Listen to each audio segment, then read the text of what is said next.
No! Ah! CoCoTALK would like to thank the patrons who sponsor our show, so our heartfelt gratitude goes out to Al Hartman, Alan Murphy, Alan Huffman, Amigos Retro Gaming, Blair Ledoux, Brendan Donaghy, Brian Wieseler, Karen Anscombe, D. Bruce Moore, Davey Mitchell, Diego, Eric Canales, Glen Hewlett, Graham Vebke, Grant Leedy, Henry Strickland, Jason Downs, Jenna Farron, Ken Reichert, Kyle Etter, Malfunct, Michael Pitsley, Rick Uland, Paul Fiscarelli, Paul Shoemaker, Paul Thayer, Rob Inman, Stephen Wagner, Steve Batson, Steve Rasmussen, Terry Steen, Terry Steggy, The Backyard Shed Gang, Tom C., Tom S., Tim Lindner, Tom Heron, and Tony C. Thank you ever so much, patrons. CoCoTALK is an unscripted live broadcast. Anything can and will happen. The views and opinions expressed by members of the panel and the live audience are their own and not necessarily those of the CoCoTALK show, its sponsors, affiliates, or subsidiaries. Open minds encouraged, sense of humor recommended. If any off-color comments were made, we're sorry. Hi, this is Dale Lear, designer of TRS 80 Color Baseball, and you're listening to CoCoTALK.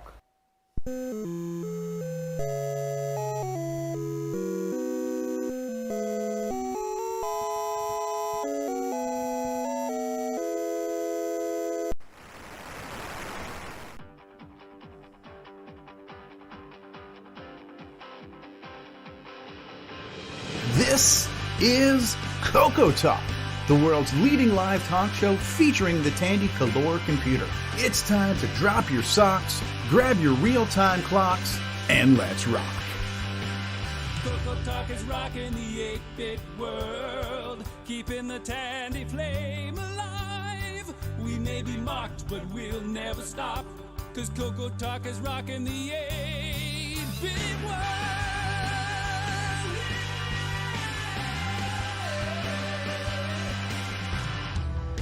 Welcome to CoCoTALK episode 231. Today's special guest, Glen Hewlett.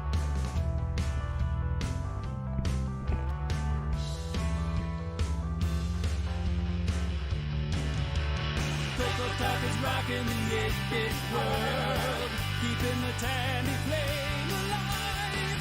We may be mocked, but we'll never stop, cause CoCoTALK is rocking the 8-bit world.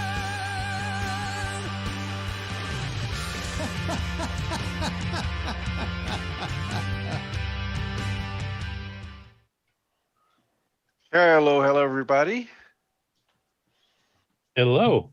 And that whine you hear in the background is doing the tornado siren test. On a Saturday? Saturday at noon. Wow. So, well, let's see. Panel is assembled. Let's see who we got today. Upper right-hand, left-hand corner. Got to figure out my right from my left here. Upper left-hand corner, we have Marco. Hello, glad to be here. Yeah, next over, Ron Delvaux. Hello, everybody. Glad to be here too. All right, next over, yours truly, your host, Mark. Last on the right side is Patrick Uland. Yes, from the other right-hand corner, it's me. That's right, the other right-hand corner. And your stack of hard drives are getting bigger. All right, carriage return, line feed. Next up, Curtis, L. Curtis Boyle, the man with Hello, the everyone. news. I was going to screw you up by being in the middle here. You haven't figured out the left and right. You're going to have trouble with the middle. So, Yeah. All right, next over, known as CRT, Ken Waters. Hello, everyone. And the internet's own Grant Leedy. hello, everybody. Hey. All right, Glenn, we'll get back to you here in a second. On the bottom row, we got Brian Wieseler. Hello and welcome. I missed you last week. And last up, Nick Marentes. Good day, everyone. I'm neither left nor right. I'm just down under. That's right. Upside down and loving it. Yep, and we're shaking too. That's right. So today we have a special guest, Glen Hewlett. How you doing? Good, thanks. Glad to be on the show. Let me spotlight you here, and there we go. They're all ready right. to do This Is Your Life, Glen? Sure. So before we get to the world premiere thing today, I thought we'd just get a little bit of your background first. So what was your first exposure to computers?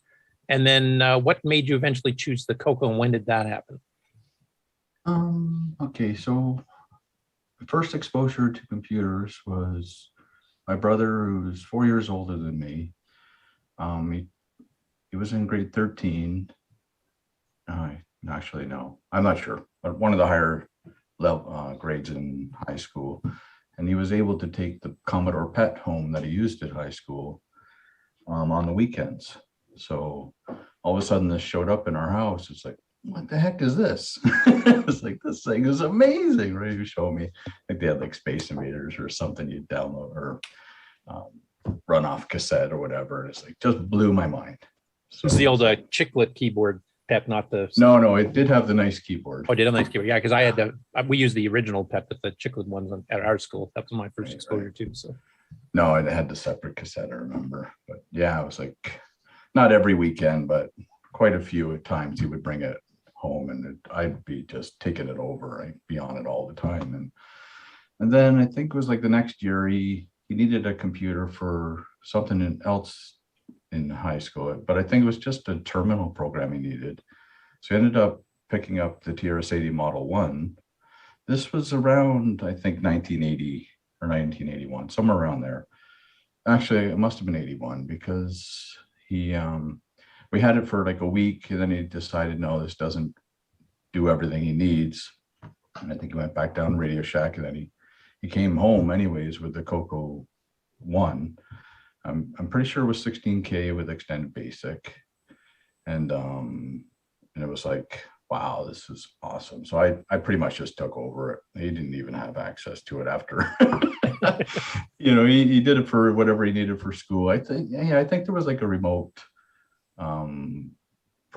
like a programming course that he was actually using the terminal software for. And I remember it was the VidTex cartridge, the VideoTex one. Yeah, that's probably the most primitive. The worst thing you could probably use, but but anyways, I remember just taking over that, and it's like, just learning everything I could about program. Oh, the basic manuals that came with the CoCo were the best in the world.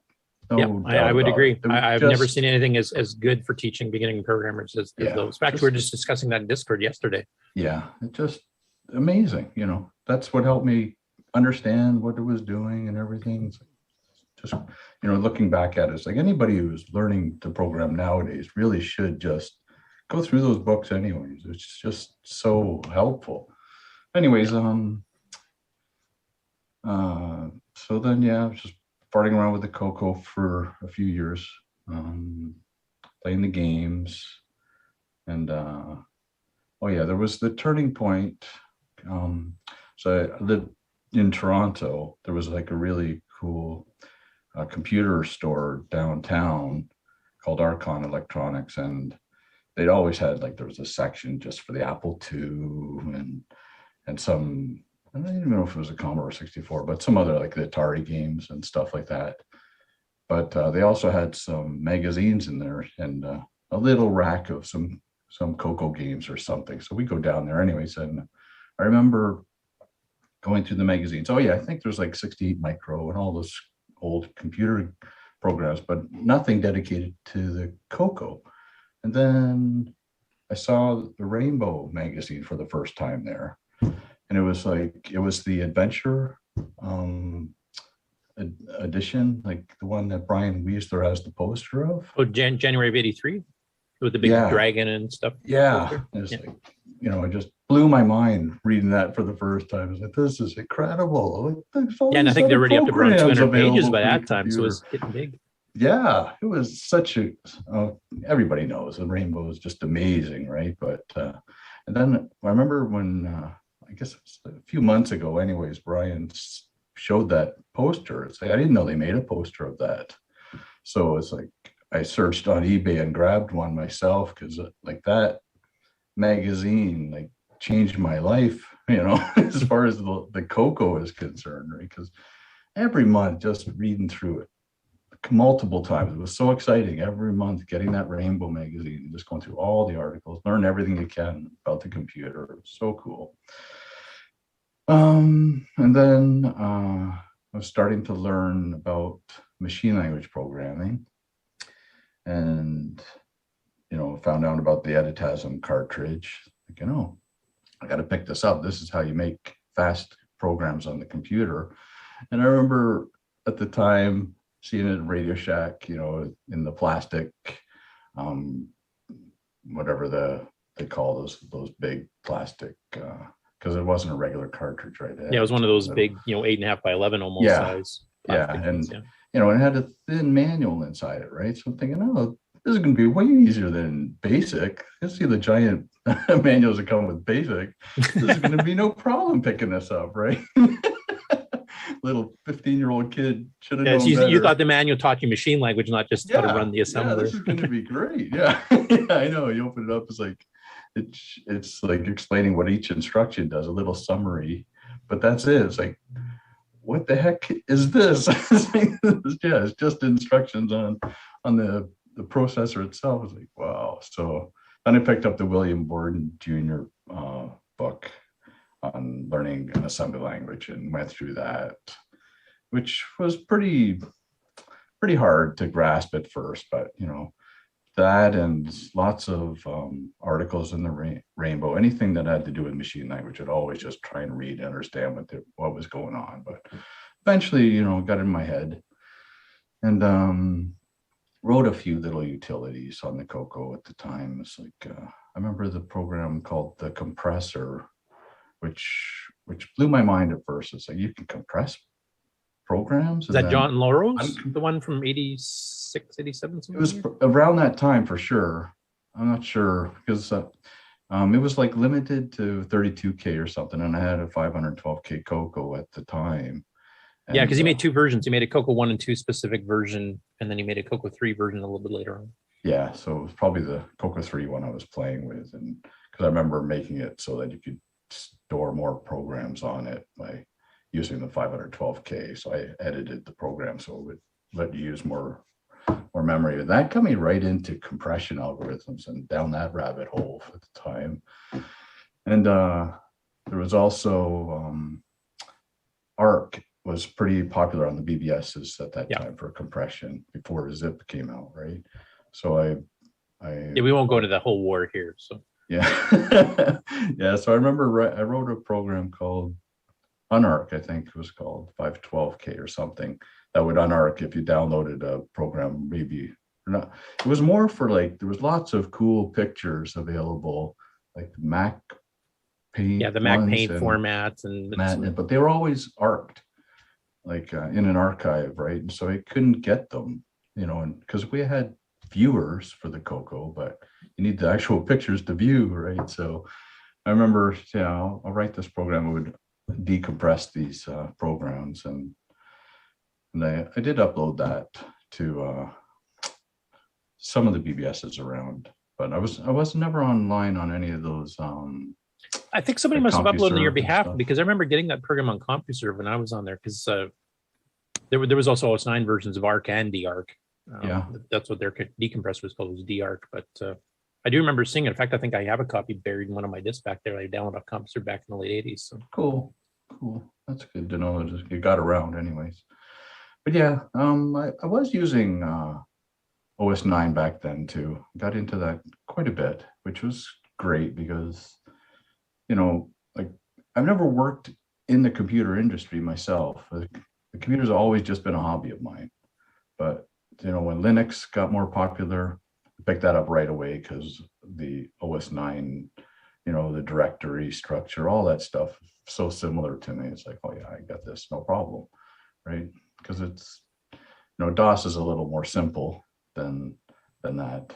So, people that had DOS maybe went to Linux or something. It's maybe a little bit more complicated, but I found it pretty similar anyways. But anyways, jumping from the CoCo, I went to an Amiga because I wanted to stick with a Motorola chip. And the Amiga itself, the hardware just blew me away when it came out. So I think it was Amiga 500 I first got. And then I got an Amiga 3000 at one point.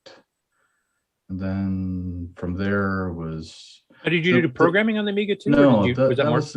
You kind of did the same thing Nick Marentes did. You got this really awesome machine with tons of like graphic hardware and sound hardware and 6 to 8000, and then you just fiddled with it type the thing. problem was it was like you're not dealing with the computer directly anymore. There's that layer, it's like an abstraction layer or something. You're not, I don't know. I found it weird trying to program it. Like I did get some of the C compilers for it and fight with it.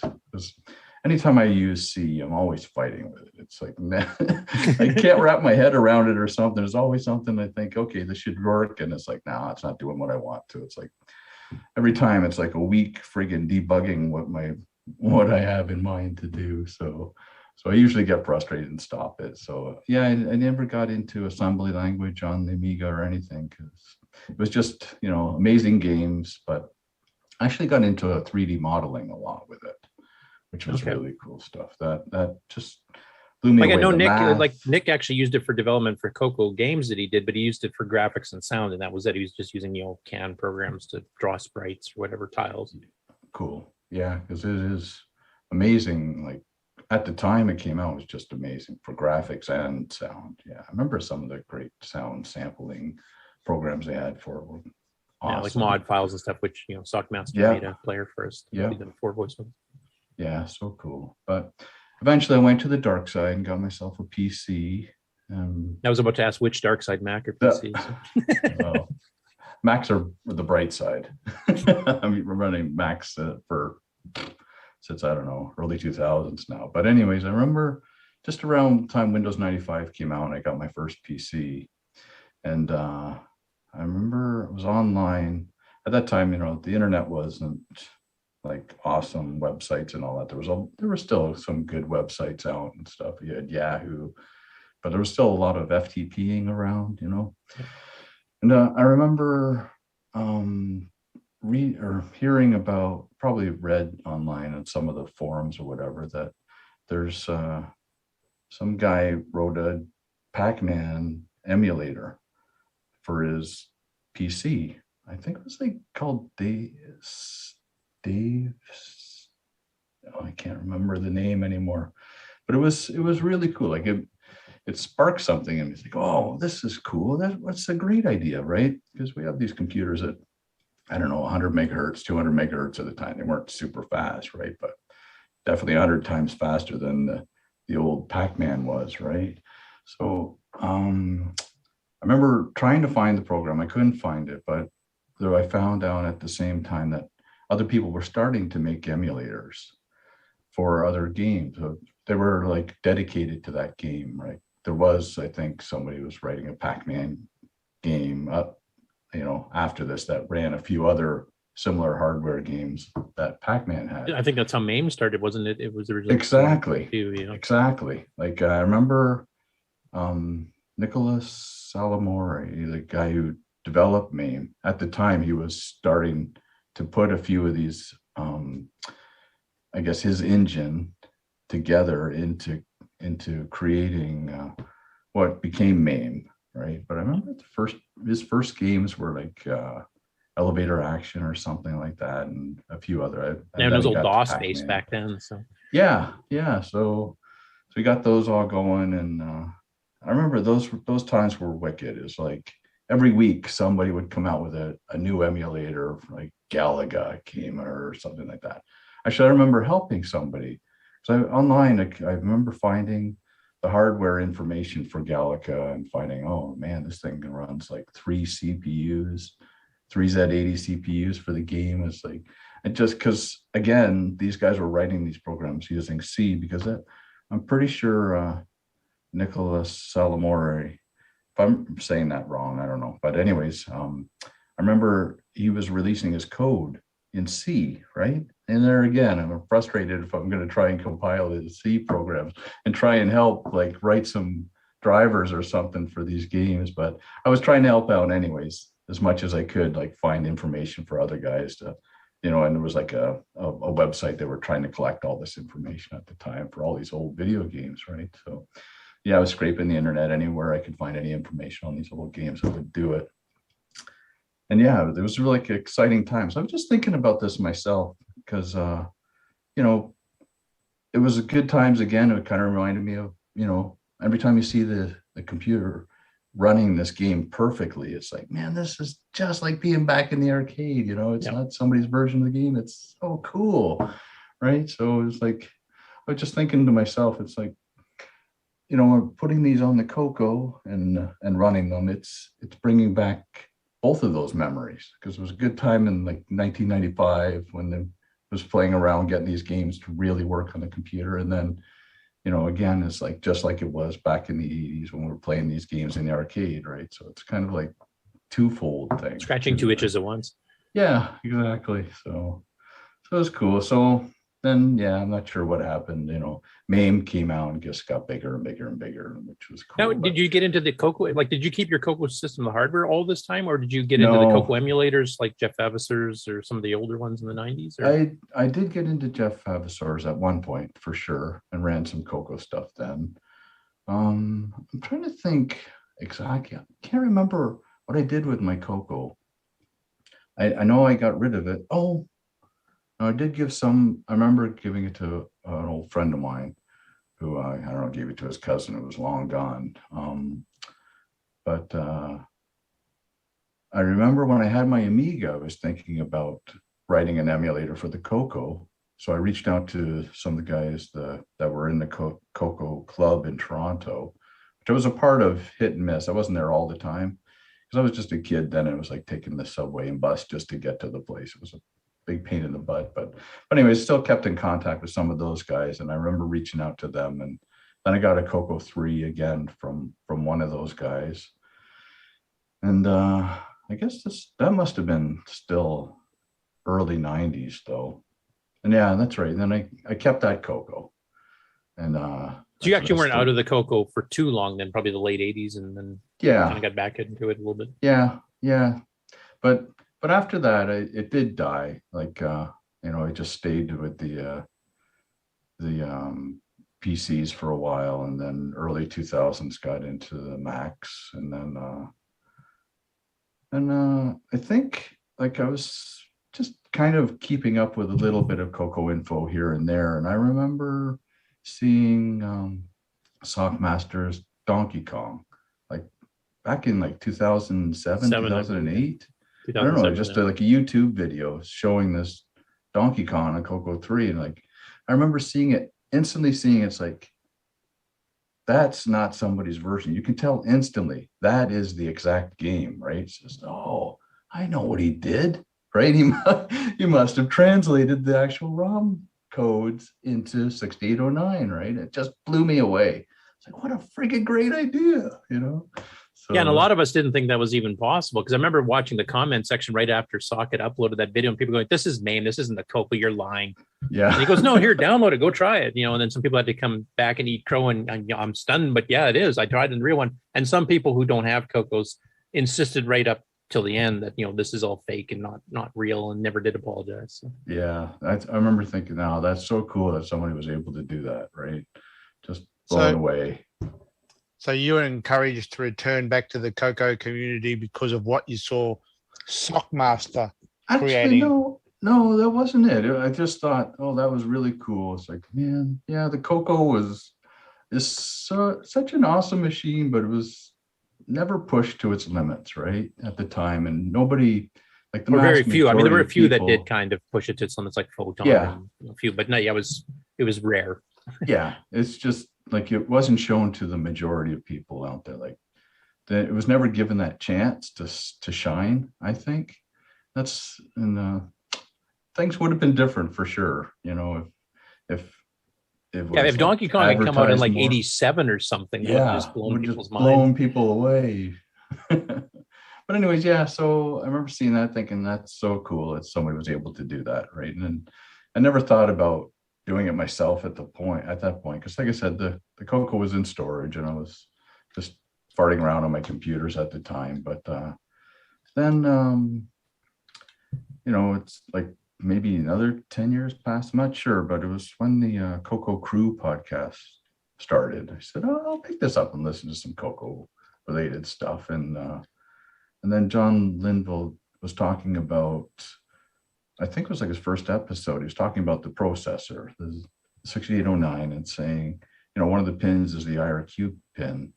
And it's like, I've never understood IRQs when I was younger, right? Because, making utilities and stuff, you never get into interrupts and all that stuff, right? So it made me think, it's like, I hate, that there's something about the computer I don't understand, because that's one wicked thing about the CoCo is it's self-contained computer that it's possible to wrap your head around everything. It's you can't do that with modern easy or machines at all. anything, but yeah, it's impossible now with these computers. Like one graphics card, you can't even wrap your head around what it's doing, right? It's just so crazy complex now, but the CoCo it's possible anyways, right? So not that I know the hardware inside and out. I'm not a hardware expert at all, but I just understand interfacing the hardware with the software. And from that point of view, I get what the hardware is doing, and over the years, I have learned more and more hardware stuff, but that's always bugged me. It's like, I don't understand interrupts, right? So that made me all of a sudden think, it's like, maybe just for something to do, I should pull out my CoCo and maybe try writing some software that uses interrupts. And I was thinking again, I remembered that, Sockmaster did the Donkey Kong transcode. So it's like, maybe I could try doing something like that, but I'll start off really basic with Space Invaders, right? So I figured it's like, if I can do Space Invaders, then maybe I'll move on to Pac-Man, because Pac-Man's my favorite game of mine, right? Because, it's a lot of work and you're only going to do this if you really care about the program, right? Or the game. So Defender was in Space Invaders was definitely a good learning experience, because it's simpler too. So a small program. So wrap my head around the process. And an older, slower CPU. I think it's an 8080 or something. Yeah, 8088, I think, something like that. Anyways, yeah. So that was good to get my feet wet, anyways, and get me back into using the CoCo and program the 6809. And that's when I don't know if that's when I learned about the debug features built into MAME or not, but they came in so handy then, because you can see, step through in a program and seeing right there what all the registers are doing. Where the scan line is on the screen and all kinds of stuff. Yeah, amazing way to relearn and refresh your brain. Like, okay, so the stack is right there at that point. It's so great to see it, right? You don't have to think, well, where is it? If you're going to use the stack for your own programs, it's so great to know exactly where it is and how to access it. It's like so useful. And and I remember when I was doing Space Invaders, it's like, okay, I can see I have MAME running the actual game and I have my version of the game. It's like line by line, are they doing the exact same thing properly? Like 6809 version of the code, manipulating the right memories and matching perfectly, right? So it's an awesome tool for that stuff. And, it's what I use all the time now, just doing the Joust and this Defender. So I did the Pac-Man, of course, and then I thought, Defender's my other favorite game, right? So got to do that one, which I thought was going to be easier because it's 6809 based, or 6809 based, and you just look at the code directly and know what it's doing, not like the Pac-Man transcode where it was like converted all to a version of the instructions that are 6809 now, but still you have to look at the comments that you think it's doing this. Is it really doing this? Or the Z80 code, is my version of that instruction right? Always I'm trying to get the timing right. Do I have it right? Yeah. And there's also the flipping of the bytes. Yeah, which least significant and most significant byte flips on the Z80. It's like, man, that's such a pain in the butt. Why do they have to do that? Motorola makes so much more sense. But anyways, yeah, so I started doing the Defender, and that was going great. I remember. Like, it was Yeah, you just brought it out to the flying fest to through kind it. of demo it a little bit there. Yeah, 3 it years was ago or 2 years ago. Yeah, it was going great, and then all of a sudden it hit a wall. It was like it was just crashing randomly, and like you'd play the game for a minute or two, and then I couldn't replicate why I was doing it. So it was like so frustrating, just going through the code and figuring out, and I was like tearing it apart again, just trying to figure out, is this, what's the problem? This the problem? And days and days, and it was just nothing but frustrating. I was getting nowhere. So it's like I just stopped. And once I stopped, I didn't want to go back and look at it, because it was like in parts too. It's like, even if I wanted to try again, I would have had to start from scratch, because I couldn't go, because the way I tore it all apart, it's like, and it's not like I had a whole bunch of different versions to jump back to. So it's like, it's just too frustrating. So I was pretty much burnt out at the time too. And then, what was it, maybe year and a half ago, I got an email from this guy, Aaron Bodigal, I think his name is, and he was saying that for fun, he's disassembling Defender, right? And he got so far through the code, and there's this weird little glitch in the code, I remember, where it'll kill a disassembler, because it's like, doesn't make sense. Like, it's like a jump to somewhere else that's in the middle of the rest that should be decoded properly. It won't kill the disassembler, but it gets confused there, right? It's not, it's like when it hits data, right? But it's definitely in the middle of a whole bunch of instructions. And I told them that, I remember at the time, I don't know, am I going too detailed into this stuff? No. You do whatever, say whatever you want. This is your interview. Okay, well, I remember that Eugene Jarvis, the programmer for Defender, he did say that every time they had to assemble the Defender source code into machine language, that it would take hours back then, right? So there were times when, it got necessary, like to present it, or maybe just to release it, they would hand tweak the machine language code. So in my opinion, I think that's what happened there, because there's like, the sections are almost identical, like 20 bytes down, it's the same instruction, but above it, it's kind of like pointing to the wrong thing. I think they just missed a branch, like calculating where the branch should be. So I think they just typed it in manually and burned it on the ROMs, and that was it, right? So anyways, I told them that that's what I thought happened. And then we were emailing back and forth a little bit, because I thought it was pretty interesting. He came up with this way, and I don't know if this is a tool that everybody has, or it was his idea, but he wrote some software that instead of like disassembling the code, it's kind of like dynamic. So he's like, when he's going through the assembly language, normally, you have a big listing, this is the program, right? And you have a whole bunch of hex numbers where it's jumping around and all that stuff. Well, anytime he'd figure out, okay, this byte is, say, the player's score, right? So he'd say, he'd put it in his program, this is the score. So anywhere in that listing now that it goes to that hex number, it says this is the score. So it helps the disassembly. So the more creates the you fill it out, dynamically you fill it out. Okay, this routine, say, is where it clears the screen.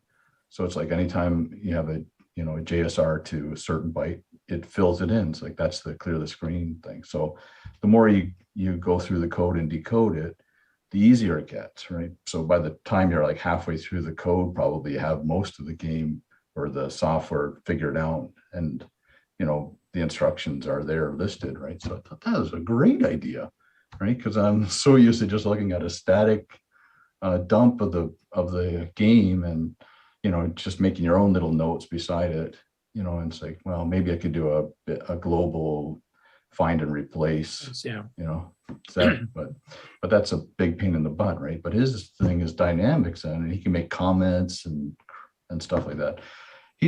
I'm pretty sure he would have shared the tool with me, because he said he did Duck Hunt before this game. So he's like, it had it working for 6502 processors, but he was like working on 6809. I mean, that's another interesting thing. I thought for sure this guy was probably my age or so, right? Because he was into these old arcade games and stuff. And I remember saying, it's like, how old are you? Like, are you in the mid 50s or something? And he said, no, I'm 26 years old. It's like, what? Says, why are you so interested in Defender? It's like, well, my dad had a CoCo, he said. And they also had an actual arcade machine, or maybe he still does it, as his father has or something. So he's always loved the game too, right? It's like, oh, okay, that's cool. It's like, so it was really neat. This 26-year-old is right into 8-bit processors like crazy, right? So that was cool. So anyways, I'm pretty sure the way he was talking, he would have shared his program with me. And I think he was actually thinking about releasing it. I'm not sure, because I know he had some stuff he shared. Oh yeah, because he shared his listings, I think, with Defender and Duck Hunt on his GitHub, right? So it's, commented source code, right? Which was cool. So it kind of tweaked me to get back into Defender, right? But it's like, Defender was still like, it hurt me mentally, right? Because I was so frustrated with the game. It's like, anytime I thought about going back, it was like, no, it's just pain, but I felt bad. I felt like I failed, writing or working on the program and then not being able to complete it. So anyways, I thought, well, Defender is also similar. And if I can figure out Joust is similar to Defender. I know the hardware is very similar. So there was a base Williams board that was used by about 10 games that basically so you just swap ROMs out and everything else was the same. Yeah. So I thought, well, because Joust has always been a favorite of mine too. It's definitely up there. And I figure if I work on that and I get that one working, then maybe I'll go back to Defender, because maybe I'll learn something I didn't understand properly or something about Defender's hardware or whatever. And it, again, it'll just get me going again, right? So I started writing a simplified version of Aaron's software for dynamically, disassembling source code or the ROMs, right? So I did that with Joust. It was a very couple of step process. Basically, it was like, okay, I figured this out, run a couple of programs that would figure out where these bytes were changed in my listings, and it would be there. So in the end, it was doing the same thing. It's just a kludge of these programs that would do it. So, but it helped a lot. And I worked away at Joust for like 5 or 6 months, I think. And then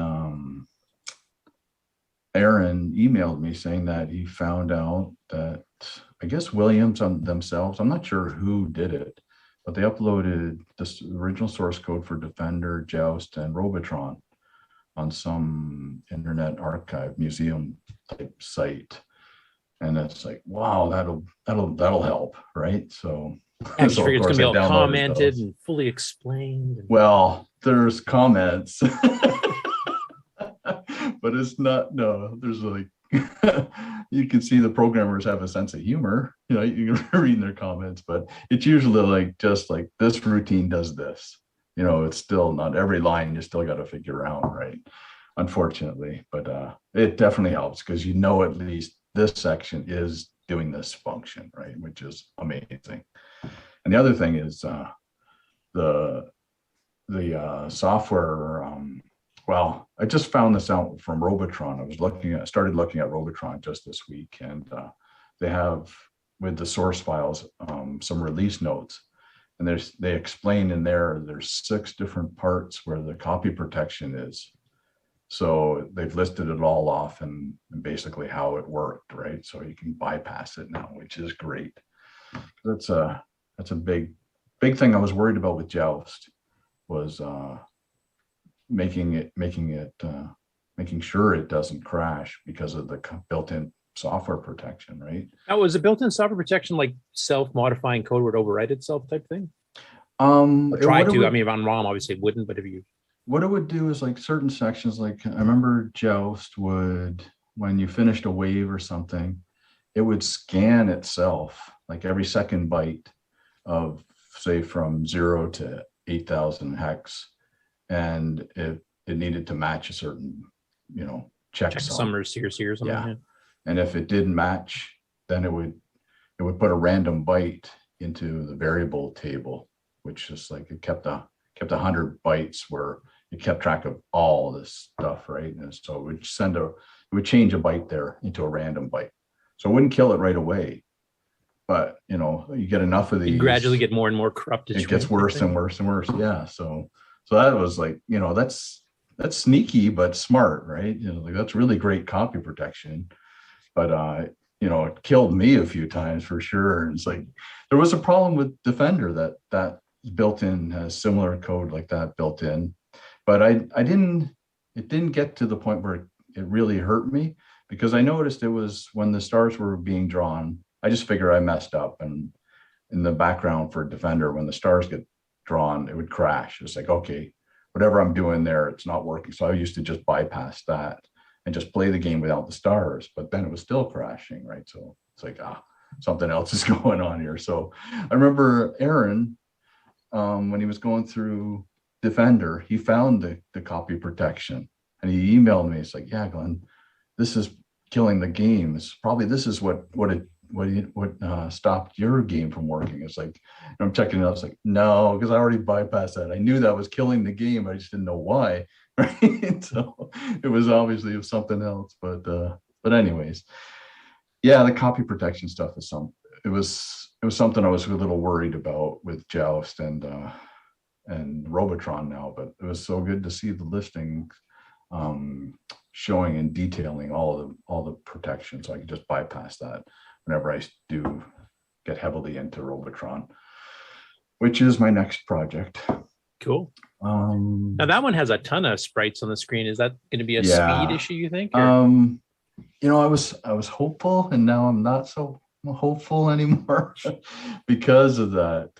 Because Joust and all the games pretty much after Defender have a special sprite chip built into the hardware. And when I was working on Joust, during the interrupt, it smashes, like it pulls from the stack 8 bytes that it needs to push onto the blitter chip, and it just hammers it, boom, boom, boom, boom, boom, right? And I figured out, okay, I can just pull those 8 bytes still and manipulate them for the CoCos, the compiled sprites instead. And it was okay because, Joust isn't crazy. Like, maybe it's got 10 or 15 sprites going on the screen at the same time with, a busier level. But at the same time, once I almost finished Joust, I realized, I could probably manipulate it a little bit more, like get into the code and during, not when it's updating the screen, but the time between that, I could manipulate how it organizes that. And basically when I'm reading the like pulling from the stack, it's actually, it'll be the code there to jump right to drawing that sprite. Very similar to the blit, right? To the blitter going. But I just looked at the Robotron code and they don't push and pull like that. I'm not sure exactly how. I think it's like, it's going to be definitely, I can't say, I don't know for sure, but it's not the same as Joust that way, because it is written by a different person, right? The same guys, Eugene and Sam, I forget his last name. But anyways, they wrote Defender and Stargate and Robotron, but the guy who wrote Joust is a different programmer completely. Like you can see that, like I've looked at the code close enough. It's like, you can tell it's pretty neat. It's like, no, this guy's not thinking the same way as these other guys. Yeah, there's a different style and technique. It's pretty neat to be able to pick up on stuff like that. It's great. Like Joust was very well programmed. It's just different. And I think they really needed to push the hardware for Defender, so they optimized the crap out of it. Like I was really impressed and learned a lot just going through the code for Defender. Like, I remember you did some blog posts about some of the you'd see some really crazy technique they were using. You'd blog about it. Yeah, that's I want to share that info, and plus it helps me to have something to refer back to, right? Because learning these tricks, you're gonna just forget them. Otherwise, I figure. So better to write about it. And it impressed me. So figure, I might as well share this information too. Somebody else might get some use out of it. If not, like I said, I'll use it in the future myself, probably. So you said Joust took you basically about 5 to 6 months to do once you really got into it, roughly? Well, I got to the point probably, yeah. I guess if I had to add it all up, it was probably around 8 months, maybe. Because I was working. I was just wondering, so like your far. earlier ones, like Space Invaders, your first one, and then the Pac-Man transcode, which I mean, remember complicated. You're translating between CPUs as well. How long did those take? As far as They the were programming quick, actually, comparatively. I'm not sure why Joust. Maybe it was with Joust because I was writing that software to help me decode it, disassemble it.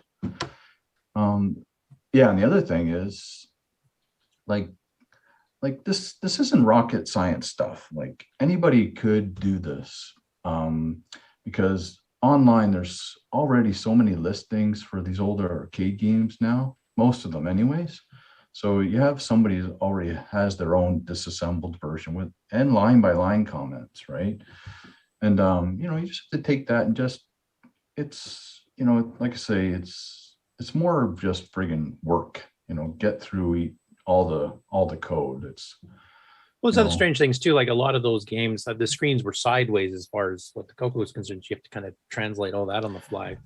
Yeah, well, Pac-Man was. That's the benefit of the Williams games. They're not like that. Oh, they aren't? Rotated. Okay, cool. No. So that was definitely a benefit.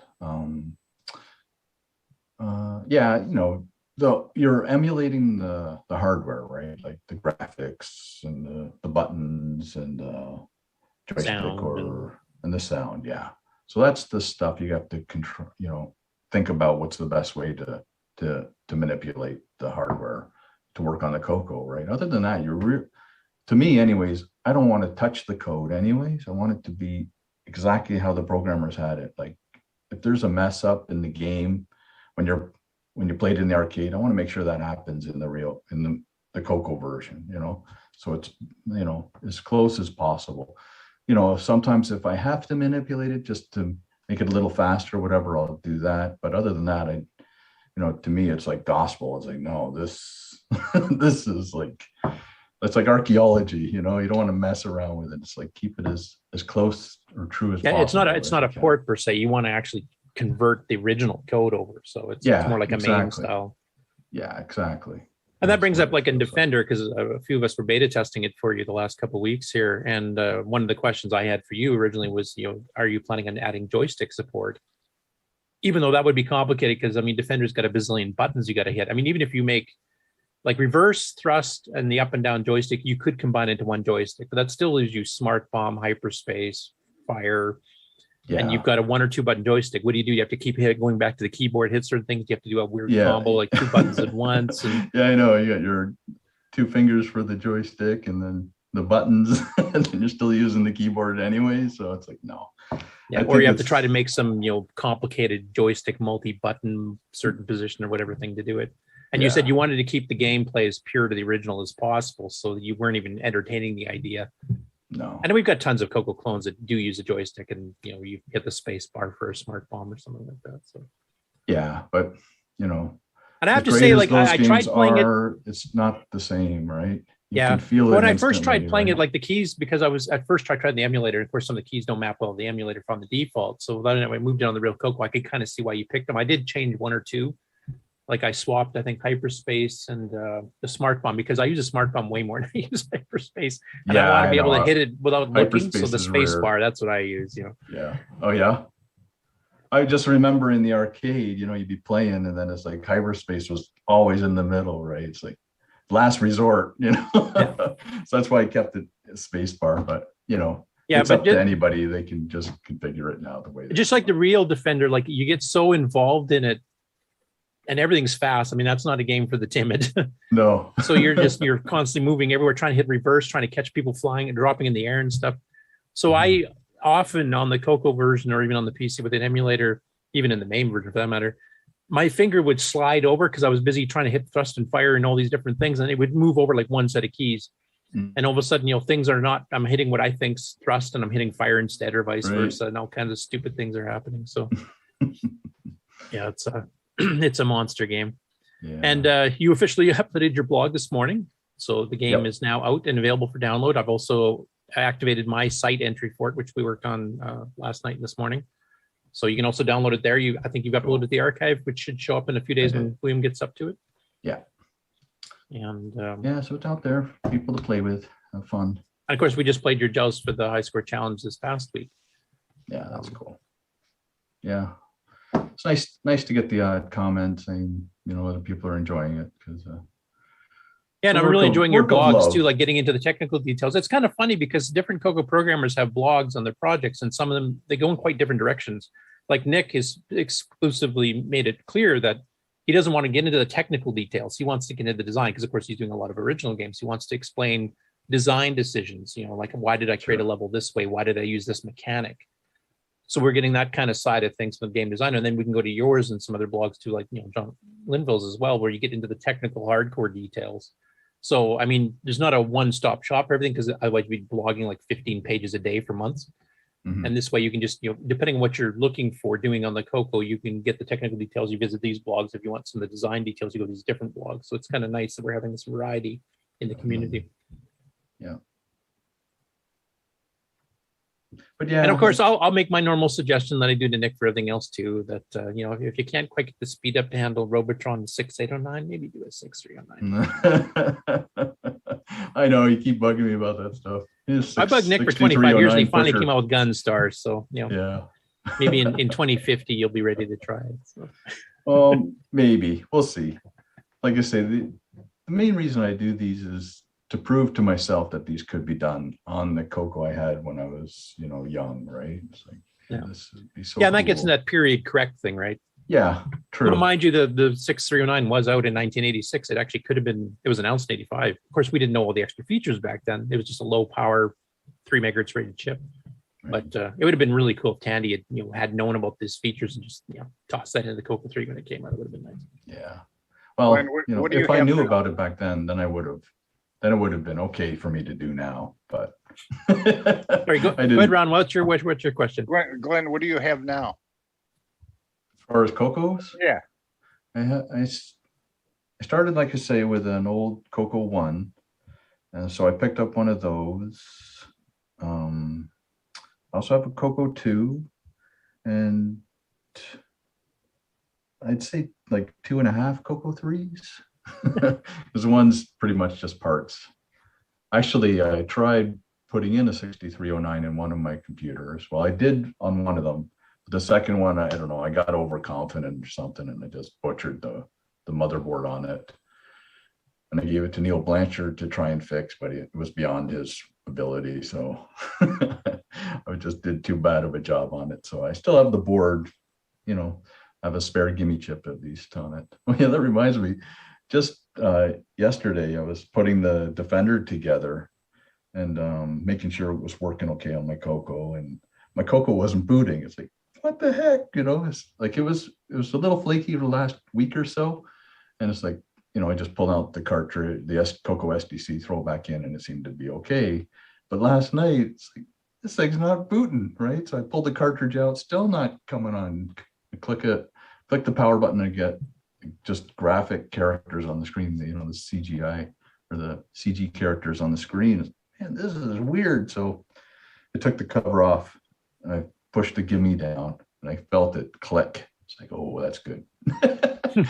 Because I know this is a thing, right? Yeah, it overheats and pushes itself out of the socket. Yeah, so I pushed, I put the cover back on, turned the power on, boom, back to normal. It's like, oh, awesome. So are your CoCo 3s, like you said, one's a 639, one's a 609, are they like 512K, or have you bumped it up to 1 or 2 meg, or done the other upgrades like the Gimme X or something, or are they pretty stock? I ordered, well, I let Ed Snyder know I wanted a Gimme X, like, man, I want to say like 3 or 4 months ago now, but I haven't heard anything from him. He said, I think at the time he was moving. Yeah. So, and he's got back orders on everything he makes. So yeah, of course, that guy has got so many awesome things he does to make for everybody. So yeah, so when that comes in, I got the 8 meg version on order, I have one. Like I say, the CoCo I have with the CoCo 3 has 512K and the 6309. And the other one I got off eBay, the good one, because like I said, I still have one that's not working. For I don't know, 300 Canadian, which was a really good deal. It was 128K and it hasn't been opened yet. Like the warranty sticker is still intact. So it's like, I don't know if I want to open it. So What are if, you push comes to shove, I will. What are you using for monitors?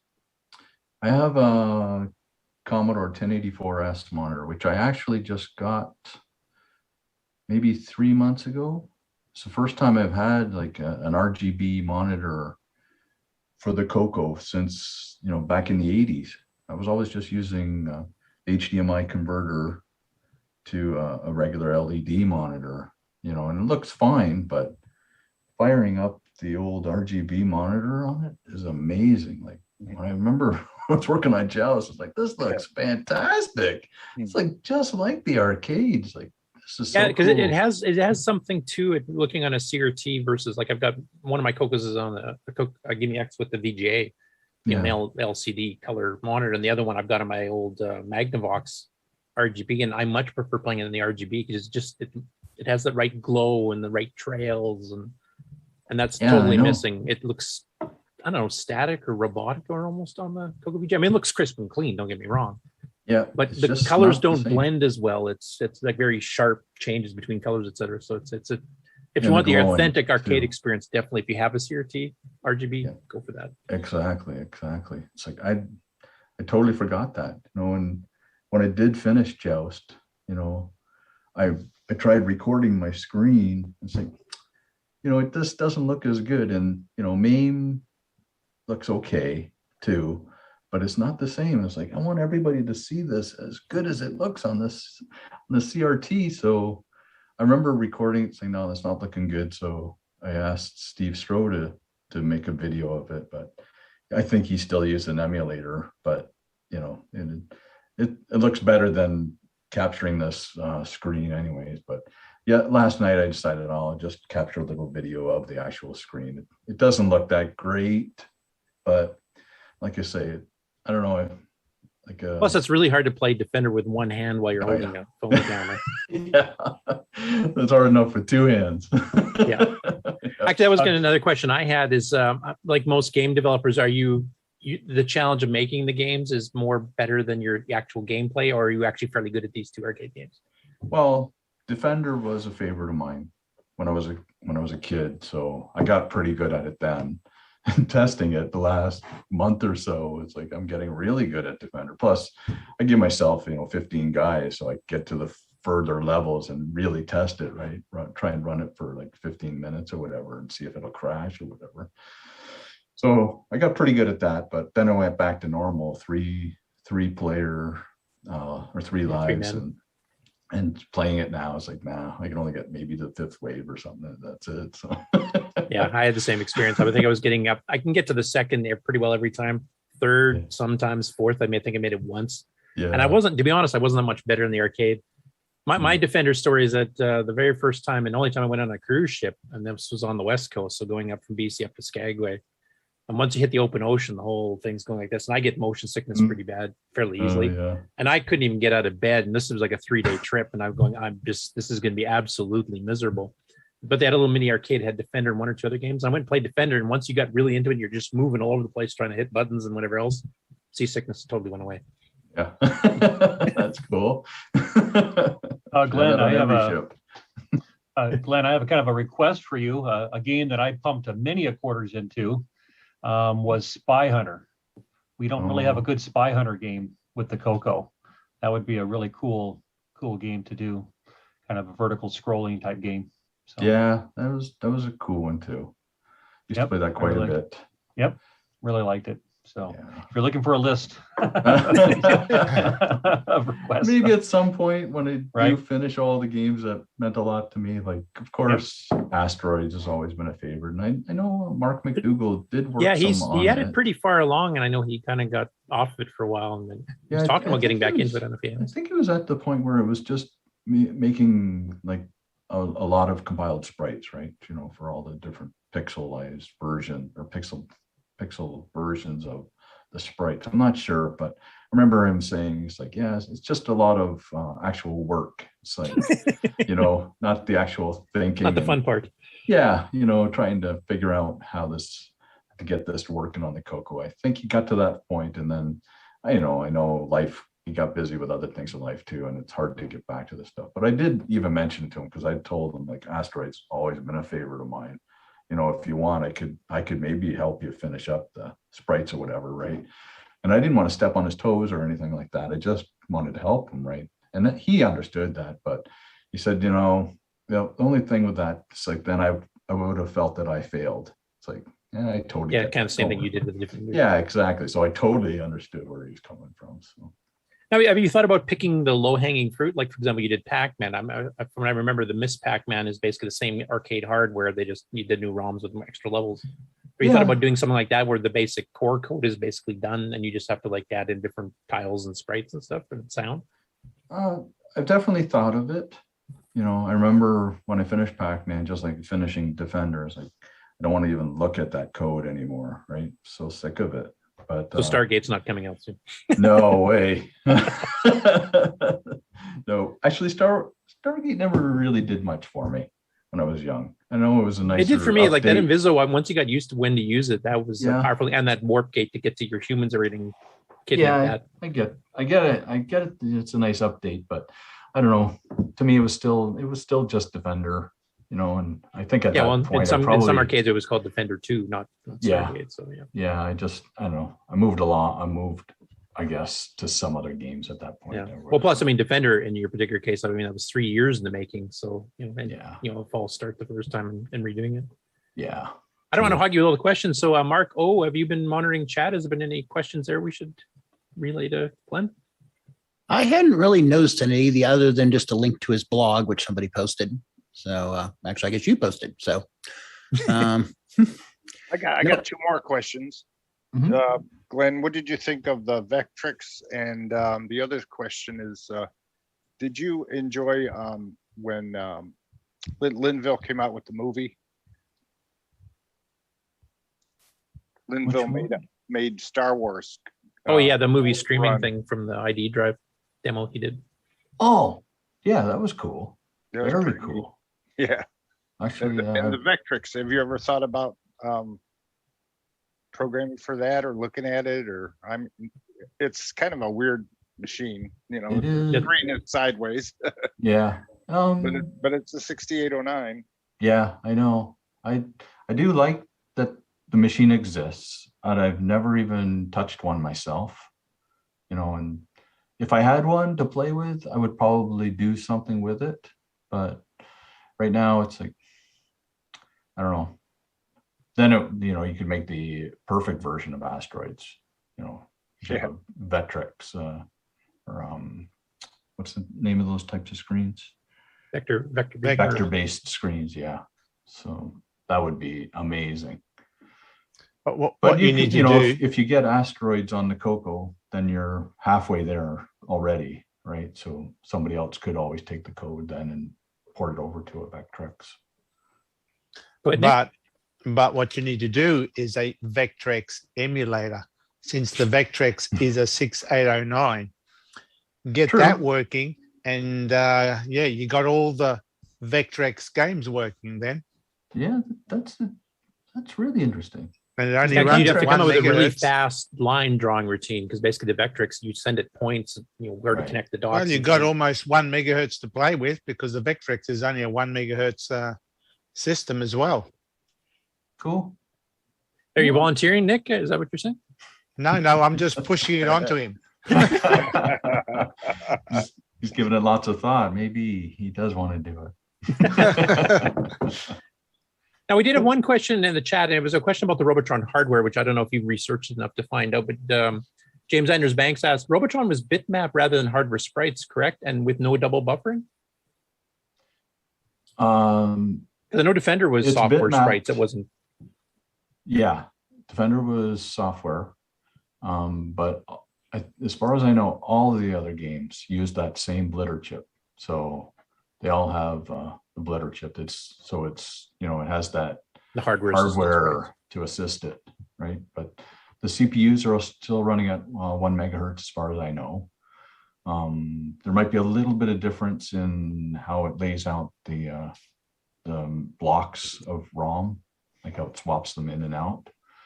Going through the source code this week of Robotron, it looks like they don't even do any bank switching, which is interesting. They use basically they have 64K of ROM, and then any writing from 0 to 9800 in hex is screen memory. So when you write, you're not writing to the ROM address, even though it's the same address you could be reading from.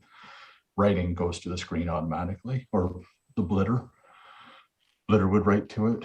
Depends on what the code wants to do. So basically, all writes go to RAM and all reads are from the ROM. Yeah. Yep.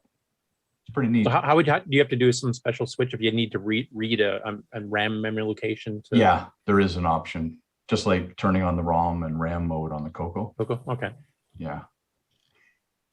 So, but yeah, as far as I know, they all have a blitter chip to assist drawing the graphic. That's why Robotron is such an amazing game for how many things it's moving on the screens. Like for that time, it was just incredible, because I think it was, going through the code in Defender and Joust, they have this little operating system basically where it's like every object on the screen has its own timing and instructions, basically what to do. It's like its own little entity. And there's I think Joust, maybe getting them mixed up, Defender, there was enough RAM for it to do 95 little things all the time. So you could have 95 things running around on the screen, right? Luckily, Joust doesn't do that, or it would be run dog slow, right? But Robotron's using the same hardware, and it might push it, because there are screens where it's lots of guys and there are lots of shots going on, and it's things are just flying like crazy. So we'll see. I'll come up, or I'll try to come up with whatever I can to make it as fast as possible. But 6309. Maybe. Maybe. I've been telling Curtis for years. I don't know if I'll go there. But maybe at least the first 4 or 5 levels will be normal, and then after that it's just slow down every level. So maybe we can all get to level 100 on the CoCo version because it's so slow.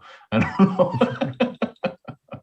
We'll see. Plus those machines had the advantage over the CoCo. They actually had usually a dedicated either sound chip or a second CPU that just did sound. You just send it, like you said, a single signal byte and say play an explosion sound, and the CoCo or the main CPU didn't have to do any of that. It just sent requests. Yeah. And of course you have to multitask this all together in one shot. Kieran has mentioned, he says the Vectrix is actually a 1.5. It's a 68A09. So that'll be a bit more challenging. It's actually almost running the same speed as the CoCo 3 it is already. 609. Native mode will kick you back up that 2 megahertz.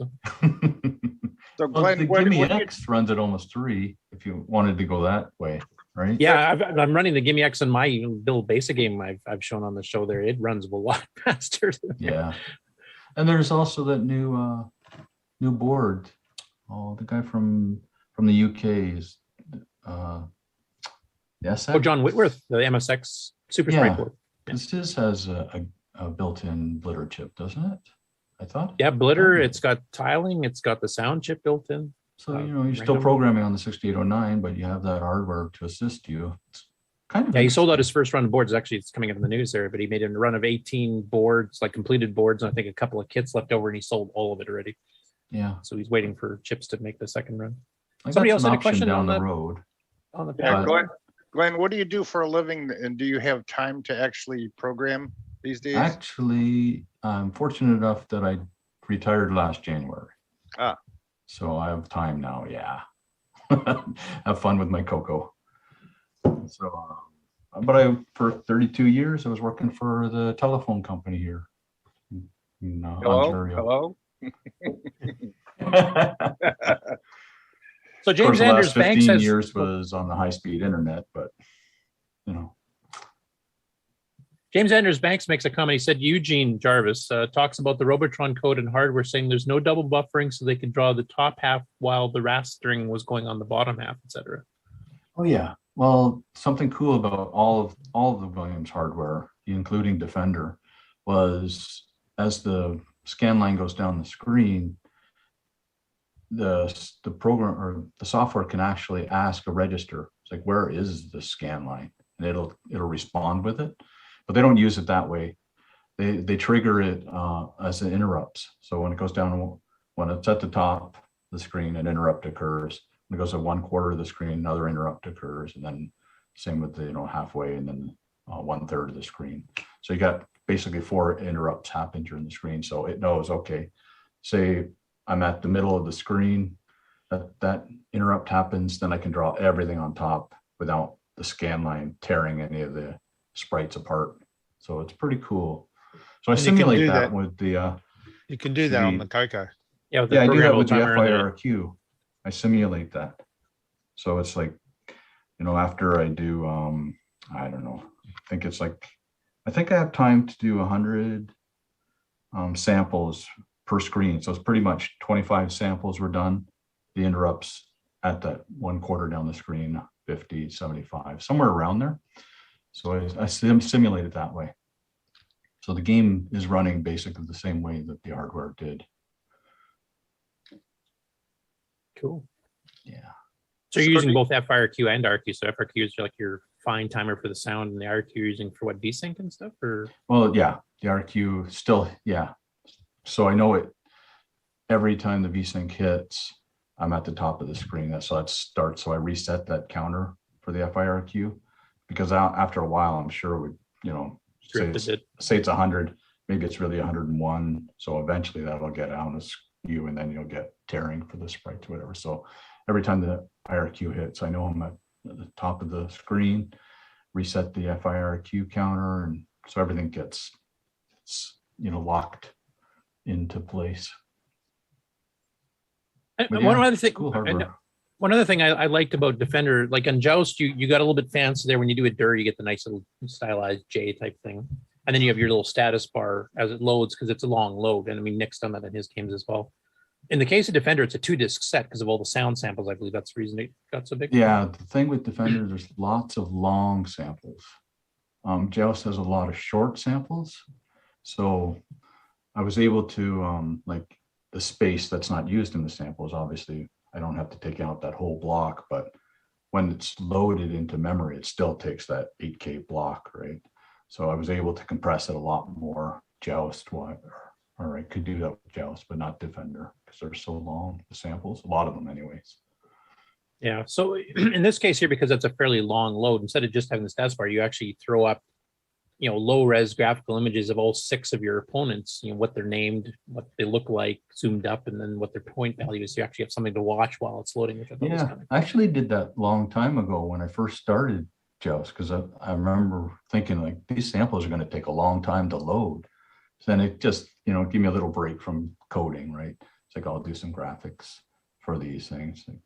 And I should thank the madman himself, Simon, because he has that website. I think him and somebody else. The semi-graphics editor thing? Yeah. I play with that quite a bit. Same with, to get my Joust screen, the loading screen, the Joust on top, I used his editor or that website to create the picture from. It's a really useful tool. Down outputs, either machine code, basic code, and I think just commented or CSV files, right? So really useful. Thanks, Simon.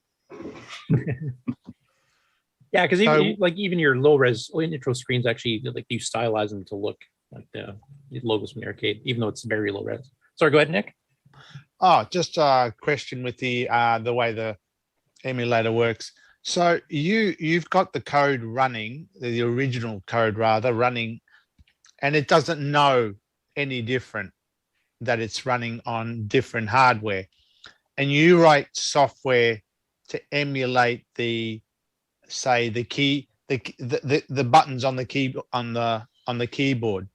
So the Joust code is reading the buttons as if it were on an arcade machine, and your emulation software then sort of reads the CoCo equivalents and feeds it to those same locations, right?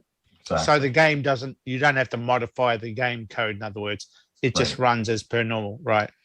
Yeah. So change it is the it least there, amount possible.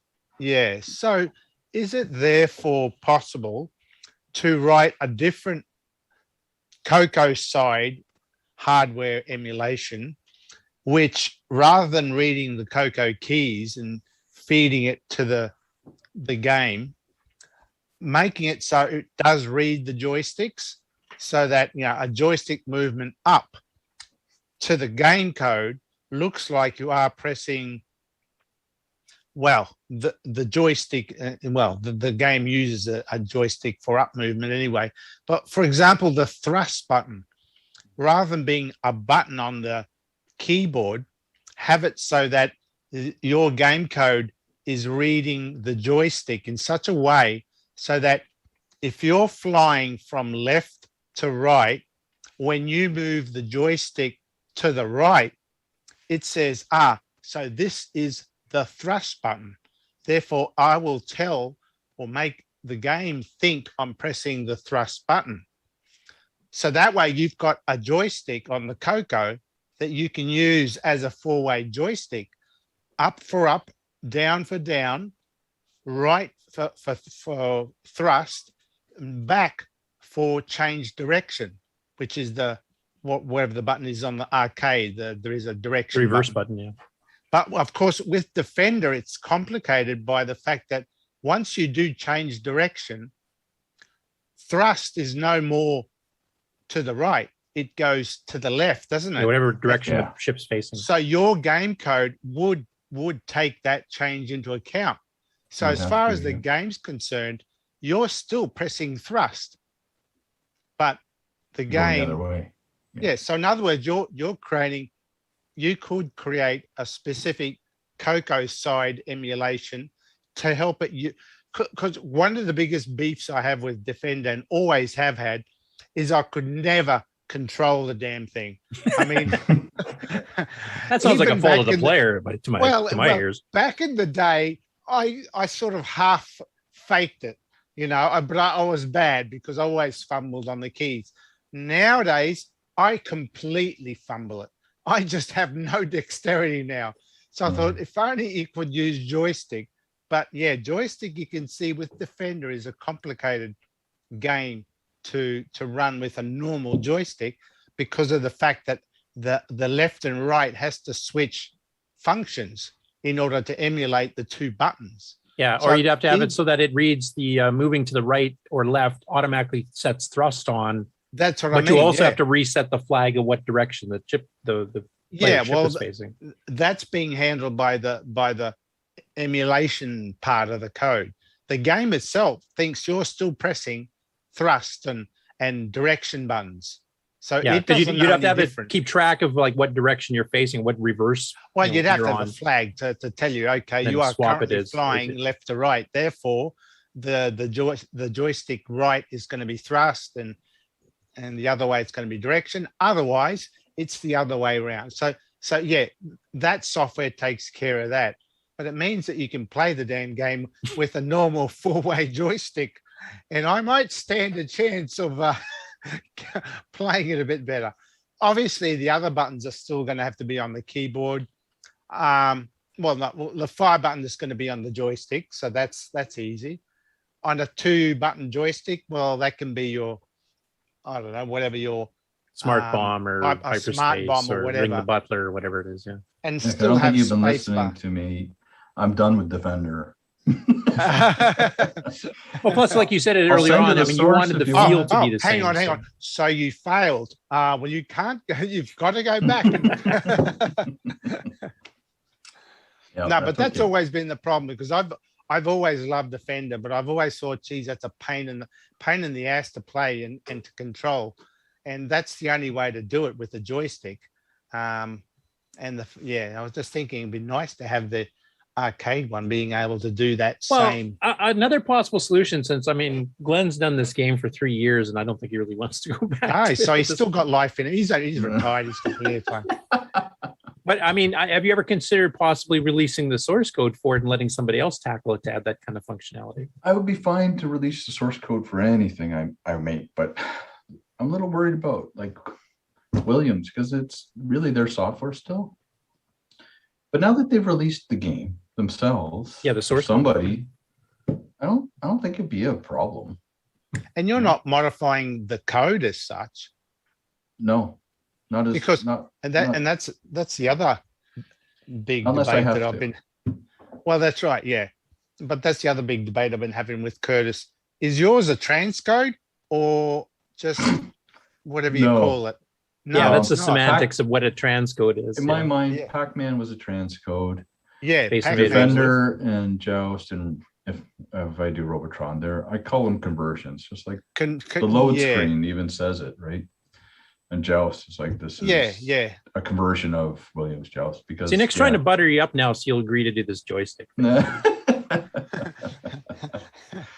yeah, because like I'm not transcoding the No, CPU. Yeah, no. Wait, I mean, instructions, you're right? transcoding bits of it because you're transcoding the sound and the separate, CPU signaling system. You're doing that all internally, translating that to run with one CPU.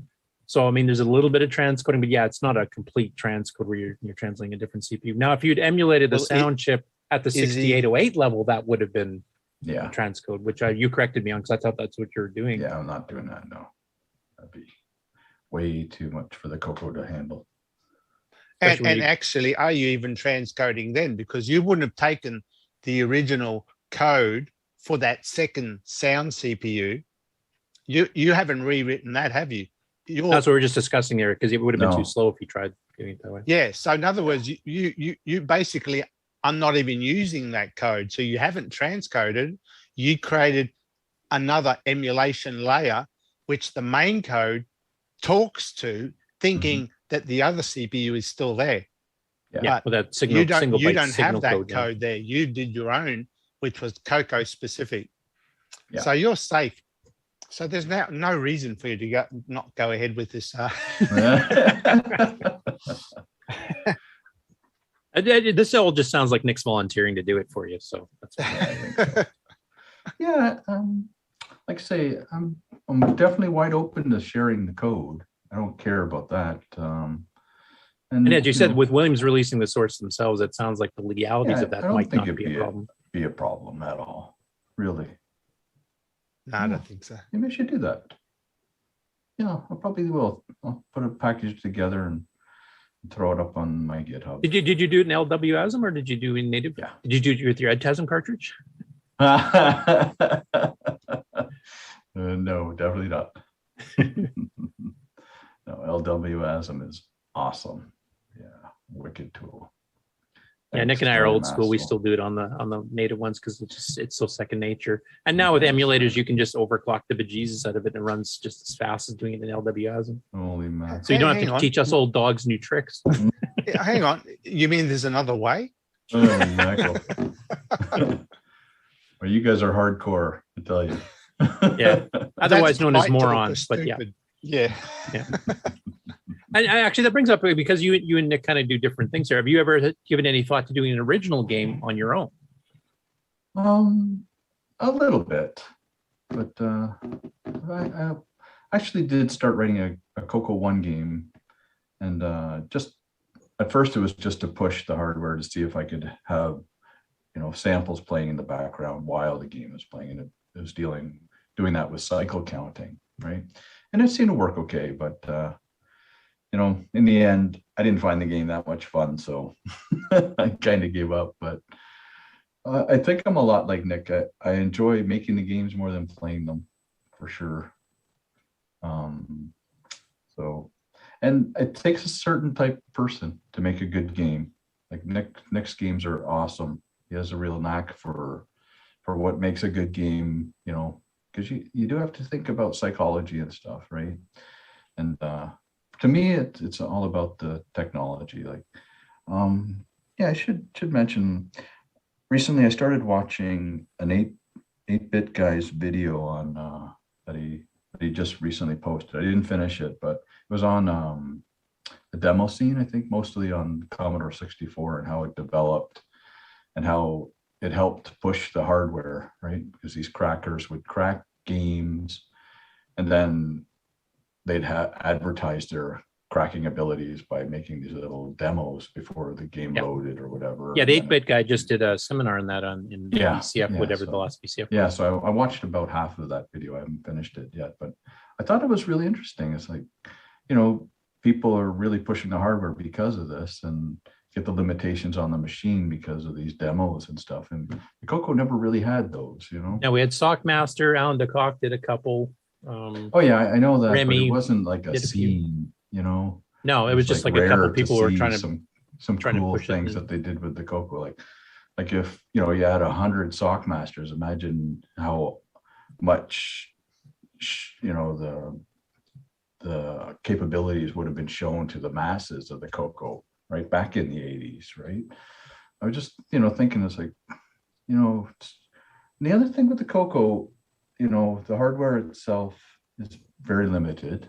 You've got the DAC, and not much you can do with the VDG. Well, the CoCo 3, of course, you have the MMU now, but the main powerhouse is the 6809, right? So if you want and they to give me push to a that certain machine, extent, because there's some pretty cool tricks you can pull off in the game. Yeah. You interrupt timers and the program will interrupt timers and stuff. But just thinking, like, the cool thing about the CoCo is the amazing processor it has. So it's like you can come up with some really cool tricks with the CoCo. It's all about the processor and what it can do, right? So it's kind of neat. Like, the video of the Commodore 64, you had the SID chip, and I'm not even sure what it has for a video chip. Of course, the Amiga had so many support chips that made it amazing, but the CoCo, it's all that processor, to do this similar type of stuff. So, the only limitation is trying to figure out the best way to do something with that 6809. So to me, it's always been a fun challenge. It's like, you're just staring at the code for like 20 minutes. I know there's a better way to do this, right? Just thinking different things and stuff. And that's one cool feature about LWASM.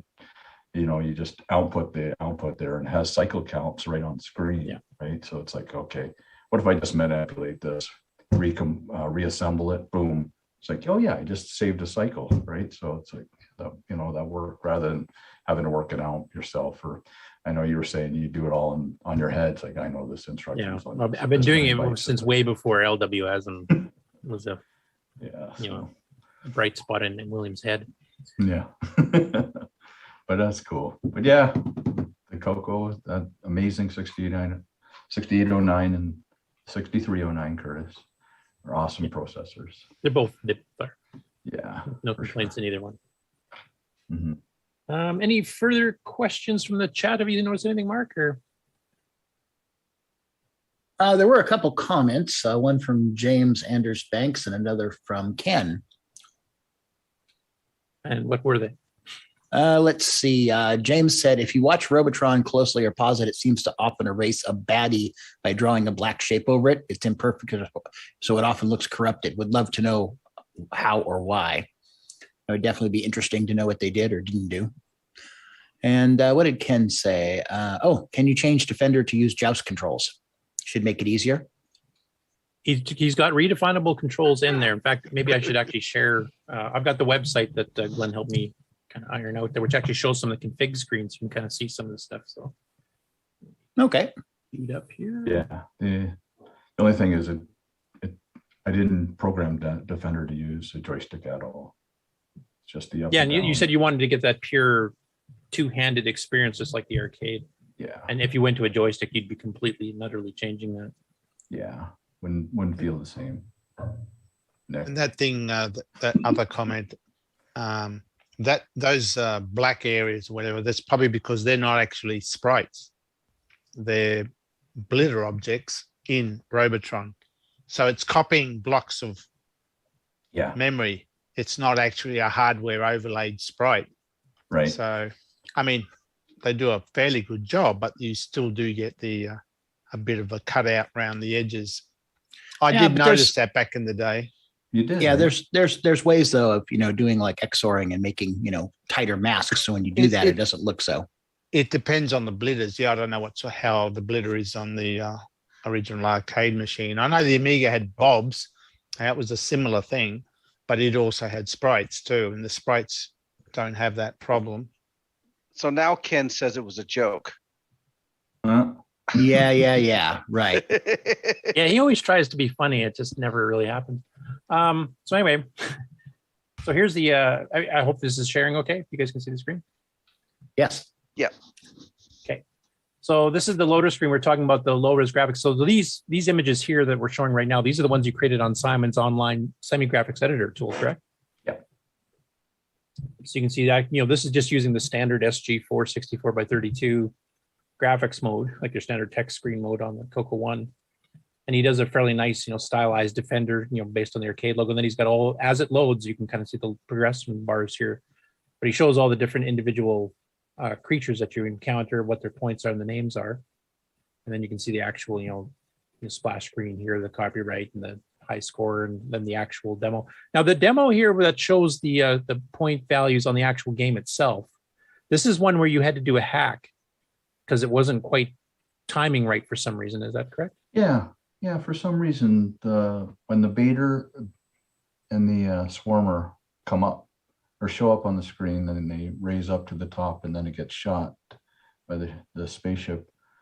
They were missing one line when it would kill them. So something with the timing is a little messed up on there. That's why if you insert a coin during that scene, it actually plays a little slower, the sample. I'm not sure why. I went through the code even last couple of days trying to figure it out, but it's, the game runs fine. It's just that little blip for some reason. Yeah, I noticed it slow down the sound 2 spots. One is when you do the coin insert, it'll slow down. It plays at the right speed at the very beginning for a little bit, and then it suddenly just drops a little bit. You can hear the pitch shift a little bit. Yeah. And then that initial, when you start the game, when you hit the 1 or 2 player button, that that kicks down a little bit too. And then after that, it's perfectly fine. So it's got to be something to do with the interrupts, because it's all sample based on that FIRQ. So something must be changing it at that point, but I couldn't find it just looking at the code. I have to fight again with MAME, and like I say, I think I'm done. I'll share the code with the world, and the world let them figure it out. Yeah. The whiners can fix it. Yeah, that's it. Right, Nick? So here we're showing a couple of the actual game screens. So this is like an earlier part, and there's a little mutant up here. Here you can see I managed to rescue a human. You can carry them around. The border of the radar and stuff here actually changes on the level. So I think it's blue for the first, green for the second, red for the third, etc. So that just kind of shows. I should point out, since you're looking at that, there's not enough resolution on the CoCo screen because we only have 224, 25 lines, right? 225, yeah. The original Defender has, I think, 240 or so. So the radar, the scanner picture, it's only half the width. So instead of 2 pixels for each little guy on there, it's only 1 pixel. The height-wise. Oh, okay. So you shrunk it proportionally down just to fit. It's the only way I could get it on the screen all the time. Otherwise, it would be, he'd cut off the top of it. To be honest, I didn't really notice, so I guess I haven't played MAME in a while. No, well, playing the game, you only look at it so quickly, right? So I've noticed too, it works fine, and it's like I haven't mentioned it to any of the testers who are playing with it, and they never said anything about it either. So obviously it's fine for everybody. Yeah, because as you said, you're so busy looking at stuff on the main screen at the same time you're glancing at the radar. So as long as you can see where everything is. Yeah, and one other thing with that scanner, I never noticed this in the arcade machine, but when you're on the demo screen, the attract screen, like I was saying with the swarmer and the baiter, aren't going up all the way. The scanning screen up there, your ship, the little white plus sign or whatever it is, doesn't ever move, even though in the demo, he'll shoot the lander and then he'll pick up the little guy and then he'll move back to where he is. That little white dot on the scanner never moves. It's because at first I thought, oh, I'm not doing something right. I'm not emulating this properly. But it's like, no, it's just the way the code is. And another cool thing is the little guys on land, they move around. Eh? I didn't even know that. It's like Yeah, that I did know. Yeah. Not very fast. They're pretty no, slow. they're pretty slow, but it's also like the subtleties, like the landers, if they're flying along the surface, they actually go up and around the mountains. They don't just fly through. They follow the contours. Yeah. Oh, that's cool.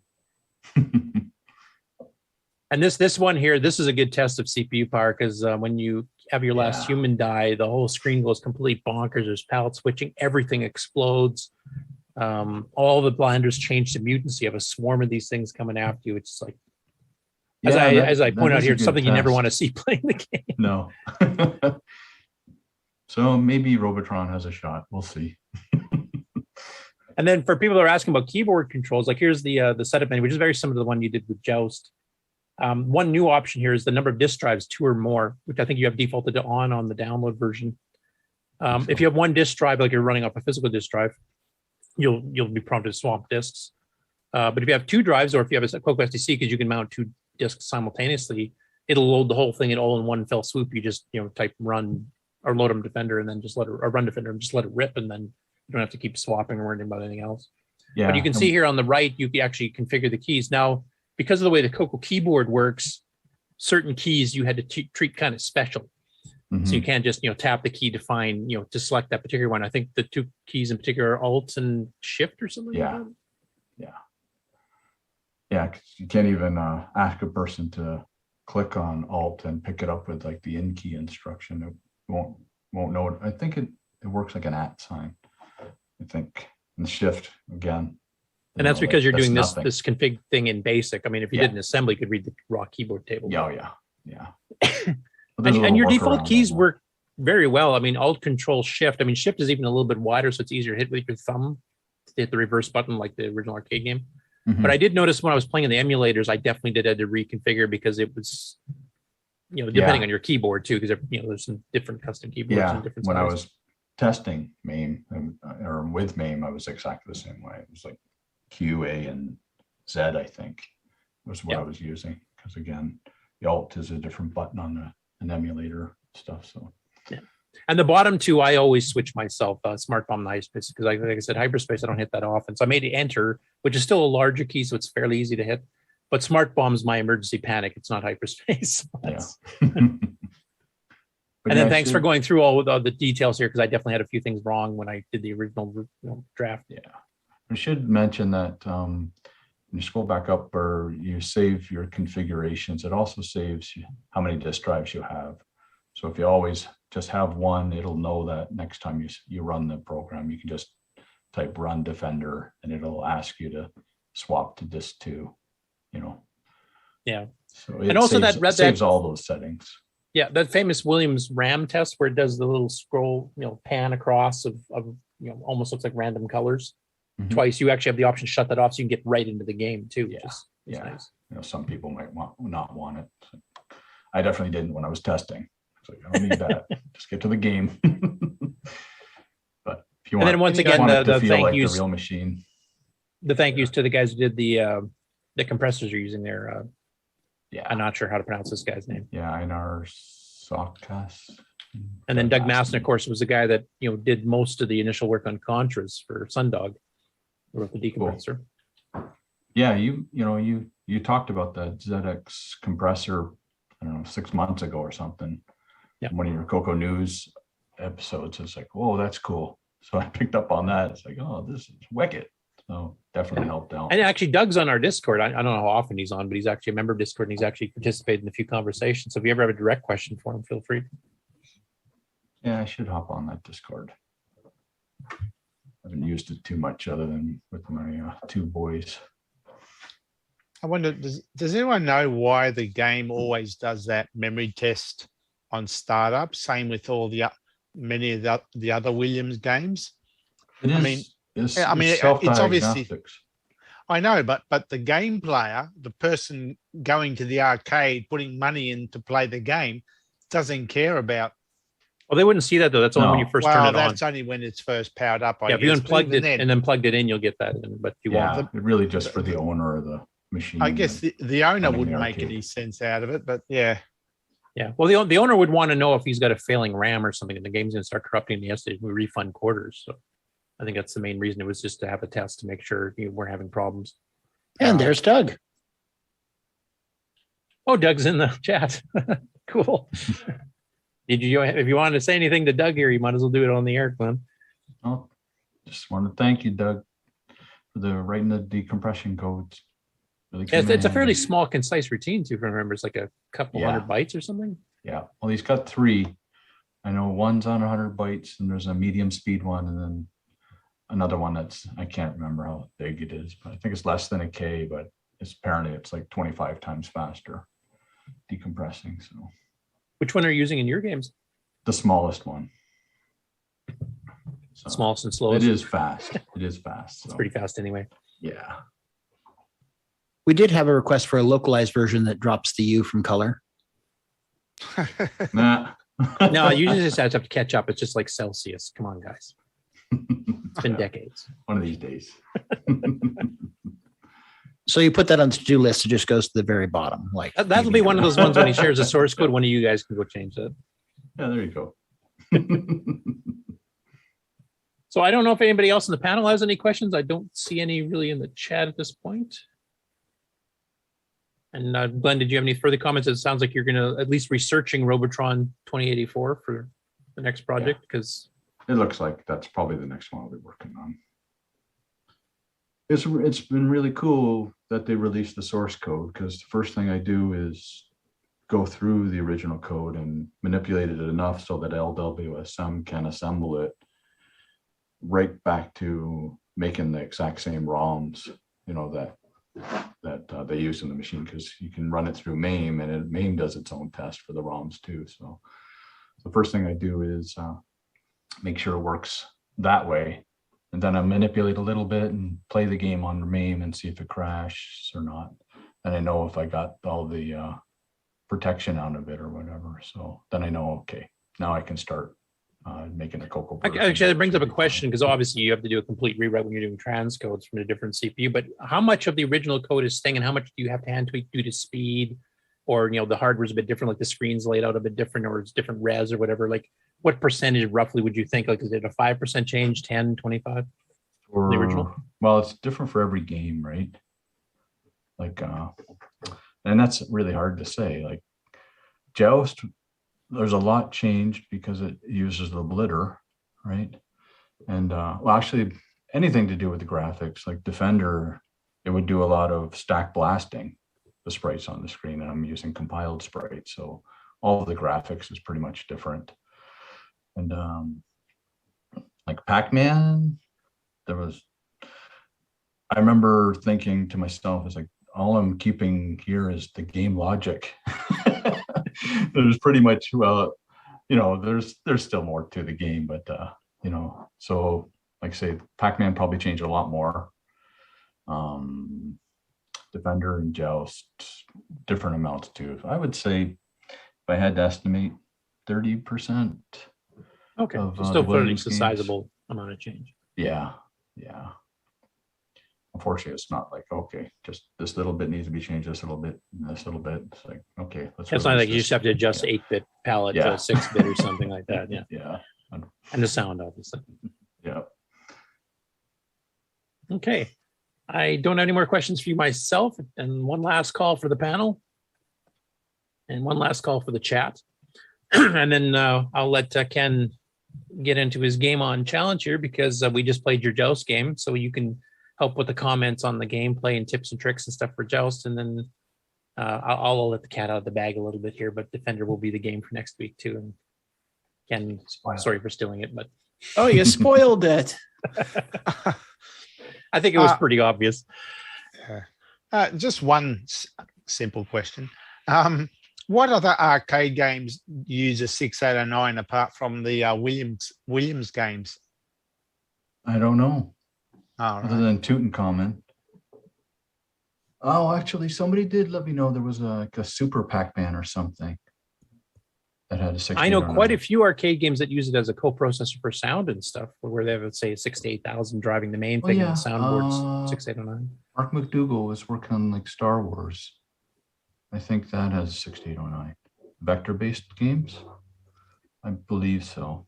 Maybe one or two, actually. I'm not sure. That makes sense because I mean the vector-based games you have to calculate all these points and stuff, and the hardware multiply would really come in handy compared to some of the other older 8-bits. Yeah. 6 ran on again. Then you get hardware divide and stuff too. Okay, we ready to move on? Yeah, I think we'll go on to the game results stuff, and Ken, Okay. I think it's way next. I can't remember. I think Samuel Gimes has some thoughts on that matter. Okay. On Ron Delvaux's favorite part of the show. Do we need to run a break? I would do it after this little bit here. No We problem. need to apologize to Glenn before we play Samuel Gimes. I think he's aware of that. Yeah. Here we I go. think so. sing along, Ron. And now, Coco Thoughts Not hearing it by here. Samuel Gimes.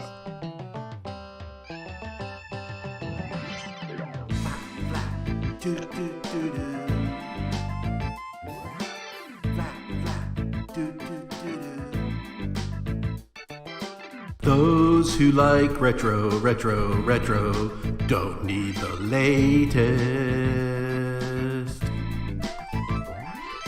Now with the Joust games, we got the straightest. But is it really a transcode? Controversy. Really a transcode? Ask the CoCo community. Is it really a transcode?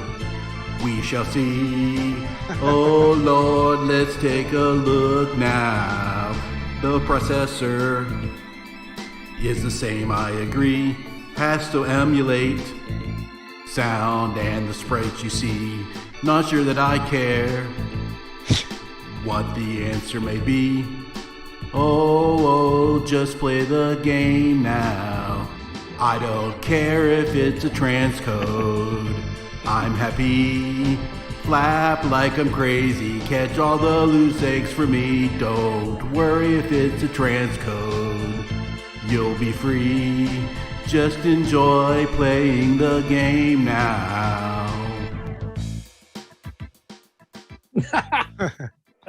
Still wrong. I was about to say that for once, I totally agree with everything Sam and Gimes said until he put that last bit of text on the screen. Then it went off rails. So.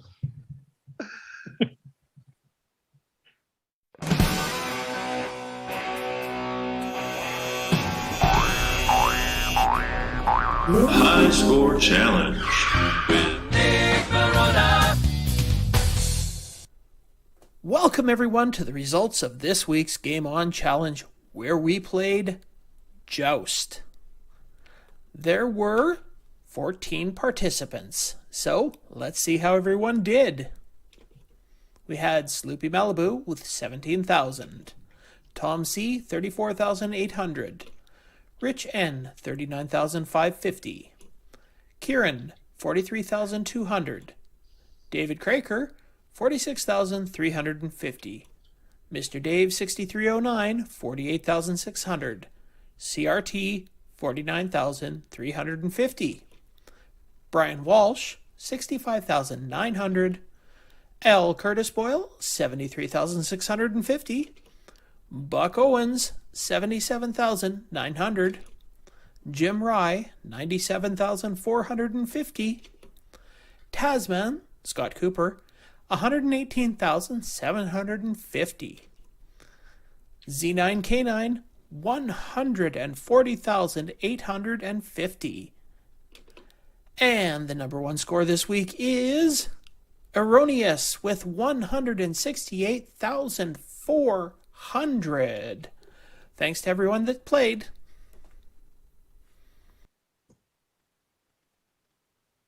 All right, so there we go. Some pretty good scores. Yeah. So just out of curiosity for Glenn, since he's our guest today and of course wrote the thing, what are your scores like in Joust, just comparatively?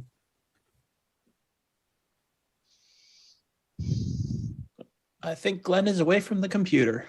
No. I think the song turned him off. Maybe we should have took that break. Either that, he went to vomit after hearing the song. It's one of the two. So obviously, it being a new game, there are no reviews or anything to show. But I think from the reactions of everybody that played it, they really enjoyed it. So you're saying it's not on the rainbow scoreboard? No, unfortunately not. It's on the CoCoTALK scoreboard, and we've already seen that. What would they have said, do you think? I think they would have been stunned. Yeah, they would have 10 out of 10 across the board. The only complaints I have with Joust or even Defender, since I actually have been testing it, is how they're just as hard as the original arcade games, and the arcade games are made to eat quarters, not to be as much pure fun like a home computer version is. So they're definitely the harder type games. Yeah, but the home computer games were always really hard too, especially when you got into a lot of those games that were the pixel perfect jumps and everything like that. It's true, especially if you lived in the UK, which seems like every game was like that. Yep. So I guess for the people on the panel that actually tried it, what was your opinions of it? How close it was to the arcade. If anybody here played the arcade game quite a bit in the old days, did they have certain techniques that they tried on this that still work, etc.? I don't know. Fumbled on the keys. Well, didn't you play this one on joystick? Because this one actually sported joystick. Yeah, only up and down, isn't it? No, Joust is Joust is. Oh, Joust. Sorry, joystick. we're talking Joust. Yeah, sorry. We haven't started the new game I'm already yet. talking about next week. Yeah. Okay. We know you're in the future, Nick, but we're still talking about that's last right. week's I game. keep forgetting you guys are behind. I mean, I had very little experience with the arcade version until recently, going to like Galloping Ghost and some of these other retro arcades here in my area. But I played the heck out of the Atari 2600 version, when I was younger, and it's a lot different. But I mean, I did have this running at VCF Midwest 2 weekends ago, and it was it attracted quite a bit of attention, and had some fun playing it there. But it's actually, that'd be a way good different question for you then too, because you were at VCF, and of course you had an actual booth there. When people came by to see it, if they knew what the CoCo 3 was capable of and what other games back in the day looked like, what was their opinion of it? There was quite a few people that was the surprise to see a color computer was able to do that. And as I explained it further, they were really shocked. This is arcade code that it's using. This is not a port. I had to explain this is not a port. And I tried to get at least the rudimentary version. I said, well, basically, someone way smarter than me did this. And and I also had, for a lot of the time, had Pac-Man running beside it and said, the same guy did Pac-Man here right next to it. And I did have the information for Pac-Man out there with the QR codes that the folks had made for, I think, VCF West a few years ago. And I said, well, scan this QR code. I said to one fellow, I said, scan this QR code. It'll take, I'm pretty sure it'll take you to the guy's site, and you can read about Joust too. At least it'll point you in the right direction anyway. Cool. And actually, if they've kept up with this site, they'll see the post about Defender from this morning as well. Absolutely. My big question is, has it been ported to the MC10? Jim Gerrie does have a version of Joust the MC10. I have seen it. Not quite arcade perfect. Not quite. So is it more like the Atari 2600 version? Yeah, probably. I mean, actually, that is one of the few. I played Defender on the Atari 2600, which actually for a 2600 game wasn't too bad. The feel of it was similar, but I've never played the Atari 2600 Joust, so I don't know what to compare. I think one thing that really struck out for me for Joust, besides the fact the graphics are pretty well dead on, is the sound. Because some of the sound effects, I remember those blaring in the speakers over your head when you're playing the cabinet version in the arcade, and because they're actually samples from the arcade, this sounded dead on. It really reminded me of being in the arcade. Glenn, what do you think of the MC10? Tell him he's still muted, Glenn. You're muted. I never had one, so no, that saves swearing. Yeah. So it doesn't really mean that much to me, other than there were articles in the Rainbow talking about it, and I see, the basic is, almost the same as CoCo's basic. So it's a cool little machine on that regard, but it doesn't mean that much to me, like I say, because I never had one. Are you going to ask about weather? Are you going to ask about weather facsimile too, Ron, while you're at it? Well, let's see. So a question I had while you were away there, Glenn, was now that we've seen what the CoCo community did score-wise on Joust the last week here, what are your gameplay? Because you said that was one you really liked in the arcade yourself and was quite good at. What will your average scores be compared with our top 14 here? Actually, I stepped out. I didn't even see the scores. But what was the highest score? Guess 168,000 and change. Yeah, that's higher than I think I'd ever got. I'm pretty sure I would have maybe gotten to around 100,000 myself, but that was about it. We had 3 scores over 100,000. So cool. Yeah, I was not one. How many people played? Just curious. 14. Cool. Well, glad to see people are playing it, having some fun. And I do have a little bit of a video here I wanted to show off because I'm so proud of it. I think it is the greatest move ever performed in Joust for killing the pterodactyl. So, I got to see this. I will share this screen. There we go. Does it involve a hammer? And can we see that? Yeah. Yep. So that was my killing the pterodactyl, completely planned. I intended to do that. It's actually you did. The first time I've ever killed the pterodactyl in Joust, so I was quite happy about that. So it is possible. Instant replay. See it again. I wonder if that's designed that way. So if you stand at that particular position where the platforms are just offset, it's the right offset for the lance to hit the pterodactyl right in the mouth. Well, I do know that particular pair of islands is where they had a programming, what they originally considered a bug, where you could actually sneak between the two islands. Sneak between them. And they decided to leave it in on purpose. That should happen in there too. It does. Yeah. I'm not really good at duplicating it, but I did manage to fluke it off once. Yeah, I've seen it happen. Quite a few. There's a certain technique to it, but I can't remember what the. Yeah, I think if you're bouncing along on the left middle there. Oh yeah, if you're skidding, like if you're not walking, if you're skidding on the. Yeah. You'll bounce right through. Something. So, did you say the same guy who did Defender did this one, or was the different? No, totally different programmers. Different, yeah. The guy who did Robotron also did Defender. Did Defender, yeah. But this was written by somebody else. Yeah. And this one seems to really match the palettes quite close, because I know they did a 256 color palette. Well, we only have a 64, but I mean, if you look at them right side by side, you can see the differences, but it's pretty subtle enough that unless you're really looking for it, you won't even notice. And an RGB monitor looks amazing, I think.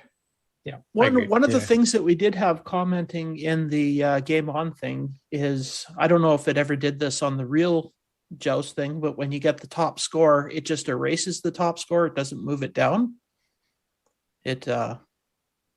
But all the rest move all the other scores down. But when you get the high score daily score, it erases the one that's there. It doesn't move it down.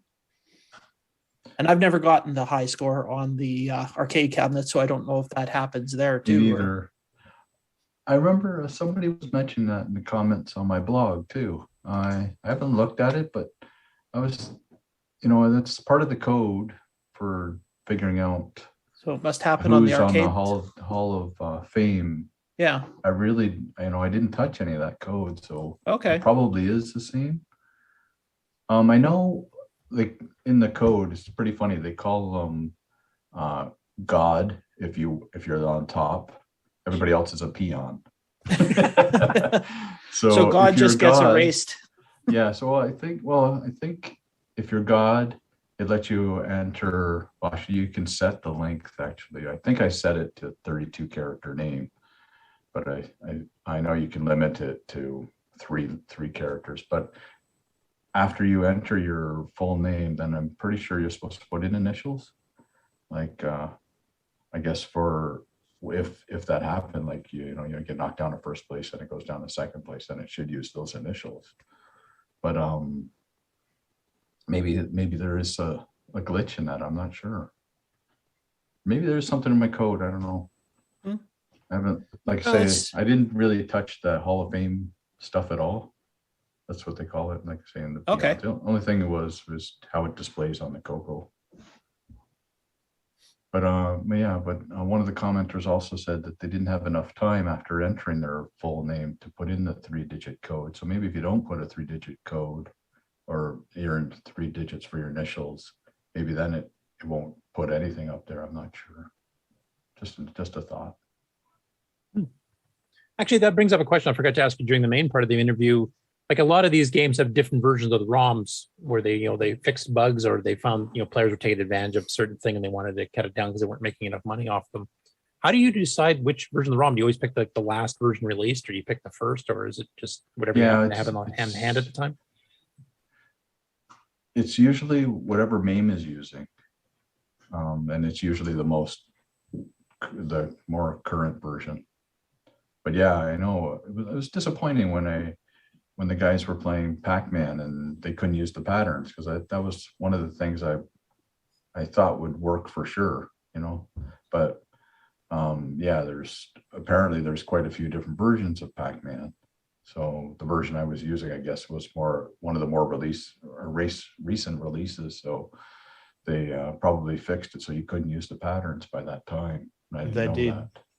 Yeah. So that was disappointing, because I didn't know the patterns when I was a kid anyways. I loved playing the game anyways, but you could pretty much try and make your own pattern. When you play enough, you get, it's like, oh, I'll always do this on the first screen or whatever to make it through, but be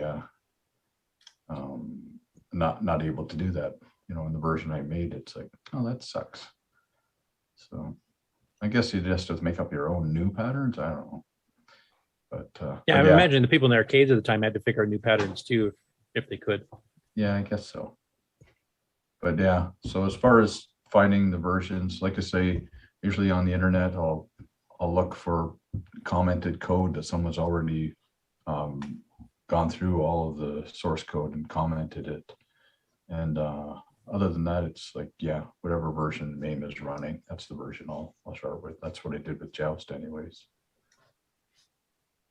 And also, I'm like looking at Robotron. I know they're actually, it's kind of interesting too.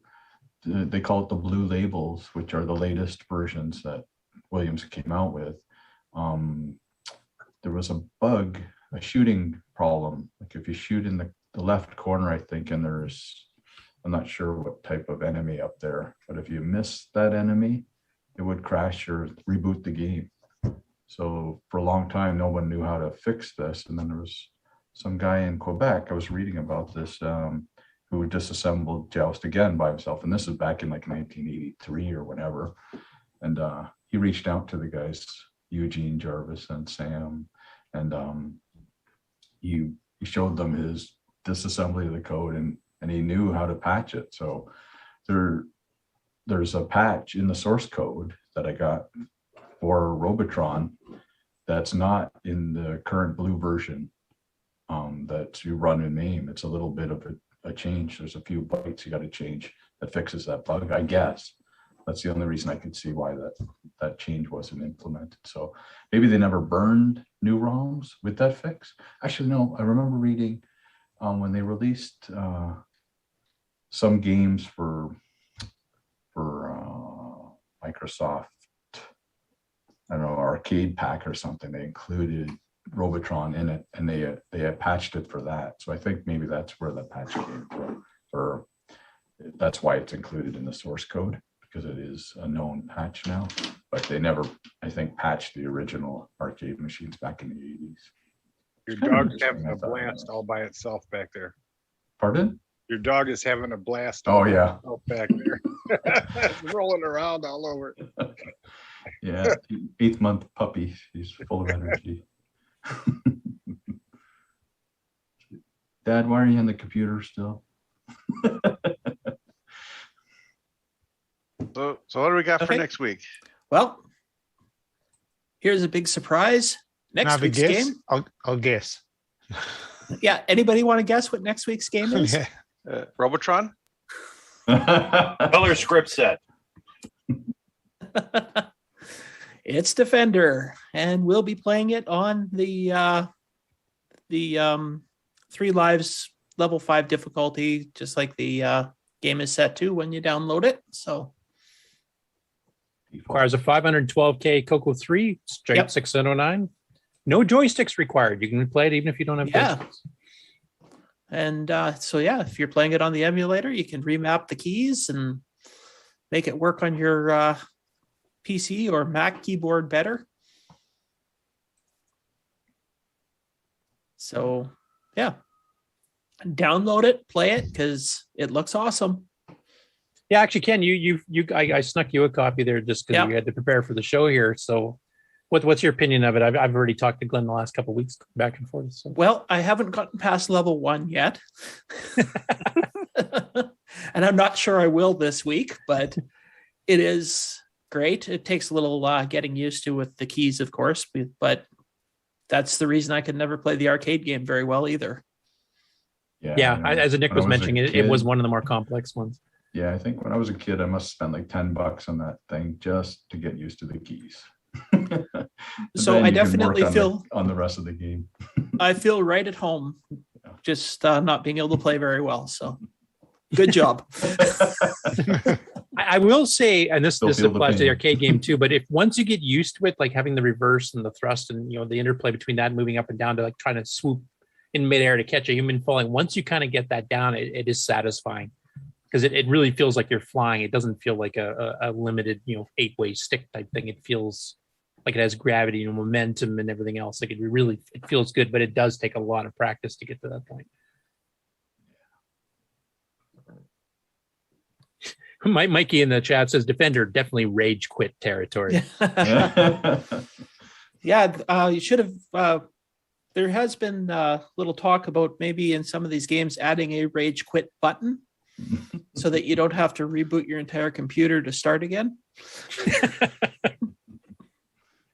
You couldn't do that in the arcade too, unless one of your friends went and ran and unplugged it on you. And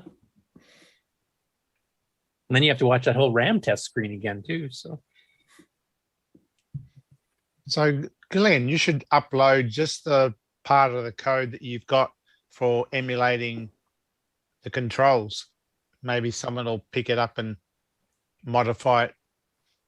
Rather than I'm once the again whole- hearing that Nick's volunteering. So, Well, I'll look at it, but I don't want to look at the whole block of code. Just send us the keyboard part and we can send it to you. And then you can tell us if it works. No. Because I don't feel like mangling my fingers. No. You're the crickets. Sorry, Nick.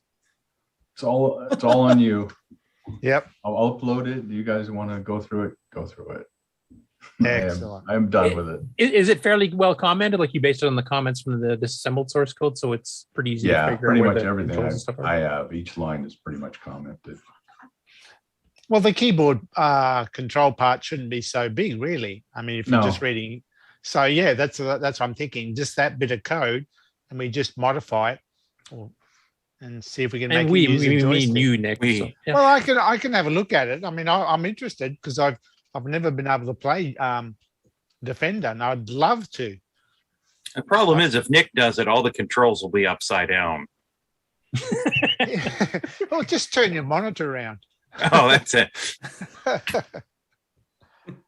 And as Glenn mentioned about Joust too, I would definitely recommend if you have a CRT RGB monitor, whether it's Magnavox or CM8 or a NEC Multisync 2 or whatever, I would definitely recommend that because it really feels like the arcade game. And get loudspeakers too, just like the arcade game did. Because Defender was one you could hear across the entire arcade when it did its little demo sounds. You instantly knew that's Defender. Where is it in the arcade type thing? So Okay. Yeah, that's everything for the game on, I guess. So, yeah, blazing the emulators. Now, the one caveat, the game plays fine in MAME, Glenn, I believe. It's just when you try to break out, you want to save it, it kind of locks up. Yeah, that's right. Now, if you do a soft reset in MAME, does it reboot and you can still save? You don't know. I think MAME really clears its memory when it even a soft Mine, I reboot. think, can't does. say for VCC sure. does. Yeah, I know the hard reset does, but I actually did do the soft reset on Oh, the was it MAME soft or VCC reset when I doesn't. tried it, and it actually did keep it. I did try running the save and it did work. VCC doesn't. No. So I'm so imagining the soft reset, as long as it's not so locked up, it can't recover from a soft reset. It might work for now. No. I do know Tim maybe. Linder, as you mentioned, has already patched it, figured out what the problem was, has submitted it to the MAME people, and it'll, you know, the next release, it's 236, whatever it is, we'll have the fix in it, hopefully. So Yeah, so a few weeks it'll be there. And actually, I tested on an older version that I had on a Linux box here, and it was working. But that's pretty typical of MAME. Well, it was quite a bit older though. So yeah. So if somebody still wants to play it with MAME and do the escape, because the problem Curtis is talking about is when you hit the escape on a CoCo, it will go back to the boot up screen, but on MAME it won't. It'll just lock up on the green screen, so you won't be able to do the actual save routine.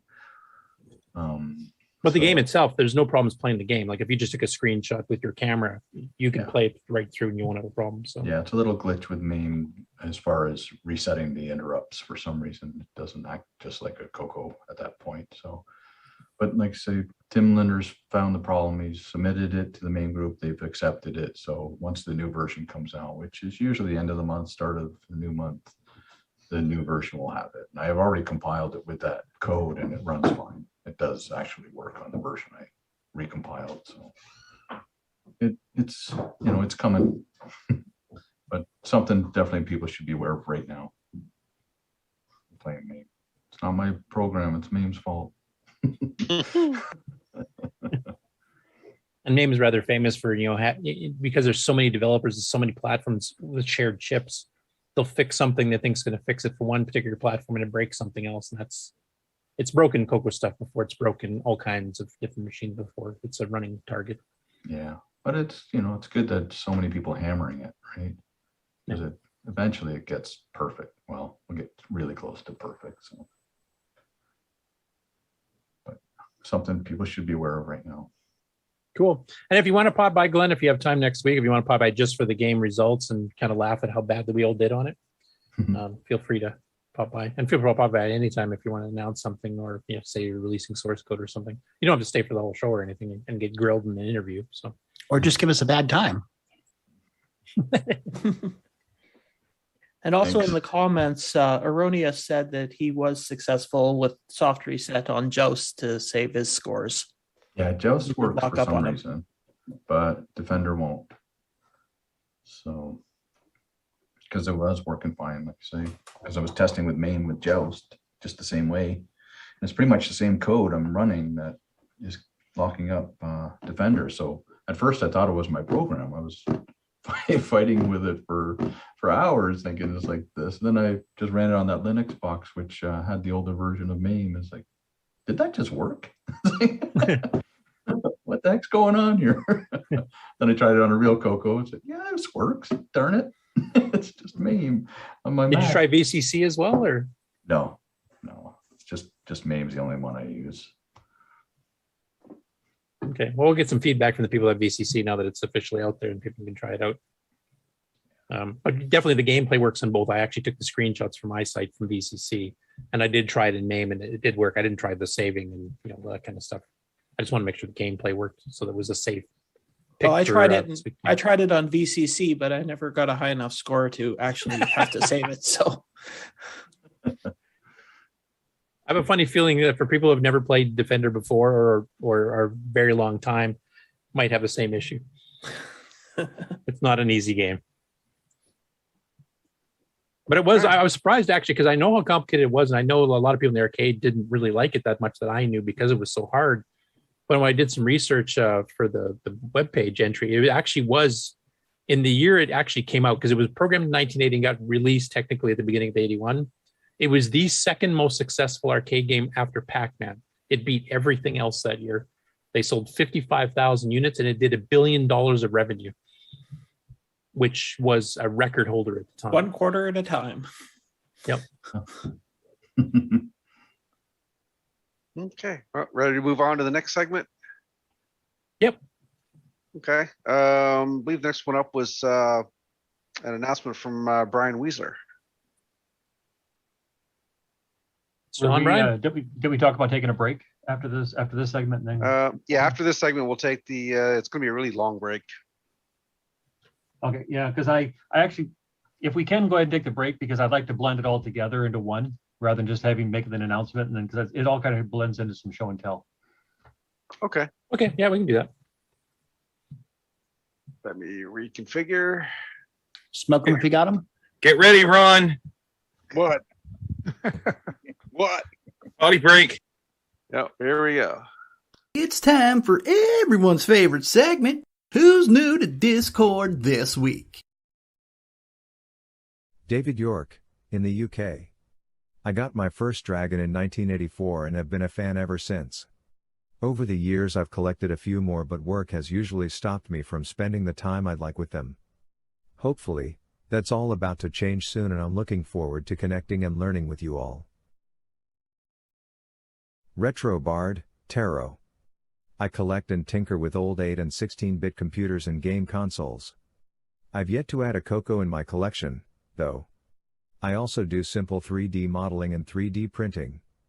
I hope to find out more about the CoCo line and maybe eventually be able to add a CoCo into my collection. Teal Guy, Brian. As far as retro computing, I'm primarily into Commodore 8-bit machines and early IBM PC stuff as well. In recent efforts to refurbish, not restore, the retro hardware I have, I've meandered into electronics hacking as a sometimes useful hobby as well. I rescued a couple of CoCos from my uncle in the last few years, then discovered Steve Stroh's YouTube channel when researching them and trying to figure out whether I want to use them myself or rehome them elsewhere. I hope to gain some more insight into the systems and some opinions regarding why someone like myself with no previous sentimental attachment to the systems would find them a good addition to the haphazard functional collection I have, beyond simply their historical significance. Dubleve, John. Dragon user joining the CoCoTALK on Saturday? Alias the creator of the soon-to-be renamed MSX2 Plus upgrade. Tron, Leo. I just got my CoCo 2 in the mail today. Can't wait to see what it can do. I know very little about the machine, but I'm looking forward to becoming familiar with it. Redornbos, Michael. I'm really a Commodore guy, run MA Penguin. And have had a CoCo 2 since 1984 that works, although I'd be lying if I said I used it much. Longtime podcaster, Yves. And I'm building an airplane, slowly, that I plan to put a retro computer in somewhere.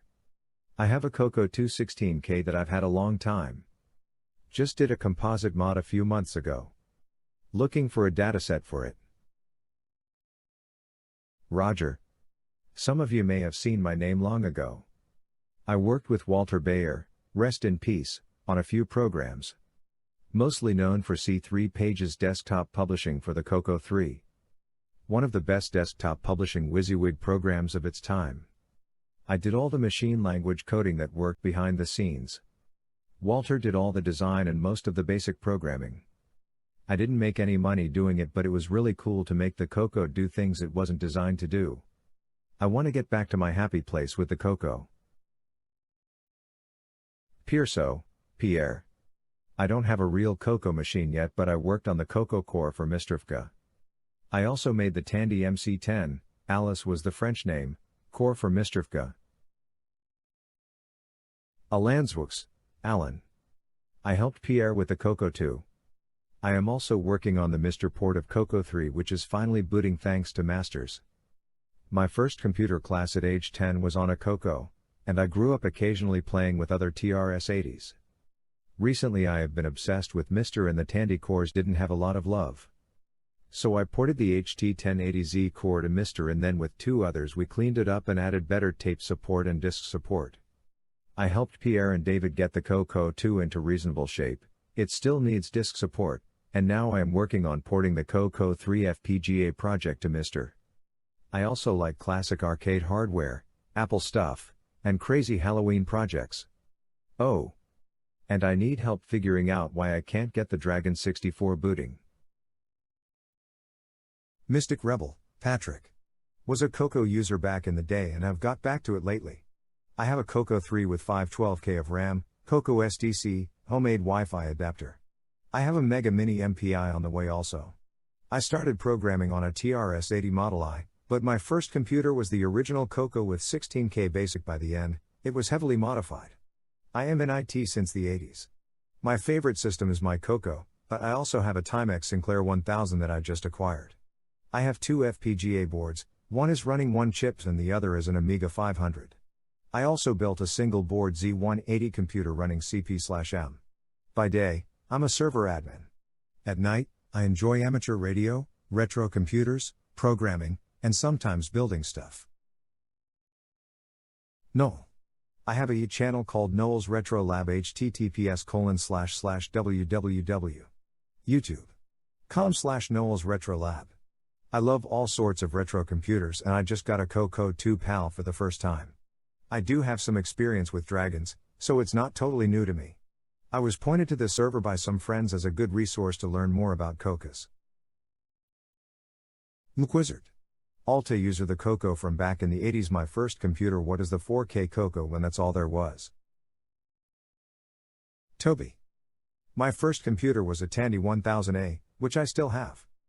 But I've also collected some more computers, including multiple CoCos, 3 3s and 1s too, and an old TRS-80. And plenty of Macintoshes, Amigas, PCs, etc. I've yet to test the CoCos and TRS-80. I just acquired some floppy drives/controllers for my CoCos, which will help. I found out about this by just searching for Tandy/TRS-80/CoCo discords. With the YouTube #SepTandy coming up, I wanted to hook up with fellow Tandy computer people. The Freaky Cheese, Steve. Steve CoCo 2 owner, and I also have an interesting Atant payphone which has almost every chip the CoCo 2 has aside from graphics. I also collect oddball computers and other weird phones. Benjamin Scary. Love Apple II and CoCo. 6809 was my fave ISA and an old school Forther. I have a few retro computers including a CoCo 2 and CoCo 3, but they're still in the USA whereas I'm living in Bangkok, so have to deal with emulation for now. Oh. I also loved OS 9 back in the day and am even more impressed now about what it was capable of so long ago. Berks, Gary. I use a number of retro systems that were machines I learned on as a teenager in the 80s. The Color Computer 2/3, C64. TI 99/4A, Apple II. For my retro hobby, I'm mainly into fooling around with novel operating systems like OS 9 and GEOS, as well as feeding my nostalgia. I found this Discord via a link on the Atari Age forums. And by being here, I hope to keep up with new hardware for the machines. I do my own repair and it is getting harder and harder to find spare parts. I'd read. Recently someone has a replacement for the salt chip, and I have a CoCo 2 with one that popped. Dougal. My brother Kevin and I wrote Vegas games sold by Tom Mix for the CoCo 1 and 2, and the cards and slots games for the CoCo 3, sold by Microdeal. Way back in the 1980s. I recently discovered the CoCo Pi group on Facebook, which brought back some great memories. I'm just getting started with my CoCo Pi, and that experience led me to the attic crawl space where I dragged out the box with my old CoCo 3, and my cartridge-based version of Edtasm Plus. I'm hoping to resurrect some of my lost brain cells, and maybe get back into some more cool CoCo hardware and software. Mad Cow, Steven. I was a CoCo 1 owner back in the day. My first computer, and it was awesome. I am here to see how I can revisit the CoCo and maybe show my kids some real computing history. I found this server via a CoCo YouTube video I ran into showing TRS systems. I hope you will let me be a member so I can see how people emulate or use their real CoCo systems. Go CoCo. Go Tandy. Thanks to Voice on Tech, Paul Fiscarelli, Terry Steege, and the CoCoTALK patrons for boosting the server. Join the CoCo community on Discord at http://discord. CoCoTALK. Live. Okay. That's what happens when we don't do a new Discord in a while. Well, we've now got a regular person that's going to be handling it, so that shouldn't happen anymore, theoretically. I think that same voice called me to renew my car's extended warranty the other day. And Erroneous wants to know where he can get a color computer 2/3. And I didn't know my CoCo had a 6,809 processor. That was kind of good. I think if you want a CoCo 2/3, I think that requires a hacksaw. At any rate, we're going to get into. I was going to say, I thought the CoCo 2/3 was the MC10. That's more CoCo like 1/8. Yeah. How about the Green Thumb terminal? Yeah, the Ag Vision, the original. Anyway, Brian Wieseler, we're going to kind of do a project updates and acquisitions kind of tailed on to the end of Brian's bit here, because he's going to be doing some show and tell stuff, some stuff too, including a follow-up to last week's audio spectrum analyzer mystery. But first, he has some sad news to share, and then some things based on that. So go ahead, Brian. Yeah. So recently I'd bought a couple items on eBay. Really? And through something new. Through that discussion, I had reached out to the seller because of some of the items that they had for sale, just out of curiosity, if they had other items. And through the response, she said that these were from her uncle. And so, talking to her a little bit more, I asked her if she could tell me who her uncle was and stuff, and she told me that she was selling these items on behalf of their family. There was a gentleman that would come to CoCo Fest. He really wasn't active on Facebook or the CoCo list, so you probably, unless you went to CoCo Fest, you may or may not know the gentleman. His name was George H., and I believe his last name was pronounced Bethe or Bethe Jr. You may have recognized him at the CoCo Fest. He was a black gentleman, and he had kind of a skin condition. So you might have seen him walking around asking questions and stuff. So those of you who would recognize that, he had passed away here this past February. And so you were able to get a picture of him? Let's see if you give me one moment here. I do have. Sure, he's in plenty of the CoCo Fest pictures. I do recognize that description of the gentleman. I've talked to him at CoCo Fest before. Yeah, and I've met him at CoCo Fest like since the 90s. Like he was going every year for decades. Exactly. Let's see here. I believe he said he was from New York City area, I believe. Correct. Yep. Yeah. Let's see here. Let me just do this real quick here if this comes up. Yeah, let me share this real quick here. Let's see here. Share screen. Mikey says in the chat too, says, yeah, he met George at the fest as well. Did that come through here? This picture? It's a little small. Yeah. Can you zoom it up a bit, or and then take out that idiot on the left? Oh, I thought we are talking about the idiot on the left. Let's see here. Hold on here. Let me give a like multiplier percentage. Yeah, zoom I was looking to see if it had a zoom. Yeah, the plus key. There we go. There. Maybe that's a little bit better. Yeah, well, I remember that guy. I did talk to him too. Yeah. So he had like warts here and there. Yeah, he had a skin condition that caused that from what I understand. But I don't know what he passed away of. That was just what the niece had said. I think he was like 80 years old, wasn't he? I really don't know. I do remember seeing him at the last CoCo Fest that we had, but I never spoke to the gentleman. So I that's why I wanted to share it, because I'm sure there's those of you that probably do remember him. Yep. I remember seeing him in like 95 or 96. So yeah, he was there in the 90s for sure. Yeah. And he was there at the last two CoCo Fest I was at. So the last two we've had so far. He was at Penn Fest. Oh, that's right. Yeah, because he was close. That's right. I forgot about that. That'd be back to like 1999. Well, then we should definitely have a picture of them from PennFest, because there's We do. There is one somewhere. Yeah, there has to be, because I think that's the most photographed CoCo event ever, isn't it? I know when we had CoCo Fest, the first one I came back to, he was at. We had the big group picture out in front. You know, where you touch the heron type thing, and he's in there. I have that one around handy. So Brian, if you want to keep going, I'll see if I can find that. I can bring it up later.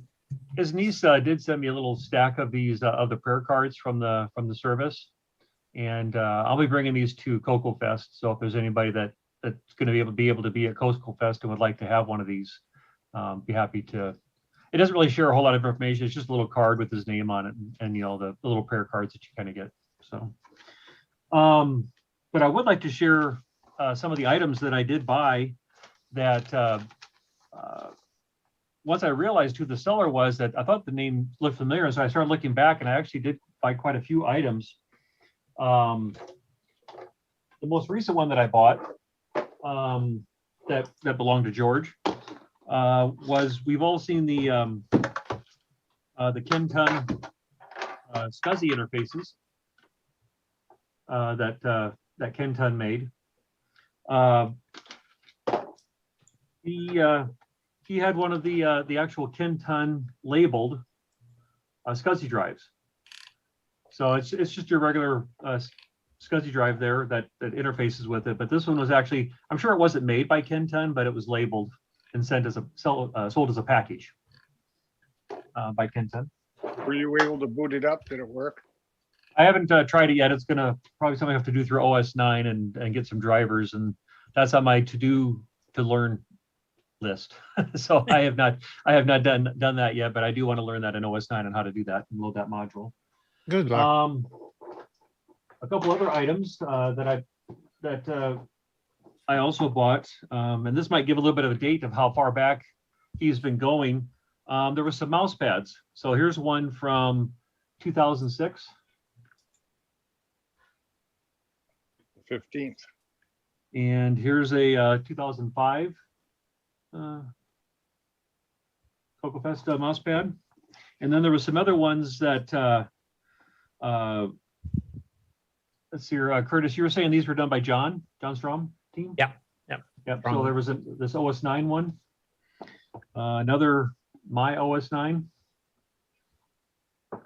And here's one from Chicago. This goes back to 2000. Yeah, I was at that one, and I do remember him being there too. Yep. A couple other items. He must have been big into serial to parallel interfaces. So here's a Metric Industries parallel to serial. This one here we've probably seen quite a few of, the Blue Streak. Yeah, Blue Streak Ultima. Yep, the Ultima one. And then what's the brand on this one here? It was CRC. Yeah, this is a CRC one. I can take it out of the bag, but I think we kind of see it there. So. And CRC is Tony DiStefano. So yeah. Okay. So these were all things that I didn't realize at the time. These were all part of George's collection that he had, and I wanted to share that with everybody. You know, kind of sad news to share, but anyway. Yeah, and since he wasn't on social media, like you mentioned, he's not on the listserv. He's not, you know, he basically just went to the fests. So none of us knew that he'd passed away. So was that like a small portion, and did he actually have CoCo 1s, 2s, and 3s for sale? You know, I don't know how much he had. I did look at the sales history of his niece, and there was a whole slug of stuff. There was CoCo 3s, CM8 monitors that she sold. I think a couple CoCo 2s. I'm trying to remember. There were some disk drives and other things. So I think he had a pretty broad range of hardware that she was selling for the family that were his. Yeah, I did find the picture of him too from the 2016 CoCo Fest, which is the first one I went back to after a 15-year pause. So I'll just share that.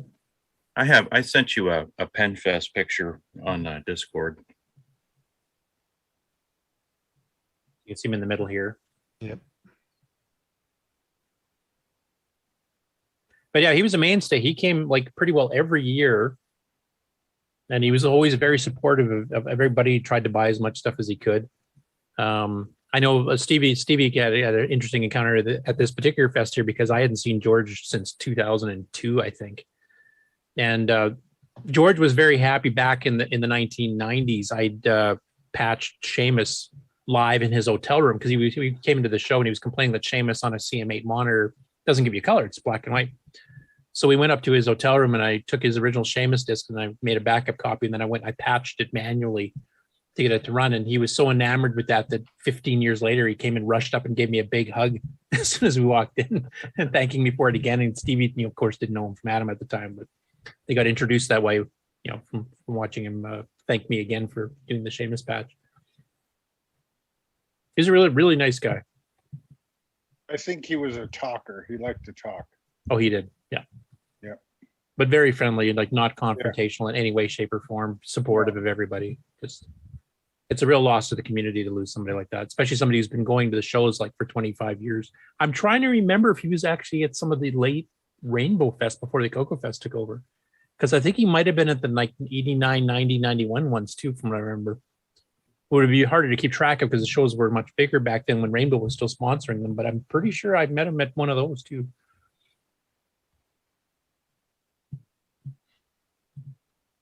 And Jason, where did you put your link picture? It's in Discord. A direct message in Discord. Direct message me or who? Yes, you. Oh, okay. I ended up with that picture as well. Yeah, I sent it to a few people. Oh, you can share it then, Mark. I'm moving through Ring World. Okay, let me see if I can bring that up without making a mess of things here. You want me to do it then? I can do it here too if you want. I'm getting there. It's a race. Yeah. I have it already loaded up, so if you want me to do it. Yeah, go ahead. I can end up sharing the wrong thing here. It's just that easy. There's Carl Sepsic behind him. This is PenFest 2000. This is the one I was at too. Sockmaster Nick Marentes was at this one. In fact, if I remember, he's probably pretty close to Sockmaster's booth because I think his was around that side of the display hall. Yeah, it was around there. And he's wearing his Chicago CoCo Fest t-shirt from the same year.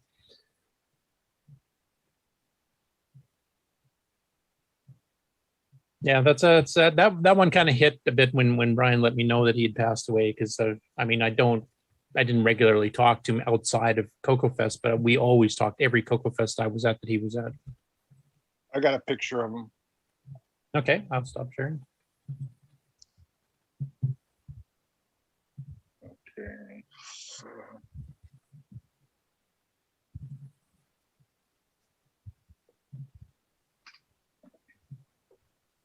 Oh yeah, yeah. Here he is. Not too bad a picture. There you go. Yep. You can even see When was this, Timberman Ron? way in the background there too. When was this, Ron? Last CoCo Fest. Oh, this last one. Okay. Yep. Yeah. Yeah, Maybe there's Simon in the 2019, right? back. Oh yeah, Simon in the dark shirt way in the back here. Yeah, Yeah. the one fest he's been to though. Stop share. Well, I'm glad some of his stuff made its way to you, Brian. That you, unknowingly had bought some of his stuff, so we know it went to a good home, and somebody that's actually dedicated to CoCo as much as he was. Yep. Yeah, I did. I let Tony know too, and because I think Tony knew him fairly well, just being with the association with the CoCo Fest and everything too. So, and he was unaware. Tony Perez, Pedreza. His name. Pereza, thank you. My tongue gets tied on his name. Anyway, he was not aware either, so I don't think it was very publicized. And the fact that he wasn't on social media. I mean, yeah. social media for him with the CoCo community was CoCo Fest. Yeah, and so he just wouldn't have news might have made it around that way. So Yeah, he'll definitely be missed.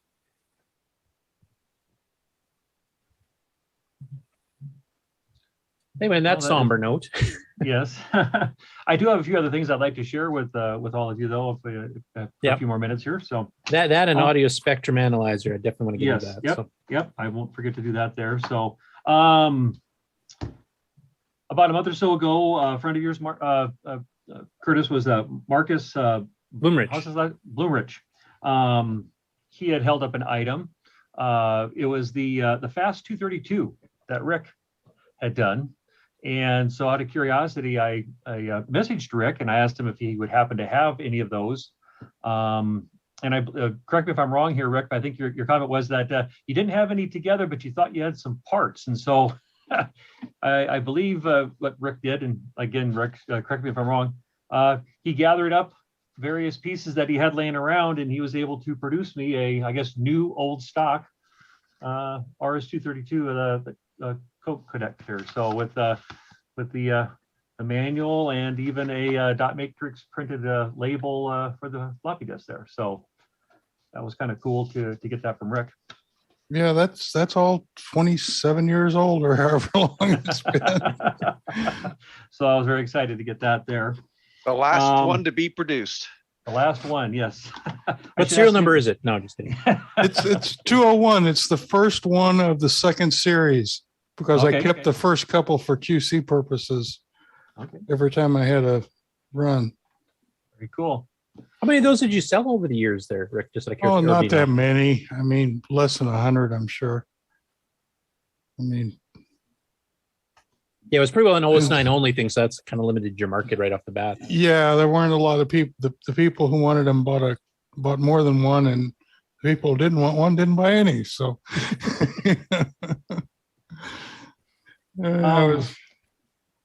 And then the next item I wanted to share is kind of over my left shoulder here. It's the poster that's up here. Tim Linner had done a run of the poster that Pedro had done of the CoCo 2, where he took the drawing from the service manual and then kind of rendered it into a 3D. I guess the light's kind of blocking it there a little bit, but he did that, and so I picked that. That came in here this last week, so that was kind of a cool picture. A name also in the community, Joshua Harper, was selling some different items, and a couple of things that I'd like to share from that. I did buy a number of items from him though, but the ones that I've seen people talk about, but I've never actually had, was the Color Computer 3, that little jig that you could use to hold the multi-pack. You put the color computer here, and then the multi-pack's feet would fit into here to kind of keep it together so it wouldn't come apart. So that was kind of cool. And then there must have been a clear version of it as well. So there's this one here that was done. Did Tim do these? Tim Linder? Maybe? I think so. I'm not positive, but I think so. Yeah, so kind of the same thing, but it's just a clear version. One other item that I did get from Josh that I thought was kind of cool. The data bit dubber. You guys remember, any of you remember this thing? No, that one I'm not familiar with. What exactly is that?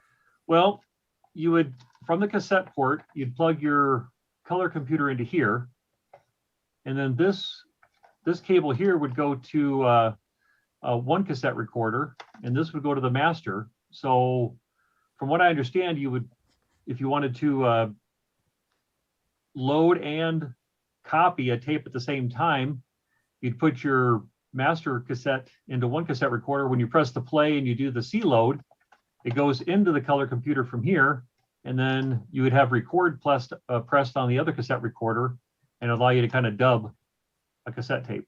While you're loading it. While you're loading it. So that was kind of a interesting. What company was that made by? I don't remember seeing that at all. The Peripheral people. I wonder if it processes the data. I haven't taken the screws off to see what's inside. If it's just merely some wires soldered together, or if there's any smarts in there at all. I'm not Like sure. interesting to see that. Like cleaning up the signal or something. Yeah, because I've never seen that before. I don't remember. I don't recognize the company name, to be honest. Yeah, I haven't gone up to the Rainbow archive to see if maybe there might have been an ad or anything on this one yet. So,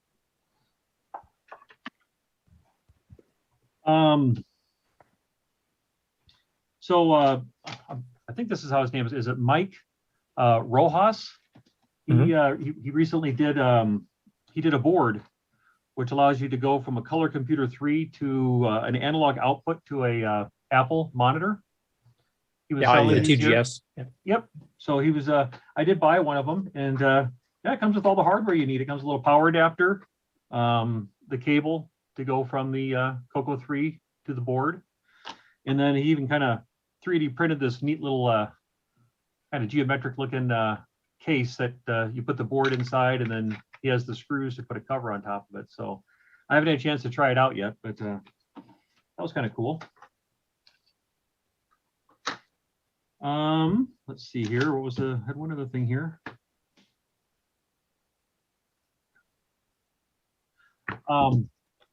Then not lastly, but second to last, I had some Dragon joysticks that I've never seen before.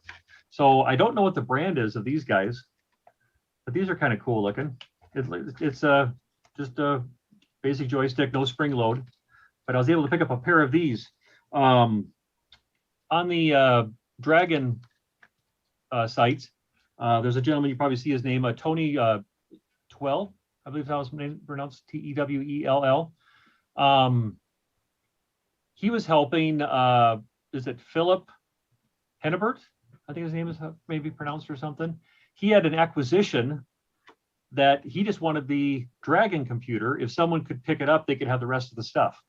Was kind of the deal that he worked out on Facebook. And so Tony went and picked it up. I saw these in the picture, and I asked Tony if he had any interest in them, and he didn't. So I ended up buying these from Tony. So there's no label on it or anything. I've been trying to do some searching, so I don't know what brand these are, but it was over in the UK. So that was kind of cool. Karen, if you're still in the chat, because I know you were earlier, if you have a clue where those came from or who the manufacturer was, let us know. So they would work on the CoCo also. Correct. Yes, they would. Yep. They kind of look like, I'm trying to remember the name brand. There's one in the early 80s. Was it Endicott made some joysticks that looked somewhat similar to that? So I don't know if that's them. I'd have to take a look. I haven't seen the picture of them in a while, so I'm not sure if it's exactly the same. Maybe I'm remembering wrong, but it might be an Endicott. Endicott, okay.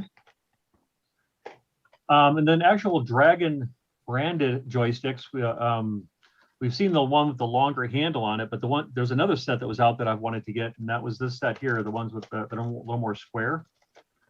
So these kind of have a neat little handle on them. Yeah, big honking handle. Yep, just a momentary one. There's no spring load again. So, but these are actually Dragon. From Dragon themselves, yeah. Yep, joysticks. 60 says no idea. Okay. 60 being Karen, of course. The last item I'd like to show you all is another joystick that also was labeled as a Dragon one. It was called the H.E.R.O. And I just thought this one looked really cool. I really like the labeling on it. I don't know why it just looks very retro, but it's a 2-button, but it's really not a 2-button though. It has 2. It's just, do you like to press the left side or do you like to press the right side? So it's just it's ambidextrous. Use it with either hand. Exactly. Yep. So I mean, it doesn't have the center pin though, but this one is spring loaded, and I haven't had a chance to try it out though, but it feels very clicky. So I don't think this one has pots in it. I think this one just has switches. So, like an Atari would type of thing. So, but I just love this artwork, that H.E.R.O. That was kind of cool looking. Tom says he recognizes the joysticks, but he doesn't remember the brand. Remember the brand? Okay. And then lastly, from last week, there was a discussion about the audio spectrum analyzer, where we've all seen the traditional one that had kind of a black screen with all the colors. And Curtis had shared a video of a version that somebody had that was, what was it? One of the P modes there, P mode 3? Was that the one that you thought it was kind of a white screen? Yeah, because the original one was like Semi-Graphics 8 or 12 or something like that. And then this one looks like a P mode 4 artifacted screen or P mode 3 or something like that. Right. Yeah. Okay. And I had one on my shelf that I just have with my collection of my other ROMs and such. But I did have some other ones in a box that I was going to be selling off some of those cartridges. And so I went and grabbed them, and I had three. Actually, I had three of them. The first two were like what we thought. And when I plugged the third one in, bingo. So here it is. So now you'll never be able to sell another thing again because it might be a different cartridge. I'm stuck with it all now, aren't I? Is there any difference in the labeling? No, I mean, it says 1981 here. It says the Radio Shack here. It all looks the same. There's no difference in the part number. Everything looks the same. Not at 1981 when you plug it in. When you plug it in, it does say 1983. Here, let me do one thing here for you guys. Let me reach over here. And let me switch my video here so you guys can see. Video. Brian Wieseler, got to collect them all. Got to collect them all. It's going to go blank here for a second. Okay. You must be wicked at Pokemon. There we go. Can you guys see that?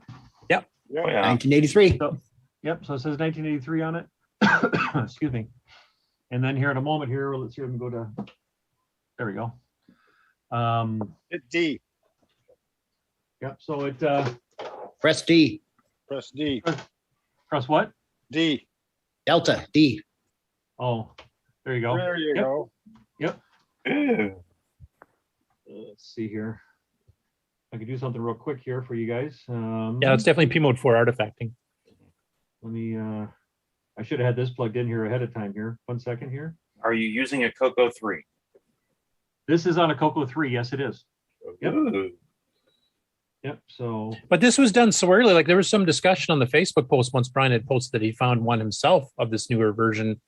You know, because this is CoCo 3 compatible, but done in '83. That's way before the CoCo 3 was even the glint in Tandy's eye. So there'd been no knowledge that they were going to be losing the semi-graphics modes. So I'm not sure why this was done and why it was never announced, and nothing was changed. The manual's the same and everything else. Yeah, obviously slipstreamed it. They didn't even change the label. Do the kaleidoscope now. I think it's K. That's still semi-graphics 4. But I know a few of us reached out to Steve Bjork. Now, none of us have really heard from him lately. I'm hoping you eventually leave the message, because it'd be interesting to find out the history of how this new version got snuck in. Now hit the secret key. Oh. There is no secret key. Oh, okay. Oh, I thought maybe that helped it receive WeFax. Yeah. Originate WeFax transmission. Yeah. You have an affliction of WeFax on your mind, don't you? Well, so yeah, so look who's we had talking. the gentleman in the video that Curtis had, and then there was another guy, Dalton, I think his name is. Yeah, Dalton. He has one, and then I have the one. So I'd be kind of curious if other people, you know, maybe go and dig out your audio spectrum analyzer that's just sitting on the shelf and plug it in. Maybe we can find more of them out there. Yeah, So- because there's at least Check 3 in the online wild now we know of. So Yeah, I'm gonna have to check all mine now. I have 2. They're both old. okay. And I don't know. I think I can't remember, Curtis, if you said this to me or if I read it in the chat or something like that. But it wasn't uncommon for, like in this case here, maybe this might have been a case where Steve did the original audio spectrum and they wanted to do some update, and so they did it internally. They didn't actually go back to Steve for it, though. The only thing is that the title screen. Yeah, I know that has to be written by Steve, because that's some newer routines he did when he did Bjork blocks and stuff a year later. Okay. But yeah, I mean, stuff like Downland 1.1, which was fixed to run on the CoCo 3, was totally Tandy. When I talked to Michael Eichmeyer, the guy who originally did it, he had no idea that it had even happened. Mhm. But this is definitely a Steve Bjork later intro screen. So yeah, so hopefully maybe he'll respond to one of us and maybe give us a little insight into this. So The lowdown on it working on CoCo 3. It wouldn't. The original one doesn't work with it. Is that correct? It runs, but you can't see the display because the higher semi-graphics modes aren't supported on the CoCo 3. So basically, you get it a zoomed in version of the top part of the screen. You don't see the bottom at all. Okay. This came out before the CoCo 3, you said? 3 years before. But this came out before the deluxe CoCo was even internally going. So I mean, that's why weird they did the because- change. I don't know. Because the original one looked better. You think our guest in late October would know? He might. That's maybe. Let me write that down. That's a good question, Ron. I'll sneak that into my my questions for him here. There you go. I just checked the two I have sitting here, and they're not the P Mode 4 version. Yeah, this is like a wonderful thing to find, isn't it? Pretty neat. Yeah, I mean, it's been out for decades, and none of us knew about it. Now it's going to be, that's going to be a big thing at the at CoCo Fest. Everyone's going to be checking the audio spectrum analyzer cartridges. We need the a newer ROM version's dump going of to be up in that. value. Go ahead. The only other cart that's that changed was Downland, right? Yeah, Downland was 1.1 fixed just to get it to work on the CoCo 3 doll because it would crash on booting up on a CoCo 3. Was there another one? I thought there was one other one that might have had the same issue. Remember? Actually, is that P Mode 4? This right now? No, this is semi-graphics. No, the other mode. Yeah, because you got black, white, red, and blue. Because you have P-Mode 3, NTSC you art. mean. No, it looks like P-Mode NTSC. 3. No, unless you got a secret way to make black on a P-Mode 3 screen, Nick, which I'm sure you would have used already if there was. Like NTSC artifacting to me. See the black there? Oh, yes. It's just the pixels look wider than a P Mode 4. Well, he's probably doing multiple pixels together because if you look at the pixels on the numbers in the bottom, it's obviously the bars are wider. They're like a full byte or something, 4 pixels wide. All the vertical bars are thick. I guess you got to do it to get the artifacting anyway. So yeah, you need at least 4 bits to do a wider. I don't know why they would have done it. It's like it made sense for a CoCo 3, obviously, because then it would be backwards compatible. But 3 years early, like they didn't know. I mean, even when they started developing the CoCo 3 in early '85, they were looking at that new Motorola. What was it, the RMS system or whatever? Like they weren't even the Gimme wasn't even a thought then. They were expecting Motorola to come out with this Amiga style level hardware, which Motorola never could get properly working, so they dropped it and then went to the Gimme. But that was several years after this. Brian, you're running this on a CoCo 3? Does this cartridge work exactly the same on a 2 or 1? I'm not sure if I understand. This is being run on a 3, correct? Yes. Would it run the same on a 2 or 1? Yes. Yes, it does. Yep. On a CoCo 2, it displays the same screen. So a big shout out to everybody out watching the show later or watching it live. If you have Audio Spectrum cartridges, please try them out, especially if you have multiple ones. Maybe you never plugged the second ones in because you got them as part of a lot or something you bought on eBay. And let us know how many other people out there actually have this newer mystery version. I wonder how that would look with the CoCo VGA, and you can push the buttons and change things. It looks the same. Yep, actually you can get a little bit better picture out of it. The colors look really nice, but it's still this artifacting colors. Yeah, and same on the Gimme X, I would imagine. And if I understand correctly, Nick Marentes is working on joystick support. Now we just need a ROM dump of this version. Yes. Yeah. Which I asked about. Yeah, the problem, Ron, I guess you could use the tape trick. If you tape over the pen, the auto start pin, you can copy it off that way. That's how. But I think people, because this seems to be fairly rare from what we've seen so far, I don't think people are going to want to open it up to take out the ROM and put it into an EEPROM reader and wreck the label. It might not even have a standalone EEPROM. It might be one of those blister ones, but it is fairly old. No, when Brian opened it up, he's got a picture on the Facebook in the comments to the original posting there. It actually is a full chip, but is it soldered or is it socketed? It's soldered. Yeah, I have a little video that I added down in the comments area. You can kind of see it. I tried to kind of tilt the ROM cartridge a little bit to the left and right. You can kind of, right between that little gap there, you can kind of see the ROM chip. Is there a date on the circuit board? I haven't opened mine. The label is all sealed, and so yeah. So, because it's rare, I don't know if you want to wreck the label to find out. Well, maybe yeah. Let somebody else be the sacrificial lamb. I'm just wondering if it is a later version, but the year on the title screen is wrong. Well, I don't think it's wrong. I think it's a later version that they just slipped, like they said, slipstreamed into production. Hard to see why. I'm just wondering, When did the original come out? 81. It was one of the very earliest cartridges. And the other ones actually do say 81? Yep. Yes, all they the do. labels are totally unchanged. The manuals are totally unchanged. Yep. The original Of one, course. instead of Weird. having this line effect like this, it's colored bars going around in a circle. Yeah, the around standard outside. older Steve York like popcorn does the little marquee style. Yeah, and this looks more like the Ghana Buana. Yeah, like Bjork blocks, Ghana Buana era stuff where he did quite a few Stellar Lifeline, that kind of thing. He's even using the same font that he used in all those. Yeah. So it's definitely Steve. It's just It's not really that surprising, though. There was probably some sort of corporate semi-graphics is going away no matter what we're going to use in the future. It ain't going to be this. So while we got these guys under contract, we go on and tweak a few things. Brian, throw the other card in. It may be, but I'm kind of curious as to at that early stage of 83, how would they have known semi-graphics was going away?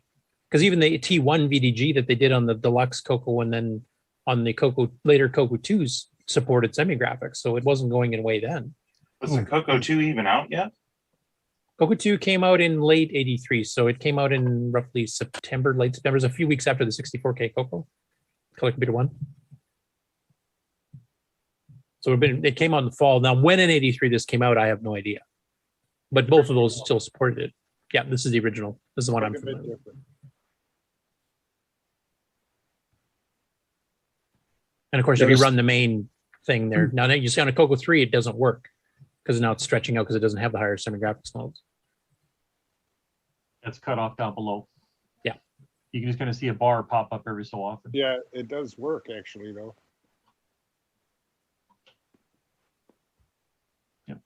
Yeah, technically it still works. Like the Kaleidoscope might even work if they didn't use the higher semi-graphics. Hit K. Don't you want to hit O? Yeah, the secret key. So Oh no, he's using higher semi-graphics on that one. So he changed the graphics mode on this screen on the Kaleidoscope too. He reduced it down to SG4, which is the only semi-graphics mode that runs the same. Weird. Yeah, definitely. Hopefully, Steve, if you hear this or watch this, even if you can't get on the show to talk about it, just send us an email or a message at Discord. I'd love to hear the history behind this. Or is this just a mirror of the top of a screen? Yeah, well, I mean, the higher semi-graphics mode is basically it cuts how many pixels high each character block is. And on the CoCo 3, you set any of those modes that go beyond the normal 8x12 character cell, or is that the right size? I think it's 8x12. It basically just, prints them out full height no matter what you specify the missing SAM VDG to do. Right. So I'm just saying that the Kaleidoscope is usually symmetrical and this is not. So it's it still half is. It of just the says all the screen. pixels are stretched, and then the bottom half of the screen is completely missing because it's not showing it. Of course, this is proving that the CoCo 3 is compatible with older software. It's running. Well, it runs, but the visual display is wrong. I mean, you take a look at like Ninja Warrior or Protectors 2 or Guardian, that it doesn't work on any of those. It didn't crash. Now, there's some pokes you can do to actually kind of fix this to a certain extent, but you can't see the text characters at the same time. That's a technique that I think Nick's the one who showed me the first time. Maybe if you take the cartridge out and blow on it and then put it back in.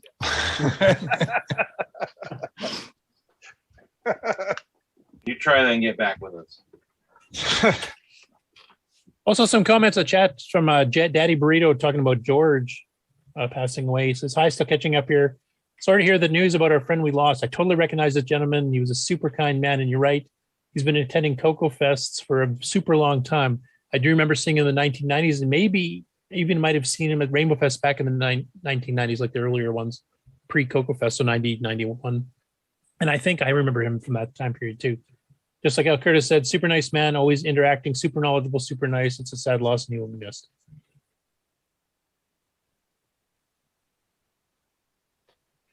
It looks like one of your machines there in the stack reproduced itself. You got two now. Your speaker system. Oh, this here? Yeah. This is an MMS or MSS10, and this is a 20. Oh, okay. Did you have The 20 both? has the equalizer on it. Oh. This is my my MIDI stack of stuff. So I got different MIDI controllers plugged into here with an equalizer down below, and That's what I play all my MIDI music through. How's the ears holding up? Ear, oh. What? What?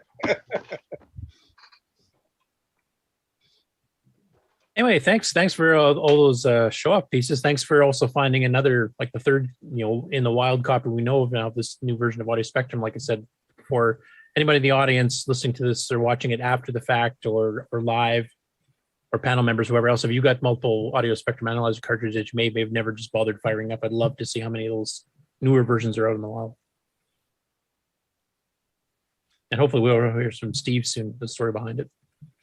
So You watch Brian, if you have a bunch of these cartridges and you have doubles, maybe some afternoon you got to sit there and start plugging them in and taking a look at them. Yeah.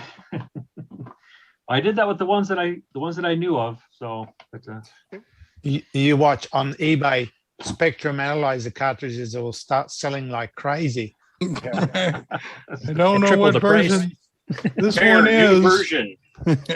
$295. Yeah, it'll be the price of a Seaboard CoCo 1, because it's rare. Okay. Well, since we're on project updates and acquisitions, I think Ron, you had something to show, didn't you? Yeah, I can show something. Let's see. I want to go to my garage. Well, first off, Oh yeah. First off, we need.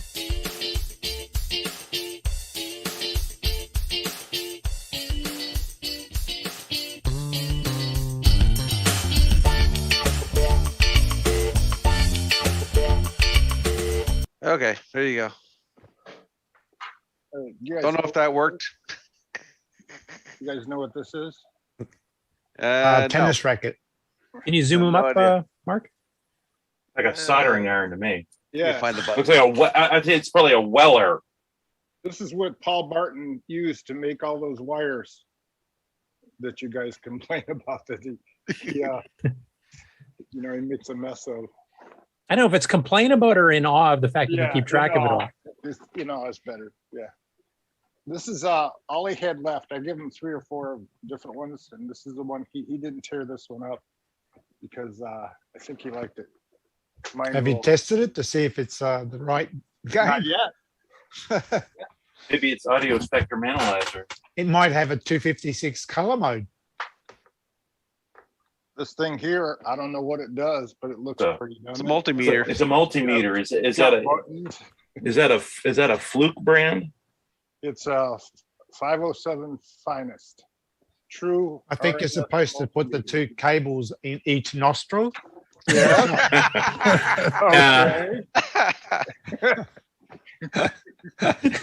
Don't do what Ron Delvaux does at home. That's like me giving soldering tips.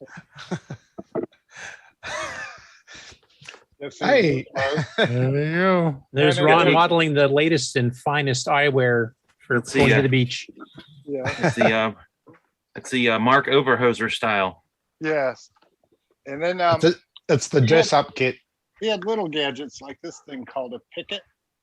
Yep. Oh, picket. Yeah. What's it do? Programs the little pick chips, peripheral interface controller chips. Picks. Cool. Microchips pick line. That's the one that supports less than 5 volt chips. It's a All pick right. Kit 3. Here's another neat thing. Little voltmeter. Radio Yeah. Shack? Radio Shack, yeah. Yeah, portable one for your pocket. Yep. Yeah, stick it up your nostrils as well. And then Mrs. Barton, she says, did you want this thing? And I said, sure, what is it? And she goes, it's a thingamabob. that is a micrometer. Yes. It's for measuring things. Yeah. I have one myself. We use those at work quite a bit. Yes. Yep. And he's got written on the top. Because Oh, yeah, dump it all on the ground. Exactly. Yep. Smart guy. And then there's just a few things.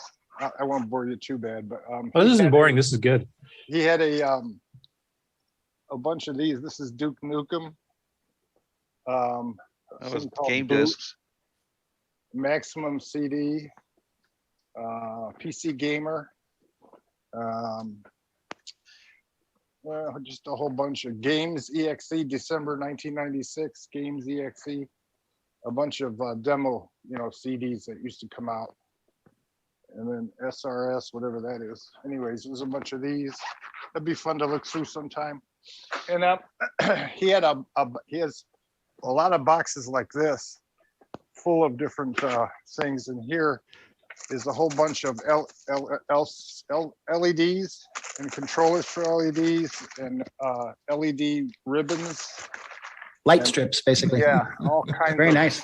RGB everything. Yeah. Yes, absolutely. And then there's something special I wanted to show you guys. This little thing here that he devised. She says, I want to show you this.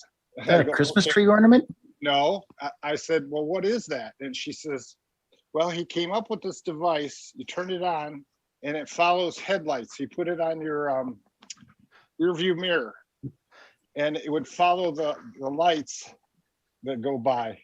You see the eyes are following the light. It has a motor on it.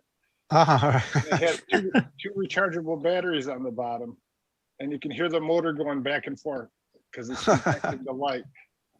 Oh, okay. So what do you think of that? It's pretty interesting, isn't it? Yeah, that's cool. Actually, that's a geek's toy for sure. Yeah, Exactly so. It has a microprocessor in there somewhere. You can hear the motor going back and forth. Pretty neat. It's using some sort of photo cell to track the brightest light source and then turn it to follow. He's got a divider on there so it wouldn't be confused from one side to the other. Thing. I thought that was its nose. Yeah. I think that's it for now. Did you have that one set of CDs that you found that you were asking about on the OS9 forum? Oh yeah. Well, that's on my that's on the. I didn't know if you had those discs handy or not. So. No, we'd have to go to. Do you want to go show it real quick? You're probably quicker than me going to it. I'd have to fire up a separate browser for that. So I can kind of talk about it, I guess, because he found one of the original. For a while, their microware, when they were trying to promote OS 9000, was giving away at CoCo Fest and even through mail order some free versions that would run under Windows. So if you ran it, it would run a virtual machine basically under Windows. You could actually virtualize OS 9000 to try it out, to see what the development tools were like, see what the operating system was like, etc. And Paul has one of those, which now Ron has gotten. Here it is.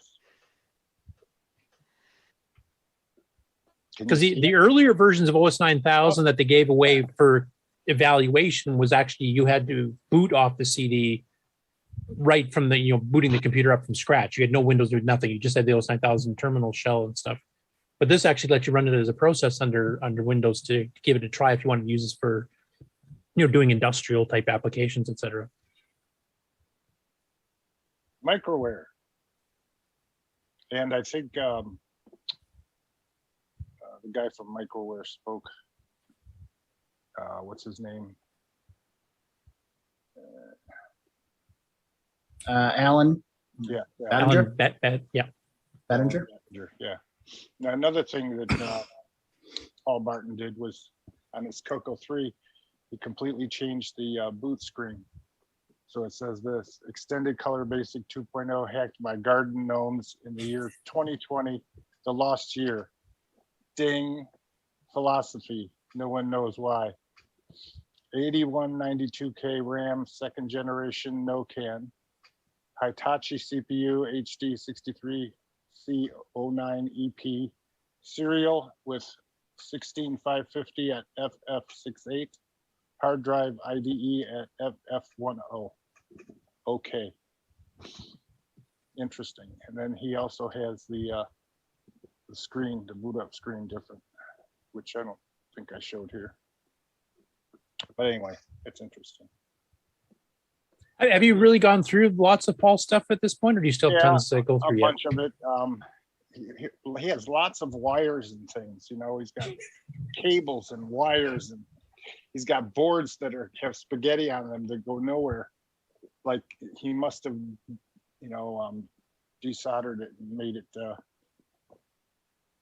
Oh, we got an answer to your joysticks there, Brian Wieseler.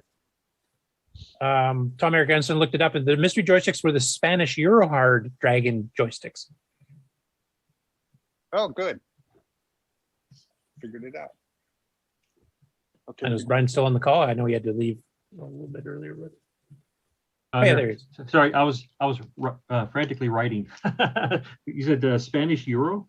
Yeah, the guys that bought the rights to the Dragon and produced it in Spain after Dragon in the UK shut down. That's a good idea to write it down because it's not like this is being recorded or anything, right? Yeah, and then the link is in chat. Good point. Thank you, Mr. Obvious. I do what I can. Captain Obvious, huh? Brian, are you still going to show us a whole bunch of stuff that you got that's separate from all the stuff you just showed us? December 4th. I'll be making an updated video to promote that a little bit. So December 4th. That'll be a 9-hour show to go through the first U-Haul. And is there a rumor that you got an old Radio Shack storefront? No, that is just rumor. Okay. Now that semi truck hasn't arrived yet. I can neither confirm nor deny. Does anybody else have any project updates or acquisitions? Glenn, have you finished writing Robotron in the background while we've been talking about this other stuff? Or? And Nick, you haven't got any more updates on your game yet, have you? No, nothing new. Yeah, none of mine either. I've actually been busy with work again this week, which is nice. I figured Nick would have like 3 more side projects unrelated to the big project, just to break it up. Actually, there's one we can announce. It's not CoCo related, but it is Tandy related. Because Nick has actually been on the Trash Talkers last weekend, which is just after the CoCo show. Yeah, because you've officially announced it, so I'll let you. Why don't you? You can bring up a screen, just kind of showing that what it looks like, or even demo it or something. I think I even have it running at the moment. Actually, okay. I'll just share the screen I've got. First of all, I will say that I have been working on another game. Surprise, surprise, but it's not a CoCo game. Hang on, I'm just trying to bring up my deck. Yeah, we see it, Gem Hunter. So it's for a TRS-80 Model 1 or 3. We couldn't have guessed. Yeah, that's right. Low res, monochrome. Will it run on 16K? It could, but at the moment it doesn't. Because I figure most people have more than 16K, but I could make it. Yeah, I'm still thinking about that. 16K that works. Of course, I need it on tape. Yeah, no. Anyway, but it's basically it's the my old waterfall game, but it's based on the original game, which is the game on the Atari 2600 called Man Goes Down. So I'll just start it, and it's not finished yet, but anyway. There is sound effects. I think I've turned them off. But that's your character there. And you just jump from platform to platform. These are the objects you're meant to collect, but that doesn't work yet. And like in Waterfall, you just go and collect all those objects. And you get, oops, I died. Wants to know if it's got a joystick. No joystick. Ron wants to know if it's compatible with WeFax. No, it could be. That's too bad you didn't have the sound turned on, because actually you got some pretty cool sound effects. I've just turned it on. So I'll just start it again. Can you hear that? Yep. Did that come through? I'm not hearing anything. Oh, did you share sound when you shared the window? Oh, maybe not. I'll just do it again. Hang on. So it's almost finished. Yeah, you got a pretty good reaction actually from the Trash Talkers. A lot of them sounded interested in it. So, and they're generally not known for being game players. Yes, I don't know how many of these will actually be sold, but well, how did it feel doing TRS-80 program? Oh, have I got the wrong one there? Yeah, I think I do. Yeah, it's a static one. Hang on, let me stop the damn stop share. You have to excuse Nick. He's new to this computer thing. Well, you caught me by surprise. I wasn't going to show all this. Oh, he's working upside down. You have to give him a break. Yeah, well, No, like I've known about this for a while because Nick's been working on it off and on for, switching between this and 0 hour for probably about a month or two now. But he didn't want to reveal anything on until he revealed the trash talkers first, because that's the primary audience. And since you did that last week, I just wanted to mention this is why it's taken so darn long for 0 hour to get finished. Well, I'm just kidding. Probably part of the reason. Well, next is going to be a version of Donut Dilemma for the TRS-80, I hear. There is. It came out for that came out first. That was in 84. What am I saying? Game. I know. I'm kidding. Oh, you and your brother have the same bad sense of humor. We pride ourselves on our signature sense of humor. All right. I'll just do it again now with sound effects, hopefully. Wow, that's loud.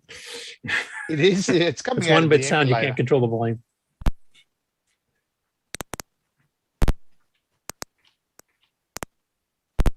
So I'm just jumping. I won't be able to hear this on my Model 1, would I? Yeah, this will come out on the Model 1, yeah. So they're footstep sounds. And when you die, you get an explosion sound.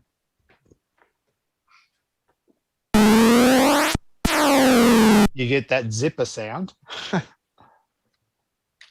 It should be mentioned the MC10 has 1-bit sound, same as the Model 1 kind of had, I think, right?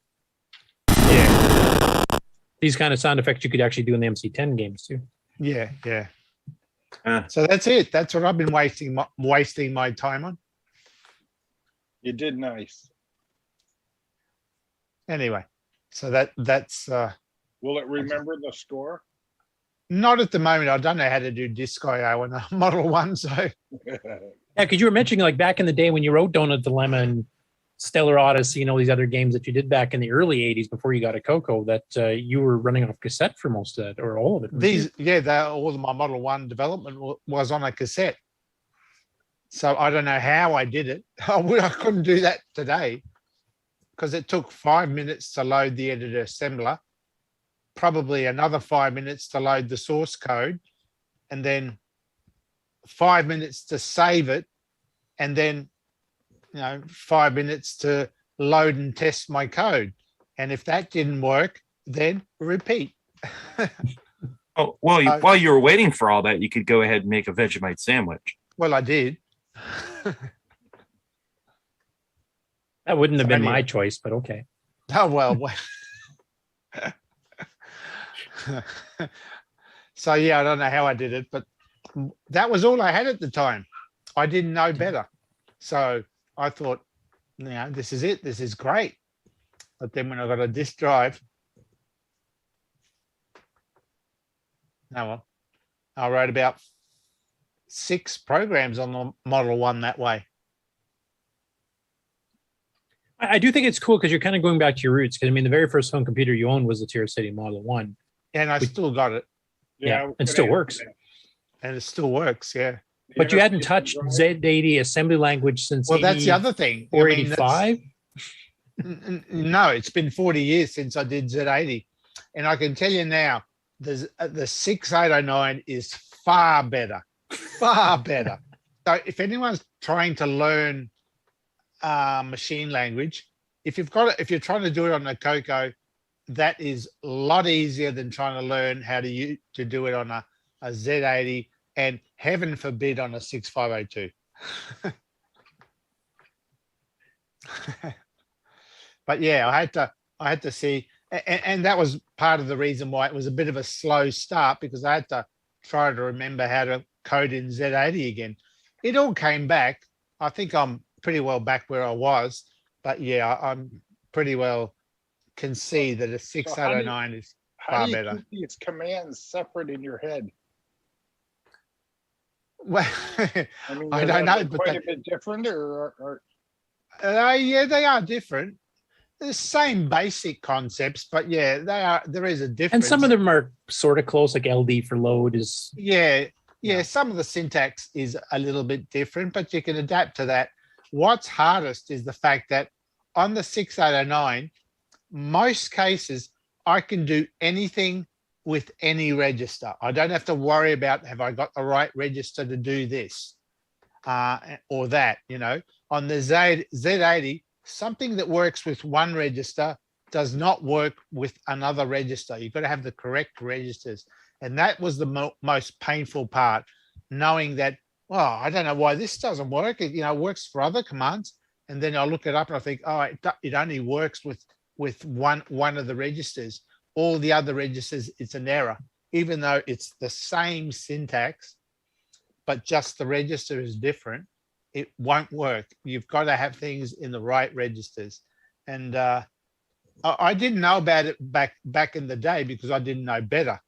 But now that I've been on a 6809, going back to the Z80, I think to myself, what the heck was I thinking back then?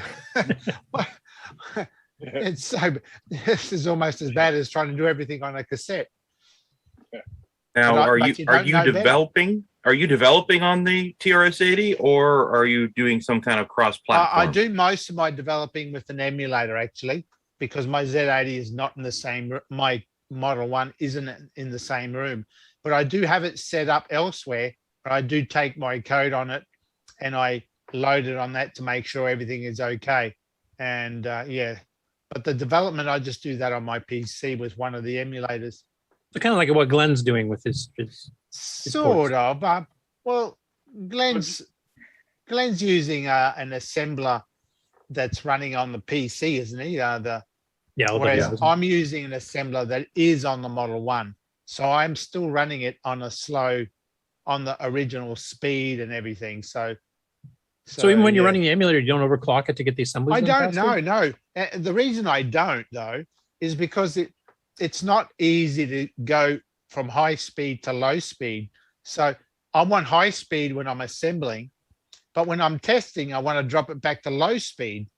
And it's a lot of mucking around with the mouse. You know, got to pull down the menu, select that item, and like in VCC. If that's causing you issues, then no wonder you suck at Joust and Defender. That's all. Well, that's right. So at least with VCC, I just hit F8. So, you know, high, low, one button.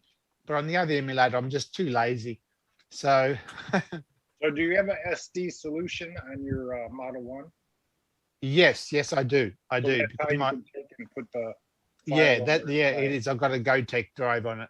Okay. Now, will you be adding joystick support? Well, there aren't any. Well, there aren't any officially for the TRS-80. There are some, but they're not. Yeah, like Big Five used to support a few of them. Yeah, there's no actual joystick port. So. Yeah, that's the joke. Nick, will you be transcoding this over to the color computer? Oh, transcoding right after I finish the WeFax version. Well, you already did. You transcoded Waterfall to Gem Hunter, right? I don't know. Is that an emulation or a transcode? Oh, we're going to start that religious war again, are we? Yeah. Well, you know, one thing I was disappointed was that the Model 1 didn't have a real-time clock. That's okay. The CoCo right now doesn't either until somebody makes one. Hi, Rick. We ready for news? Yeah. Unless somebody else has got a project update or acquisition, just want to make sure those are all done first. Well, does anyone have the password for this CD? I had that one back at work. Unfortunately, I don't have it anymore because I did have the password written down. Maybe it was generic. I don't know, but I dug it out, and yeah, the password's missing. So, because that's the original OS 9000 self-booting CD where you can actually make your own installed floppies and stuff, right?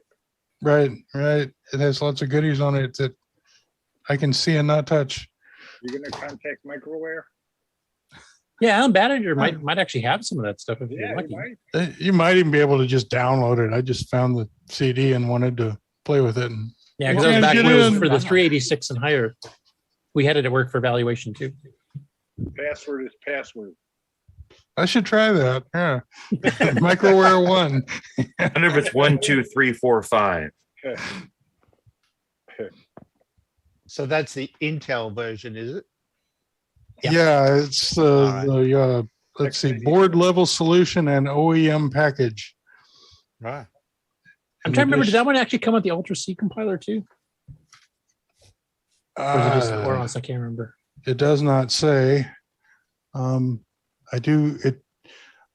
got a box of docs that came with it, which includes the Ultra C manuals. So we held it up to the light to see if there's a pinhole. That's the thing. You pick up an old CD and you're looking at it and thinking, and you hold it up to the light and there's one little pinhole. And then you can't read it anymore. Well, the particular program you want is right where that hole is, I'm sure. Right. That media is supposed to last 100 years. The media does, but the glue that glues the two pieces together usually doesn't. Right, I think it's only on a proper pressed CD, not the burnt ones. Oh. Right. Well then. I'm amazed with the number of 27-year-old floppies I was able to read. Yeah. More than half of them were still fine. I've got some of mine from the early or mid 80s that still work fine. So. And these have been thrown in a shed in the backyard in the heat and frozen in the cold. And yeah, mine too. Oh, James Jones says in the chat here, says, I want to say the earlier version we handed out didn't have Ultra C. Our first 80x86C compiler predated Ultra C. Okay. I know we had several different versions for microwave back in the day. I even had one that came in a floppy. But does he know the password? Right? Let's see what's on here. Did they have a good trash can? No, there was no GUI on that. Ah, geez. This is old terminal. So, Curtis, you want Game On intro or the regular news intro? I'll do the regular news intro. I'll do the game news first because there's only 4 stories, and one of them is about Defender. All right. And then I'll segue. From around the world, what you need to know. Get caught up on News with L. Curtis Boyle. And take it away, Curtis. And I'm still a Muppet, I see. Yeah, I cut off the Muppet. Okay, so just 4 stories we're going to cover here for the Game On News. So the first one, Paul Shoemaker's been working on that port of H.E.R.O, which is a cross-platform game. I think it was on the Atari 8-bits and maybe the Apple IIs and a few others. So we last week or 2 weeks before, we showed the animated guy with the helicopter backpack thing flying around. So in this case here, he's even got the Activision logo on the bottom to match the original here. But he started to do some animated waves, which is what he's demonstrating here. It actually looks pretty good. And you can see one of the people you're supposed to rescue as well. So actually, there's a CoCo 3 game by Steve Bjork, since we were talking about him earlier, called Mine Rescue, which uses the Super Pitfall engine. And Mine Rescue is one he sold independently through GamePoint software. It didn't get sold through Tandy or anything else. And it's kind of like Pitfall combined with this, because you do have to go rescue miners. You have to give them oxygen bottles to rescue them. So you have to find them and give them the oxygen bottle type thing. And the graphics even remind me of this, except they're, of course, they're CoCo 3 level Super Pitfall style. So kind of an interesting little sideways there. It looks cool. Next up, Jim Gerrie has a recode of Sokoban. Now, this is actually based on the original one, and I'm not even going to try to pronounce his name. It's on the screen, from Thinking Rabbit Software. So this is based on the very first version. And the first version, written in 1981, the year after the CoCo 1 was released, was also written in BASIC. So he's got that version up now. So he'd done an earlier version that we've talked about months ago, and this is a revised one based on the original code by the original author. So that's for the graphics here. He's got his little XY animation for running, which he's used for a few games now. But the whole game's here. I mean, it's drawing, graphic colors for the border. It inverts the gold bars as you put them in. So it's quite a good one for a 32 by 16 screen. And I don't know how many levels he's got on this particular version, but next up. So we've talked about some of these before a few months back, where there were these cassette 50 things that was made by a company that just took a lot of basic programs And they made a lot of them cross-platform, so it'd be 664 versions or Spectrums or BBC Micros of these really cheap basic games. And this is one called Dynamite, and this was available for about 4 or 5 other platforms at the time. So it plays this song at the beginning, which I'll only play a few seconds of because it gets annoying, but just to give you an idea. And it plays that for a while, quite a while. And then it gets into the game itself. So some instructions there using the keyboard. And the guy who was reviewing it here says that basically it's impossible to win because you have a time limit where you have to pick up all these things before you die. And he says there's no way you can ever make it. Because basically these... Have a look. Okay, so that fuse, the red bar at the bottom is the fuse. And it counts down. I saunter on over to the first bit of Dynamite. It's gone. Next one. As you can see, there's no chance that I'm going to get to the rest. I'm going to get blown up. Here we go. Anyway, I won't play the whole thing. It's not the greatest game, but it just kind of shows you the level of finesse, in quotes, that these bulk tapes with 50 games all dumped on them, all basic programs. I don't know if there's any gems on these. I haven't seen any because I've seen a few of these videos and I've never seen a game that's been really that impressive yet. So they seem to be low end even as far as basic games go. But maybe as he goes through all these collections, because there was various collections of these things, maybe he'll find a gem that we can show on the show at some point. Well, listen, it's not bad for a 4-year-old. I imagine the person was probably a fair bit older, but maybe, who knows? Next up, we've got Glen's weblog, which is where he officially announced Defender to the world this morning, and kind of goes through, how the trials and tribulations going through it. And then he goes into a really good deep dive a little bit of how to use the MAME debugger for recording things, and then also having it play through with a script that you create. So Glen, do you want to touch on that a little bit if you're still here?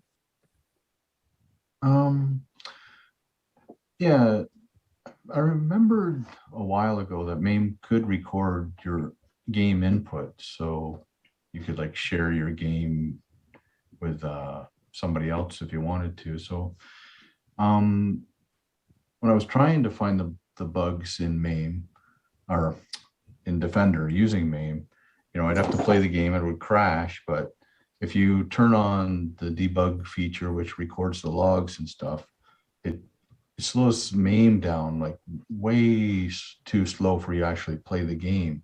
So it was almost impossible for me to get the logs to find out what was the trouble. But actually Ron Klein, who was testing Joust, and I was talking to him about Defender and trying to fix it. And he let me know that he just built a new computer and he could try capturing the debug logs. So that was able to do that for me, which was great, and was able to squash one bug with Defender, because I was at the point where it was like, I'd run like the game for 5 minutes and then all of a sudden, boom, it would crash or lock up or restart, or different things were happening and I couldn't figure out what they were. So I remembered after asking Ron to get that debug log for me on his supercomputer that it had this feature to record the inputs when somebody's playing. So I tried that. I was recording, and the dogs are just having a nice fight in the background. Anyways, yeah, so I record the game. When it crashed, I would stop, and then I'd run MAME in debug mode, playing back that same file, so it would get to that point and crash, and I'd have the log. So it's a really useful feature, and I'll definitely be using it in the future if I need it.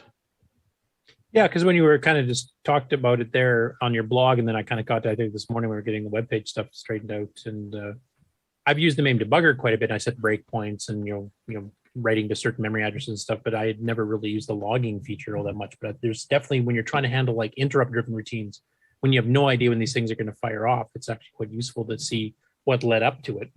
Oh, yeah. And what the state was at the point where the interrupt triggered. Maybe you're referencing something that wasn't quite set up right, or you assumed something would be set a certain way, and because of the interrupt it isn't, etc. So I think I'll start using this a bit more often myself.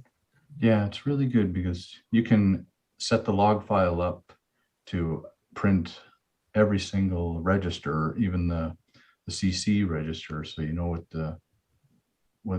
what it's doing every step of the way through the whole program. So it's really, really useful. Yeah. It's also got your direct link here from your GitHub to go grab it from there. You can also get it off my site, and it'll be on the Color Computer Archive, later this next few days. And then I've already got this bottom video queued up here on the second one. So if you want to see one-handed defender while running the camera, I mean, you don't get any more awesome than that. So this also show you what it looks like. Unfortunately, you do get the scan lines going up and down, but this will show you what it looks like on an actual RGB monitor. Actually, I can skip the intro. I think we've seen the screenshots from that, so I'm kind of skip it. So.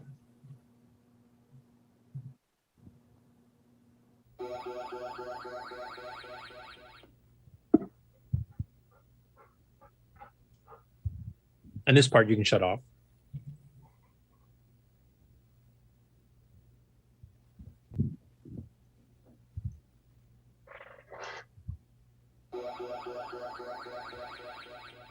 Sound coming through okay?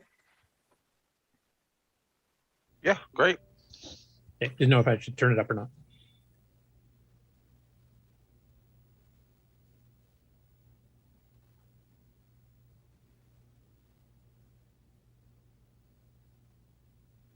And unfortunately, it still doesn't look as good as in real person. Life. Yeah. Yeah.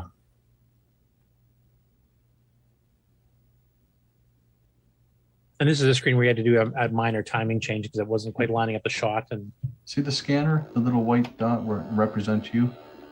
Yeah, it was staying up in the move corner in that demo.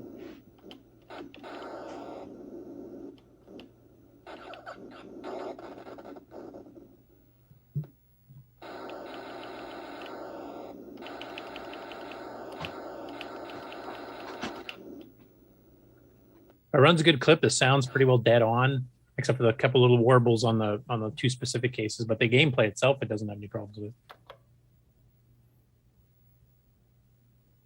And there's where you reboot and save it, which is not quite fixed yet in MAME, but it should be shortly. So anyway, that's the game of the week for this next week here. So everybody download that. If you don't have a real CoCo 3, you can grab the emulators. The game will play fine on VCC and it'll play fine on MAME. Just until MAME gets that update, you won't be able to actually save your scores. So just take a picture of the actual high score screen, which it rotates through as it's doing its attract mode. So you can definitely still participate. Kieran, you'll have to let us know if it works on H.E.R.O. I know we had to do a few tweaks to get Joust to work. Hopefully that means it should just drop in and work, but we'll find out. Kieran, if you have a chance to maybe take a look at it while we're going through the rest of the news here, you can let us know by the end of the show if it works on the new H.E.R.O. Anyway, thanks again for making the game and also being our guest today there, Glenn. It's an awesome game. Thanks. And just as darn hard as the arcade. Mm-hmm. So that's the end of the Game On news for today. So now we'll switch over to the regular news.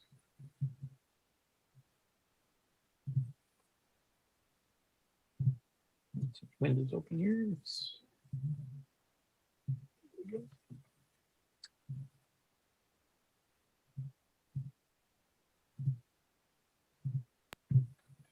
Okay, you guys can see that?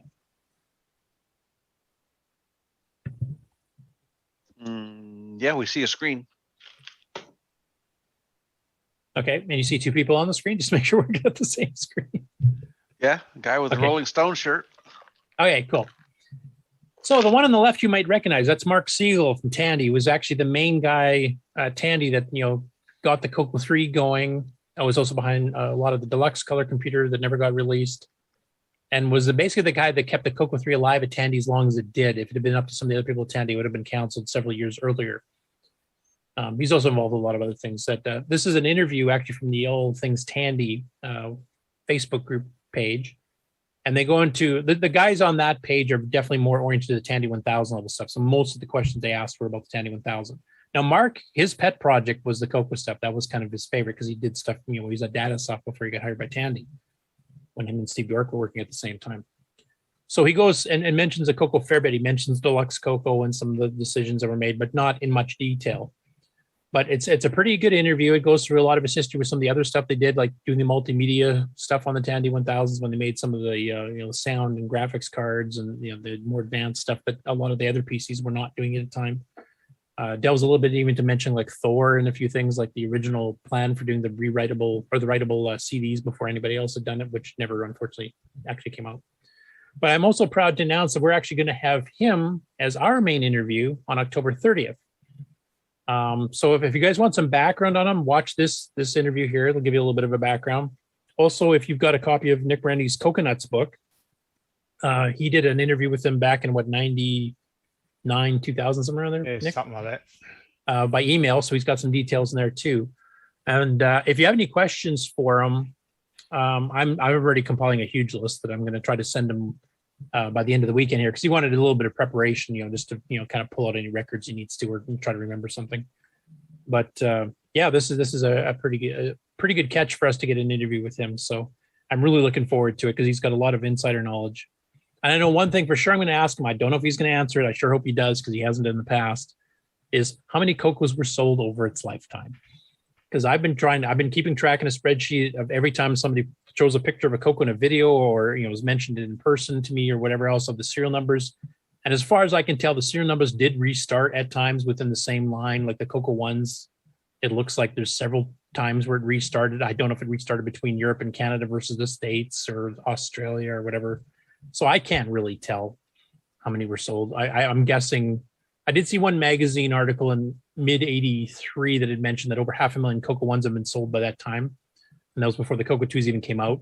Serial numbers in the CoCo 2s I've seen anywhere from like 4 digits up to the 2.25, 2.5 million mark. So I'm assuming they sold at least that many, but it may have restarted a few times within that. And the CoCo 3s I've seen from lower digits up into the million plus. So at least 1 million of those too, I'm guessing. But I'm really hoping that's one question he is willing to answer on the show.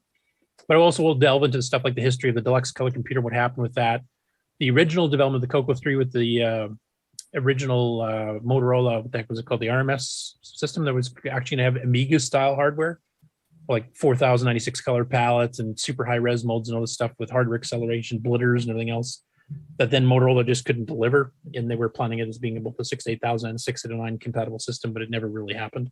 So that's when they switched into the Gimme. But to go through a lot of his early history, I've actually got some stuff from the Deluxe CoCo from Microware's archives that I'm actually going to be forwarding to him, because I don't know if Mark still has those or not. Going through the history of developing OS 9 for the Deluxe color computer and some of the features that were on it too, and some of the ROMs and all kinds of stuff. There's a ton of stuff to talk about. I could probably make this interview last longer than a CoCoTalk show by itself, if he was willing to stay on that long. But I think he's sane and probably won't. So anyway, look for that on October the 30th. But definitely watch this one as a good primer in the meantime. And if you guys are interested in Tandy 1000s and stuff, there's a lot of good history in here on those as well. Do you think he's in his 70s? I've never asked him how old he is, to be honest. You can save that question for when he's on. He's retired now officially, though. I know he's, and that's a fairly recent thing, because he's been at many electronics and computer-related companies since he left Tandy. So he stayed in the industry for sure. Next up, and we kind of mentioned this before, Brian Wieseler, you've actually ordered the kit version of this, correct? if you're still here. Yes. So the Super Sprite FM Plus, formerly the MSX2 Plus, the original run of boards John Whitworth did was 18 boards have now flown the nest to various parts of the planet. He sold them in Ireland, Greece, New Zealand, Spain, the United States, Canada, Germany, and the UK. And I also had a couple kits left over too, which Brian snapped up one of those. So he's completely sold out. So now he's waiting for more chips to come in, because he's definitely had more people wanting to place orders. And the one main chip, the V9958, has basically doubled in price since the beginning of the year. So he's going to probably have to bump up the price from what the original order was. But this is kind of like that Super I board, and it plugs in the cartridge port. So no modifications to your CoCo Dragon required, works on both. And it gives you a sprite chip and a sound chip and some extra RAM and a bunch of other things too. So it's a really nice upgrade. We've actually got some demos done on it. Per Surratt's been converting some of the AGD games that he originally converted from Spectrum to use this. And now you can get like 16 color screens with multi-voice music running in the background, on a CoCo 1, 2, or Dragon 3264 based machine. So it's definitely got some power to it for writing games. And he's going to let us know as soon as he actually gets the rest of the parts and what the new price will be, based on the chip prices increasing so drastically. And of course, we've got the stupid chip shortage worldwide. I mean, congratulations too for selling his 20 like within several weeks of announcing it. Next up, Fabian Rodriguez has updated the CoCopedia wiki, which you can see here. But he's added a section here for CoCo upcoming retro computing events. And now these will be ones that are either CoCo specific, like CoCo Fest, or generic ones that cover everything, like the World of Retro Computing Expo, which is actually on today in Ontario. And then Tandy Assembly and CoCo Fest both coming up here for the remainder of the year. And he's going to try to keep us up to date. So I'm assuming you'll probably put in like some of the vintage computing festivals that are on later on in the year. I think the one in the West, Mark, is that one that hasn't happened yet this year? Or has it gone by already? VCF West was the beginning of August, so it's it's already gone. Okay. Yeah, is there any it's left this year time. for VCFs? I think there's a couple left. The East one's coming up. Okay. So I don't know if you want to contact him on Facebook, which is where he posted about this. If you know of some shows coming up that the CoCo will make an appearance at, then let him know so that he can add it to the list.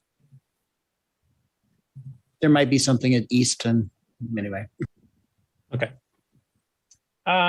Next up, Alan Huffman. Of course, we've been talking about the Septandy thing, which we're coming up to the close of it here next week. And there's still a few here that Alan's got that are queued up that don't get released. And, over the next few days, he's been setting them up for timed releases. So basically, your entire week, you can get a video a day from him pretty well. But he delved into some other ones here, and he actually did some assembly language stuff. He did some pretty cool stuff there. He's talking about using X-Word as a cross-development environment, doing a little bit of color graphic stuff in the higher res modes, as well as some low res stuff he does, and certain techniques, etc. How to do better random numbers and string handling and all kinds of stuff. So it's a very nice little bits here. They're all short. The longest one I think is 10 minutes. And if you just want a little bite of CoCo information, and they're all informational, they're not just demos or something. So if you're learning to program in BASIC, or if you're just beginning to learn programming in assembly language, these are some nice little places to start with. So thanks, Ellen, for doing all those for Septandy. This one here, this is a Scotty Animation. Now, we've covered him a little bit before because he's done some programming where he's been programming stuff for various retro computers, and he's got Atari 8-bits, he's got Commodore 64s. He even showed a Model 1 recently, too. And he's had the CoCo on before, but just basically to see if it would work and plugged in and, the screen came on and that kind of thing. This is the first time, like he's been going through some of these computers, now going through the basics. Like he wants to try to write, I think it's a game he's planning on writing. He wants to make cross-platform on a bunch of things. So he's gone through like C64 and Atari, and you have to poke this and poke that to get graphics to run and stuff. And when he got to the CoCo 2, he wasn't really expecting it to be any different. And he was quite stunned. And I won't play the whole thing here. It's 2.5 minutes, but you guys can go check it out. He was quite stunned at how advanced the extended basic was on the CoCo. The fact that you can actually page flip, and he actually does a little demo where he's actually page flipping. Maybe I'll show a little bit of that part. And also the fact that you have like circle drawing commands. So you don't have to figure out, sine and cosine and all this stuff to do it yourself.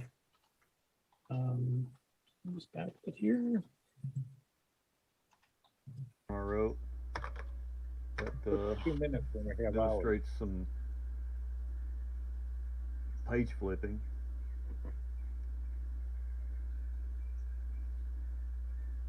Okay, I'm drawing on one page and press the joystick button to show the other page. So it's like 2 pages of graphics there. Not very long, but it shouldn't be very hard at all to create a game on this computer.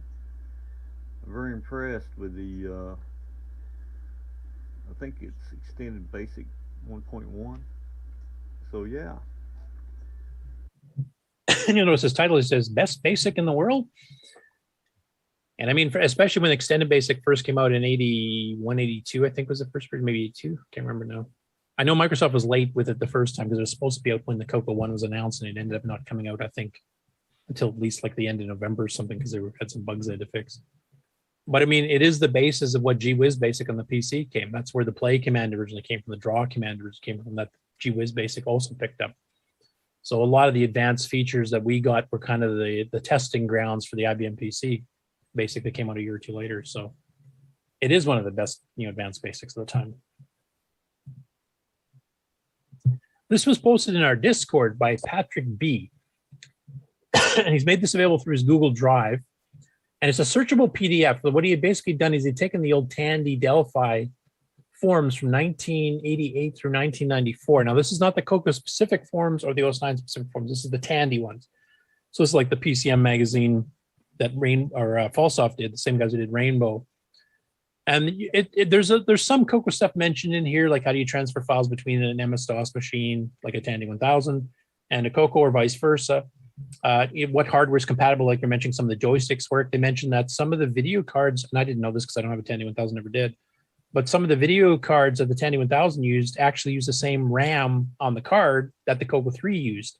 So if you'd done a 512 upgrade and yanked all your 4464s out, you could actually plop those in and bump up the RAM on your video card for free if you were upgrading from a CoCo 3 to a Tandy 1000. And I mean, it's over 2,000 pages, over 2,300 pages of form messages going back and forth. But if you do a search for the word CoCo like I did, I won't bother doing that right now.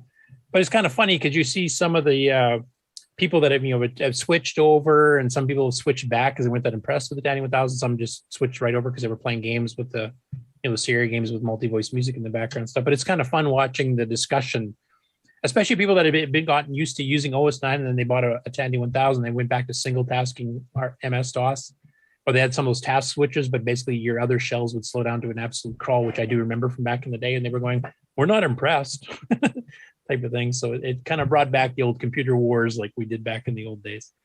There's a lot of cool stuff in there, but it's definitely not CoCo focused. There's mentions of it probably a couple hundred times, but it's more focused on the Tandy 1000. So if any of you are collecting Tandy 1000s, like people that go to Tandy Assembly and stuff, this actually has a lot of good, cool information in it.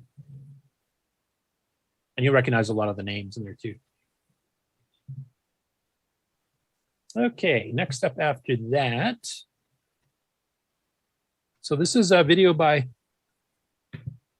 Alex Redman. I don't know too much about this. So this is a CoCo 3 Disk Basic enhancement written by a person called Ron Redman, which I'm assuming must be his brother or father or something, not sure. And it was said to be from Softworks in 1989. I'm not familiar with that. So hopefully this is a serious thing and not just a joke thing like some people used to put copyright by Apple or whatever when it wasn't. But it actually added a few interesting things like key repeat that he demonstrates. And then he also runs a basic database program at the end of it that I'm not familiar with either. So he's running in an emulator here, but play a little bit at the beginning. And I'll jump to the database part.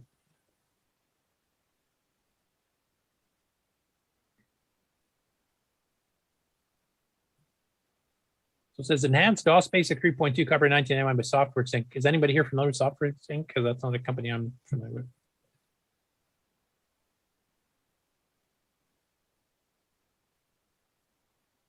Changes the cursor to a plus sign, It looks like it has a line editor, numbered line editor built in.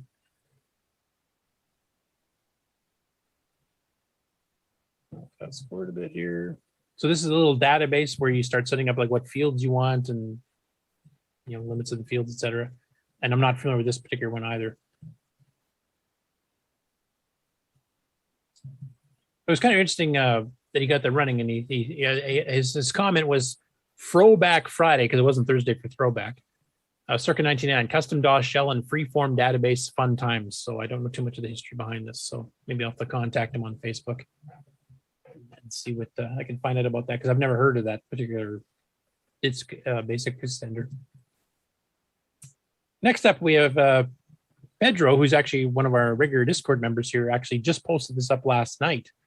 And it's the CoCo 2 project where he's actually duplicated the CoCo 2 motherboard in this nice blue hue. Now you'll see a little green bit up in the upper right. That's actually from Dave 609, Dave Gerrie.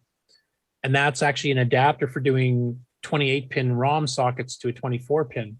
So now you can use the ROMs that are easier to find these days than the 24 pins are. So basically what he does here in this particular video, and this is the last of the series to get the CoCo 2 up and running, is he populates the entire board, puts all the chips on, solders all the components, etc., gets it all up and running, which I will just show you a few clips here and there maybe of it. He's got his specialized video output out here. Then he goes into actually burning the ROMs for color basic and extended basic. puts those in. He's actually got one of Dave's new keyboards out there too. So if you guys are wondering what that looks like up close, there's the keyboard with some extra keys. And if Dave's in the chat, I don't know if he is at the moment, but he was mentioning like some of the keys there. I think this is the one where he actually kind of allows it to duplicate the joysticks. So if you have a joystick and you want to play it on keyboard instead, you can actually remap it to certain keys on the keyboard and actually play that without needing a joystick at all. And it'll work with joystick-based games, which is kind of cool. Oh, he's got his new Salt in there too. Yep. Yeah, he does. Is that a mechanical keyboard? Oh, yeah. With extra keys, as you'll notice, there's more keys on here than there is on even the CoCo 3 keyboards. And then he fires up to see what it runs like. This is on his iMac monitor project that he did earlier. So he's running the SDC. And then he talks about the fact that the phasing, you can go switch that in with the adapter. Goes through and plays some games. Donkey King and Time Bandit and a few others. Speed Racer, which he forgot to set the palettes over to the right one. Does a quick test on the standard colors, etc. So basically that project is now done. The CoCo 2 that he's duplicated from scratch is up and fully running. And I think he's working on the CoCo 3 now too. I think Mark, some of you guys that talk to him a bit more often than I do might know if he's got any progress on that, but since I'm not a hardware guy.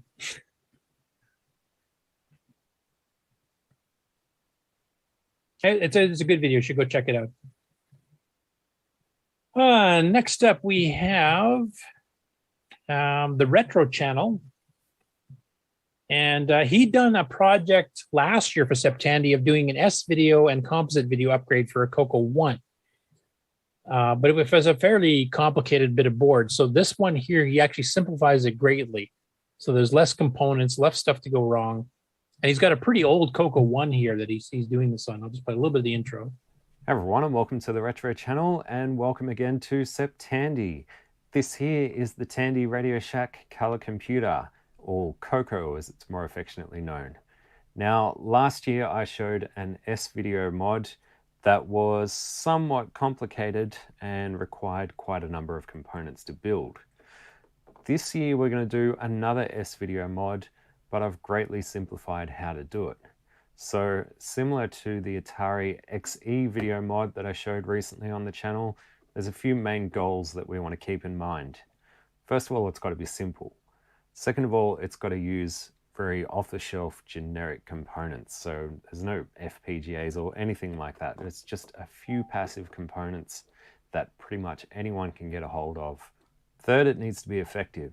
And considering these machines only have RF output as standard, anything's going to be an improvement on that. But we're not looking. Anyway, I won't go through the whole video there, but I'll maybe show little bits and pieces here. Now, I believe, Nick, maybe you can correct me if I'm wrong, but I believe this is a PAL-based one. Gee, I'm not sure. Because I can't remember on the CoCo 1 what the differences were. Lots of extra wires, especially up in the video section. But I don't see those extra wires on this one. Okay, so I'm going to find the better. There's some extra wires, but I'm not sure. And would they've normally been done on the top side or on the underside? The pictures I've seen were top side. The power supply, is that how the power supplies are in the US? It's got the cardboard bit on top. On the earlier one, yeah. Yeah, looks like. Ones, yeah. Okay. Yeah, ours did too, so I thought that may be a giveaway. Do we get to see the plug, the AC plug? Not really, no. You got to take the circuit board out, though. Yeah, that'll help. Yeah, I don't know much about the CoCo 1 main boards. That'd be the switch for the TV channel, probably. Yeah, because he's talking about it won't be needed for the composite or the S video mod, obviously.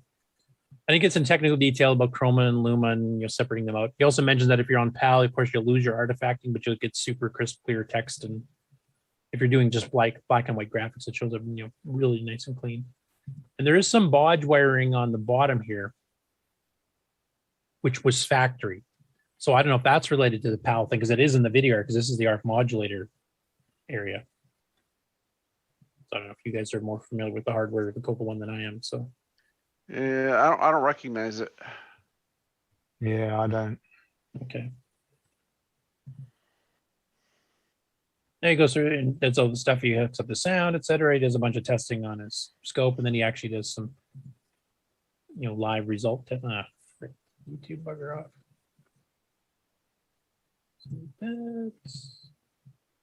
For 5 seconds and get out of here. I still can't use Chrome. Chrome keeps crashing on me with the ad blocker. I don't know what the heck's going on, but it actually outright crashes now. So I can't use it anymore for the next while. So you can see here's the actual video signal he's generating for. This guy obviously doesn't do soldering. The amount of hair he's got. Thanks for rubbing it in. And he runs 9CAD as a demo. That was funny. And he goes into some specific adjustments you can do for PAL, but you can see it's a pretty crisp, clear thing. Now, one thing he did mention on the video here is that these little vertical stripes you can kind of barely see on here. He says in real life, these don't show up at all. It would look nice and smooth. So basically, this is an artifacting of the camera capture. Yeah. And I mean, even with those stripes, it actually doesn't look bad. So he's taken out the RF modulator completely. Yeah. Yeah, that helps. But it looks pretty clean. I mean, especially if those vertical stripes are moved out, then this actually looks really nice and clean.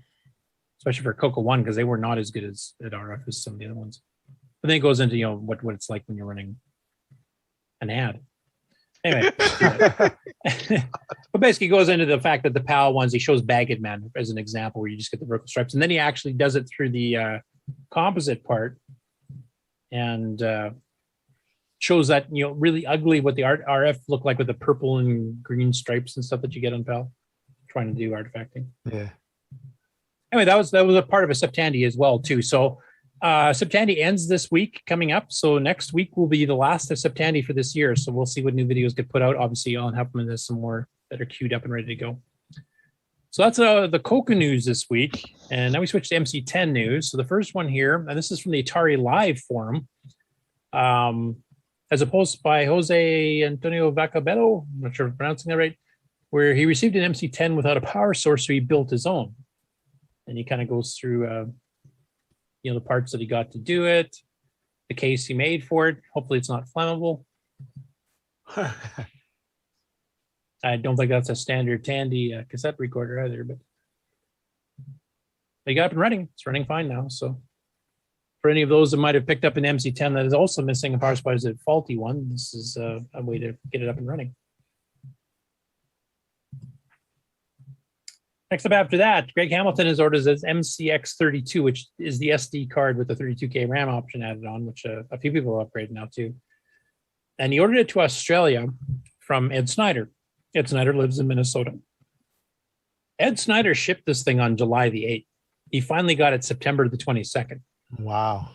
And he has these things here posted of the route it took. So I could, leaves Minnesota, gets to St. Paul, Minneapolis, St. Paul, in transit, goes to Chicago on the 30th. So, it took, 3 or 4 weeks just to get to Chicago, which is literally from Minneapolis is like a 6-hour drive. So I'm not quite sure why it took so long. And it still arrived, and then it departs Chicago, then it hits Tokyo, Japan on August the 6th, then it departs for Brisbane, Australia. Cool, it'll be here soon.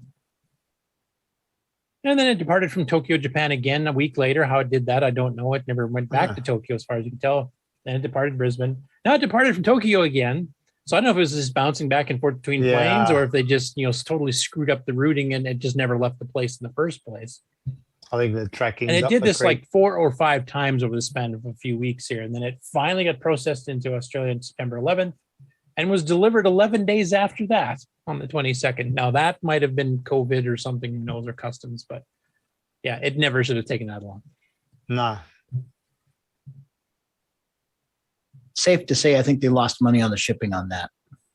Yeah, probably. If it's correct. If it really shipped, that's the thing. It might have just been old BS entries. Yeah.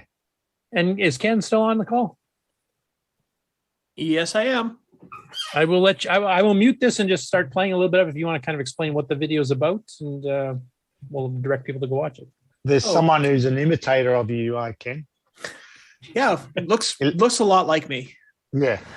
Because we got the MC10 special coming up and it's still in Septandy, I thought I would just throw out a video there about getting the MC10 emulator up and going for the people that want to participate in the MC10 episode, but don't have the real hardware or anything like that, because we will be playing an MC10 game.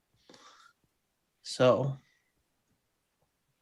yeah, that's basically what I did here.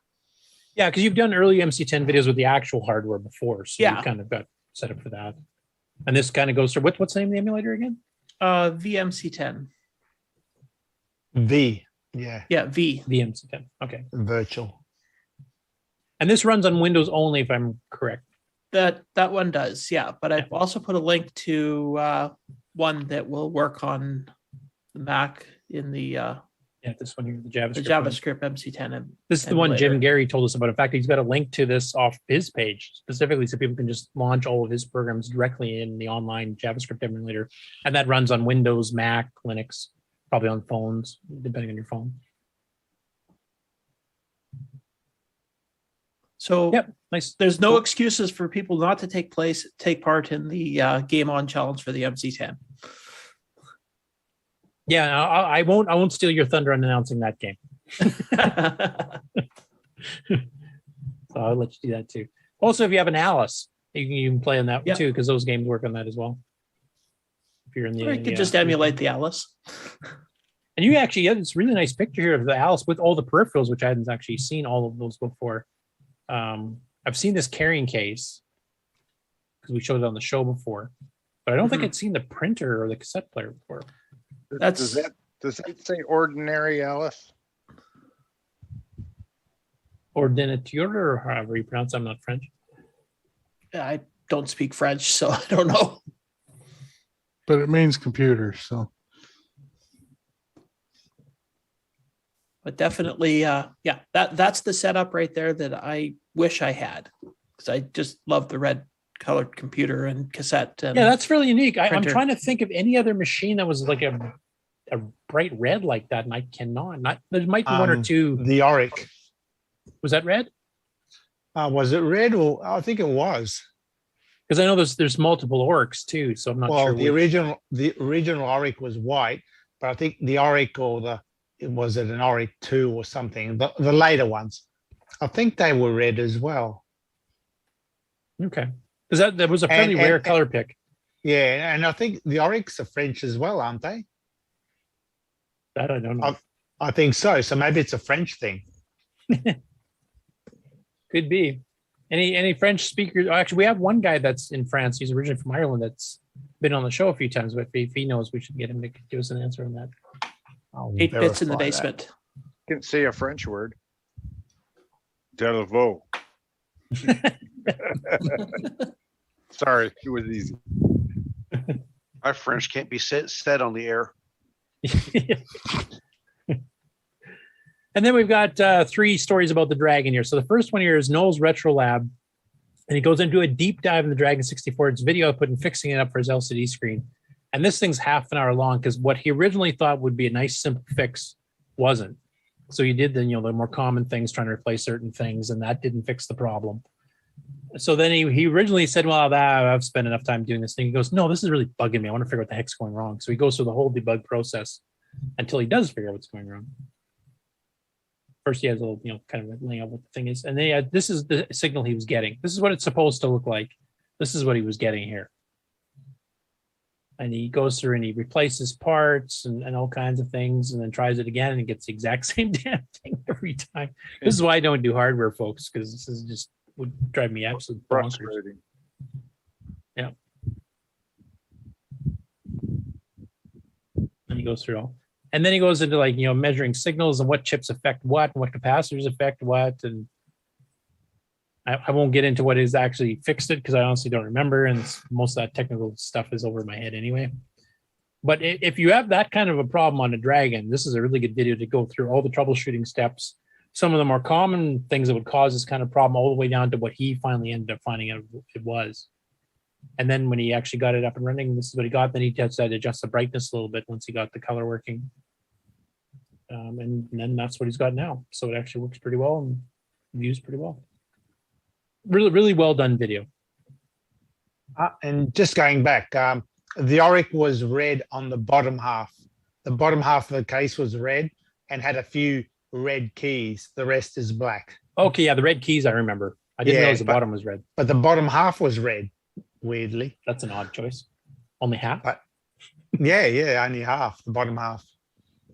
Might have been soaked in French wine or something, maybe. Well, you had the upper plastic case was black, the bottom was red. So I don't know. It must be a. I'll take a We're look at it cheap. after the show. Have a look. The next one here, this one I found kind of interesting too. So Garreth Owen posted this as an old price list from July of 1983 in the Dragon Facebook group. And it's for the FarmFax Dragon, which is a whole bunch of farming related software and a little bit of hardware, like this old printers that were labeled as FarmFax printers, etc. And fairly expensive. So it's Dragon Games. financial planners and dairy herd management and this kind of stuff. So it kind of reminds me of what the CoCo originally came from was the Ag Vision Green Thumb project. So it's kind of like it came full circle there on the Dragon in 83 because the Dragon had already been out for a year by the time this came out.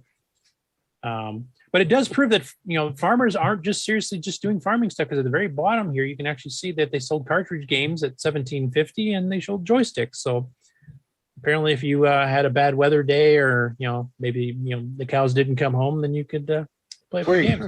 wait, that says FarmFax. Yes. Oh, yeah. Hold up. That's right. Predecessor to WeFax. Maybe they had both in the UK. You had WeFax and FarmFax there. You could do more advanced.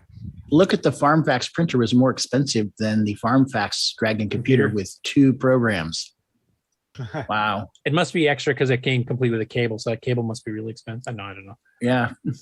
It could have been just a better quality printer too. I mean, it could have been like a Daisy wheel or something. I have no idea. And then the last story we've got for this week, the Dragon as well. So David F. Gisbert has been adding, trying to expand his collection of all the cartridge versions of programs that were made for the Dragon. And this is a list of a bunch of these required recently, but almost all of these are not by Dragon themselves or by third parties. And you recognize a lot of these from the CoCo. These were never sold in cartridge version for the CoCo, with 1 or 2 exceptions. Somebody actually showed me recently there was a Spectral Associates Space Invaders, I think, that Antico had done. His name is Gisbert, and he doesn't have any Cuthberts. Yeah. Well, I think he does have those actually, because he's shown pictures of his other cartridges before, because those were some of those were sold by the Dragon Data themselves. But my Meteoroids, that's Spectral Associates, Astroblast is Mark Data Products, Berserk is Mark Data Products, Rail Runners Computerware, Chess I think might have been a Dragon one, Bridgemaster might have been Dragon, Starship Chameleons Computerware, Ghost Attack is a rebranded, slightly graphics changed Spectral Associates Ghost Gobbler, Cave Hunter is Mark Data Products, Cosmic Invaders is Spectral Associates, Doodlebug is Computerware. So we have 3 CoCo companies represented here that sold taper disc here in North America and never sold cartridges. All of them were in cartridge format in the UK for the Dragon. So just the difference of the market and how they sold stuff. I mean, cartridges were not super common in the UK because they're expensive. Most of the stuff was sold on tape, but they had way more cartridge games than we did if you exclude Radio Shack as far as third party goes. I wonder if they're legit. Yeah.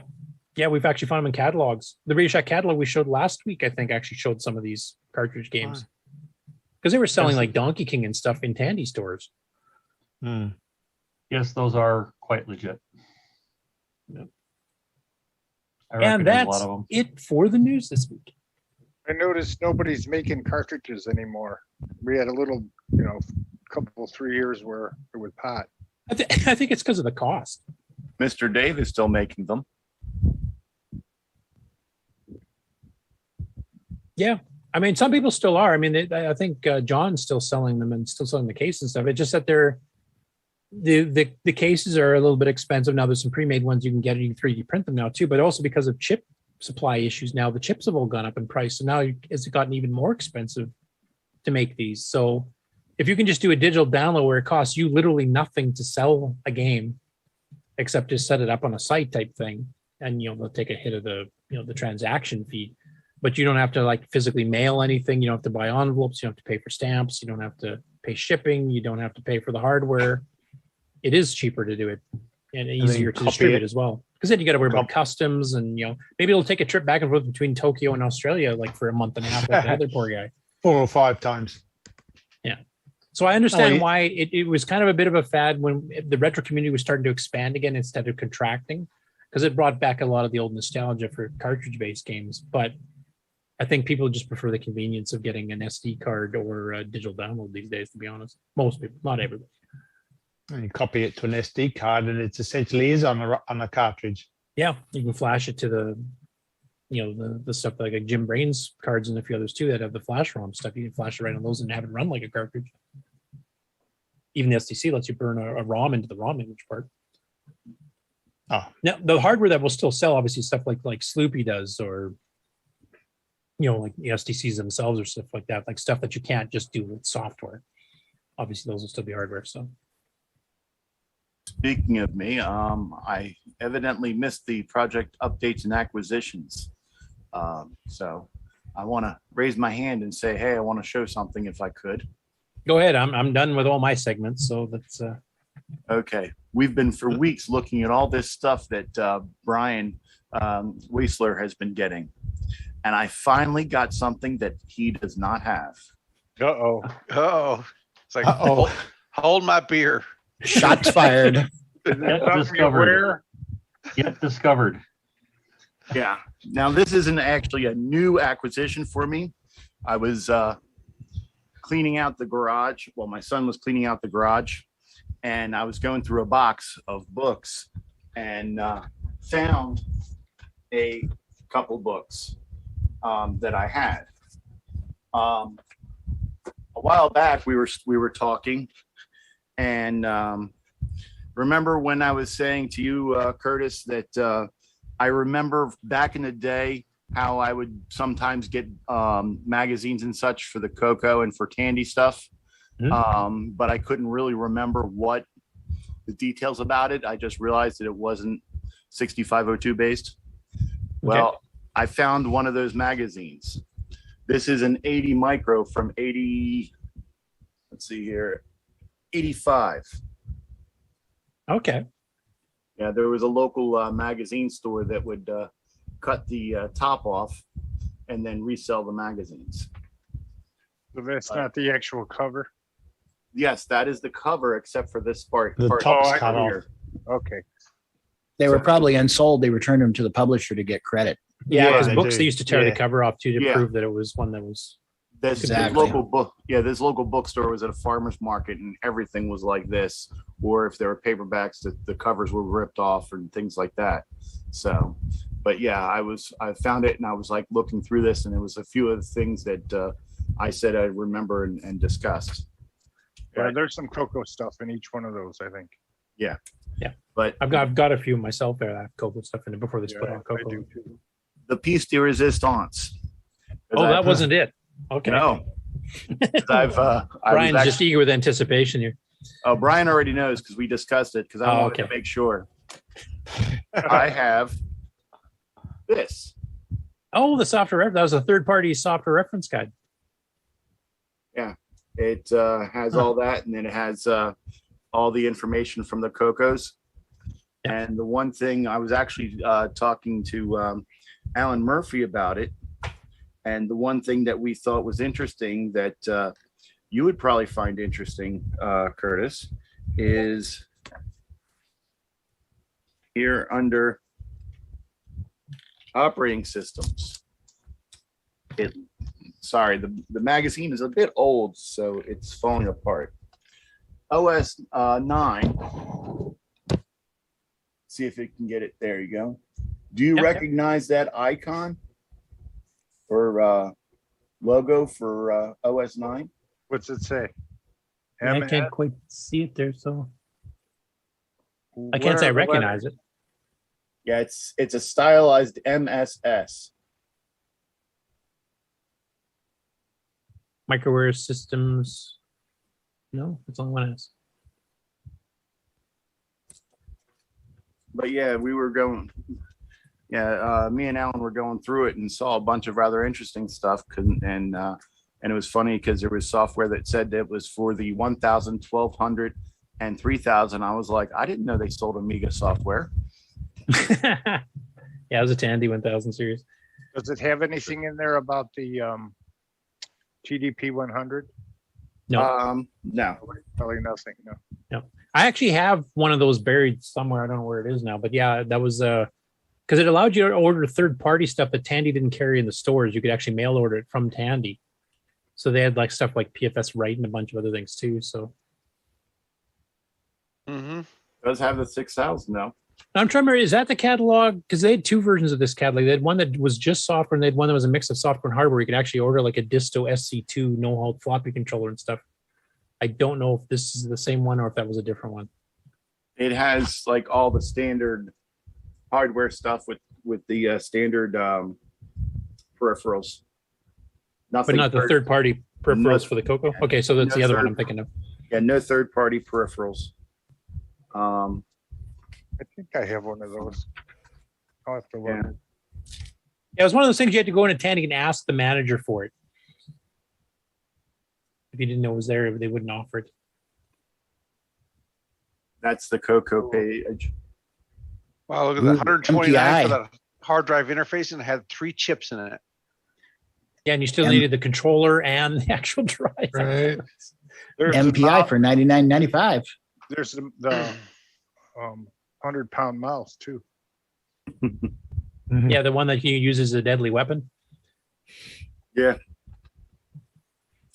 But yeah, this was a nice find. And then when I found out that Brian doesn't knowingly have one, I was like, woohoo! I don't know if he's gone through his big haul fully yet. He might find one yet. Yeah. Then the other thing that I found that's pretty common is a 1992 catalog. And that's the year after the CoCo 3 was dropped, if I remember correctly. So the CoCo should not be in that one, I'm guessing. I didn't actually look. I was more concerned about the previous one. Let's see here. Computer equipment. Back pages. I don't know if they might have still carried CoCo software at that point, but the computer was not being sold. Yeah, Except it doesn't list the CoCo. Check and see if there's teardrops on that page. Yes, it has mostly the PCs and pocket computers and the 102. It doesn't even show the 600. Well, the 102 is a mainstay because that was so popular with reporters and stuff. I mean, people were still using it well into the 2000s because the thing had a you put a few, was it AA batteries in that thing? It would last for like a month, And which no laptop to this date can do. Yeah, unfortunately, my 100 didn't last forever. It actually doesn't work. So, but yeah, that was going through the garage and found a big stack of books and also found a bunch of Unix and Linux magazines from the 80s and early 90s and maybe 1 or 2 Atari things, maybe. So did you get your garage cleaned up? Yeah, we cleaned it up, moved things around, got workbenches moved from one spot to the other. Did you find neat stuff that you knew you thought you had? Yeah, I found out that I have a lot, and I mean a lot, of radio control car stuff. Gas, electric, stuff that I've raced in tournaments. Oh, yeah. Found a ton of Honda automotive stuff. Found a bunch of motorcycle stuff. Found a lot of dust and dirt and oil. Now that I know I have in my garage. How long have you lived there? 7 years. Oh, it'll be eight years in December. So bring all the RC stuff to CoCo Fest and we'll set it up in the parking lot. Most of it hasn't been used in like 3-4 years and the tires are deteriorating and such. So unfortunately, See if they have any Radio Shack batteries in them. no, most of them are rechargeable. So, I mean, it's like high-end stuff. I mean, if you're familiar with it, I've got like an RC10 GT2. I've got the Associated Stadium truck. I have a T-Max. I have a Stampede. There's a Slash. Trying to think, what else is there? My original 1993 RC10 Championship Edition. So on second thought, don't bring them to Coco Fest. We'll all get arrested. yeah, yeah. I I didn't mean was, to launch it over the highway. yeah. I wish I still had my speeding ticket. Me and my brother would drive our car home from the races, and then I would have my my RC10 GT running around the car outside of us. And evidently, the police officer got a radar hit on the RC10 GT because he clocked us at 80 miles an hour in a 40 miles an hour zone. Yeah, it wasn't stock. It was set up for high-speed road runs. So, but Cool. yeah, because the cop was like, "Yeah, I got you at 80, but that makes no sense because it didn't look like you were doing 80." So, Well, cool. Thanks for stopping by to show this stuff off there, because you weren't on the beginning of the show. yeah, I was trying to be here, but literally we're doing the shed now, and I wanted to make sure that I showed that stuff. Are you moving? No. Oh. My son works as a mechanic, and it's like when I originally set up the garage, it was more of I would do work in the driveway and then just like work on my motorcycle in the garage. He wants to be able to pull cars into the garage to work on them so that when it's raining or whatever. Is that when you were laughing? Yeah. So what? Yeah. I mean, he's pretty much taken it over because I mean, because of the health issues I've been having recently, I haven't been able to do much of anything. So, I mean, he's like the boy has been, I mean, literally he's got 2 trucks. He's got a Yukon. He's got 3 dirt bikes. He's got a car. He's got 2 4-wheelers. All of this he's bought on his own, either directly or bought stuff or fixed it and sold it and then bought and such. So he's a pretty enterprising and handy individual. Does he sound any different than you earlier?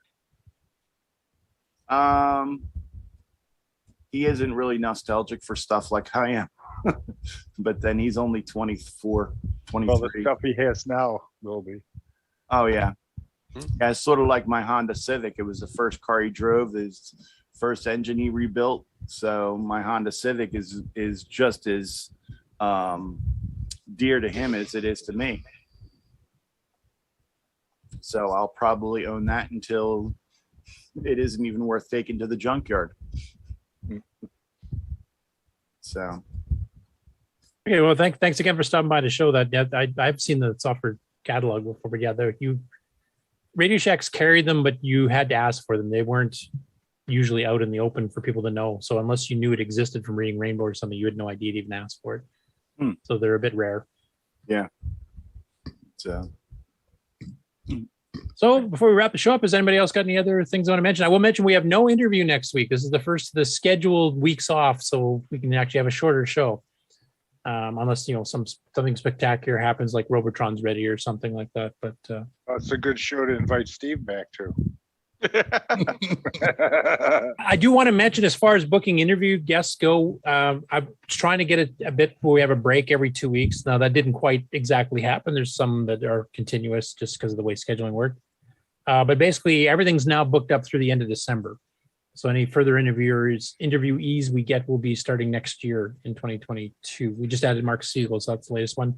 I will mention that while there's none next week, the week after will be Karen Anscombe, 60 in the chat, going through some of his developments with stuff like H.E.R.O, his homemade 512K board, the Port of Dungeons, his block down Tetris clone.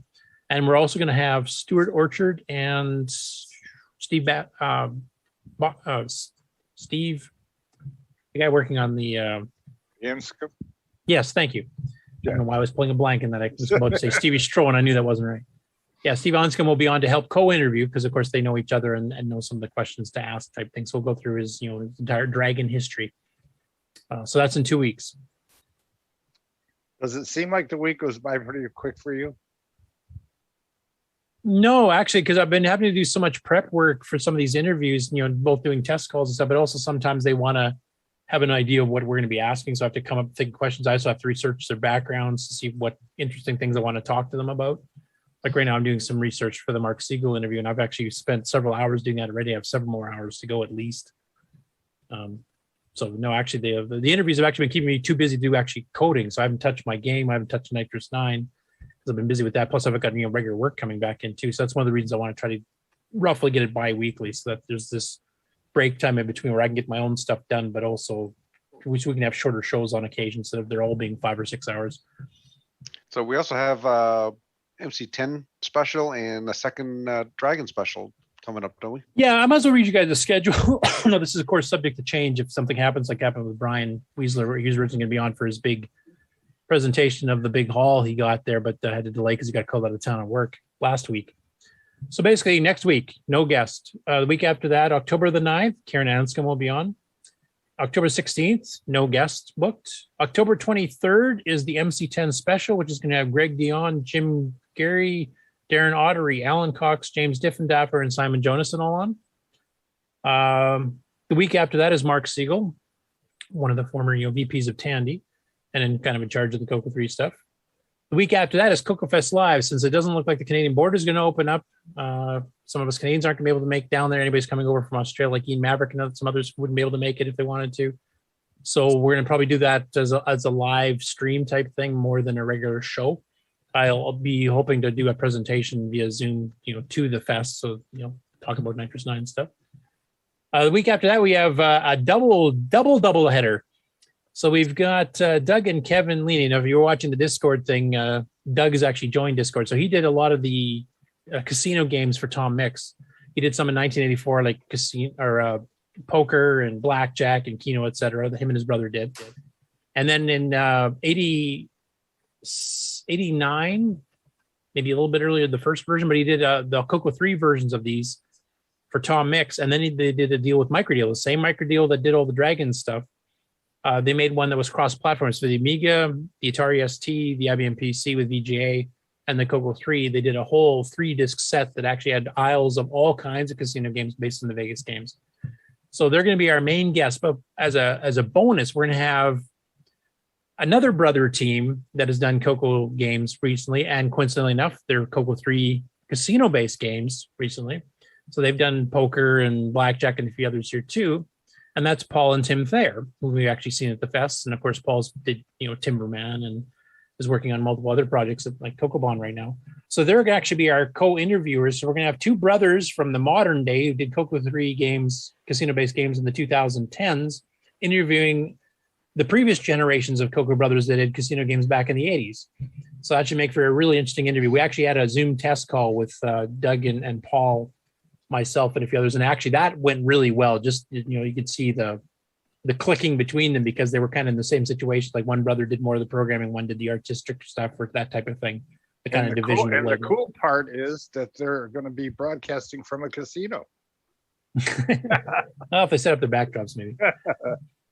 But yeah, we're going to have two brothers interviewing two brothers, both with casino-based game connections and both with CoCo programming connections, 30 years apart. So that should be a really interesting interview. So that's on the 13th. November 20th will be off. November 27th will be the Dragon Talk 2 special. I'm still not quite sure how this is going to work. The live Dragon meetup that they've not had in 2 years because of COVID is at Cambridge University at the History of Computing Museum. That might quite be the right name, but that's what it is. On that weekend. So that Saturday, by the time we go live, the main presentations on the floor, like everybody visiting around there, will probably over. So we might have to hit them on the pub, or maybe they're hanging around late. I don't know. We're going to try to see if we can arrange for a live stream earlier. So if you start watching our Twitch channel or the YouTube channel before the normal scheduled time of CoCoTALK. I'm hoping we can get some live streaming so you can actually catch the live show at the Dragon Meetup. And we're hoping to maybe grab a couple of people that actually are attending for impromptu interviews on the air type thing after the, once CoCoTALK itself officially starts. Who that's all going to be, I have no idea at this point. We're still ironing out the details of getting who's going to be doing the streaming, just to make sure we're actually getting a live feed. So I'll keep you guys up to date once I find out more on that. The week after that is the rescheduled Brian Wieseler U-Haul truck, semi-trailer truck, full cargo freight plane or whatever it is of all the stuff he got.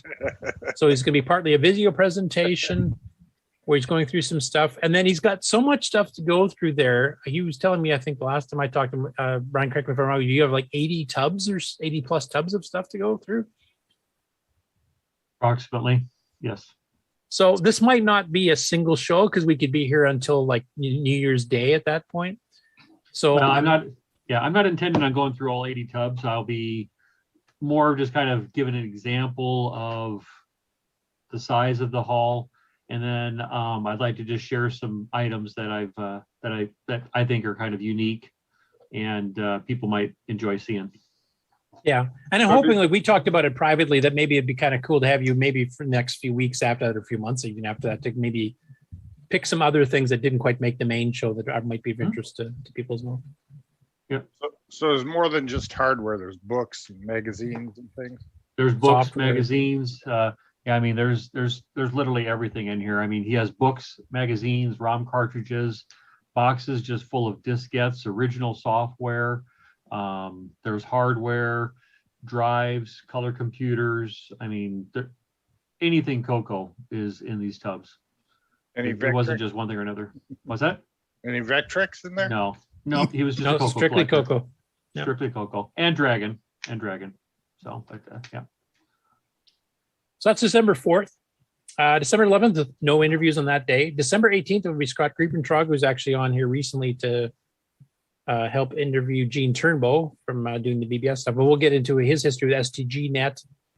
He was quite a mainstay at the CoCo Fest back in the 90s. So he's done a lot of software development. He published some, CoCo-based newsletter magazine.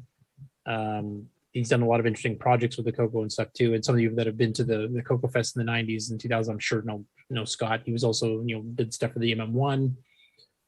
So that'll be an interesting interview, getting some of that perspective of all that kind of stuff. And then I'm not booking anything else for the next day after that's Christmas Day. I don't even know if we're doing a show then. If there is, I'm probably not going to be here. So basically after that, we'll be starting to book stuff into 2022. And I've got one or two people already kind of queued up that I'm thinking about trying to get on if we don't get them on the Dragon Talk show. There's a few other Dragon Talk people I'd like to get on.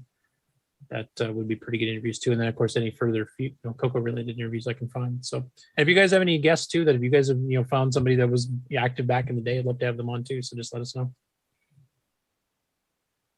Question in the chat here. I just saw. Yeah, Quinn is asking, where's CoCo Fest being held this year?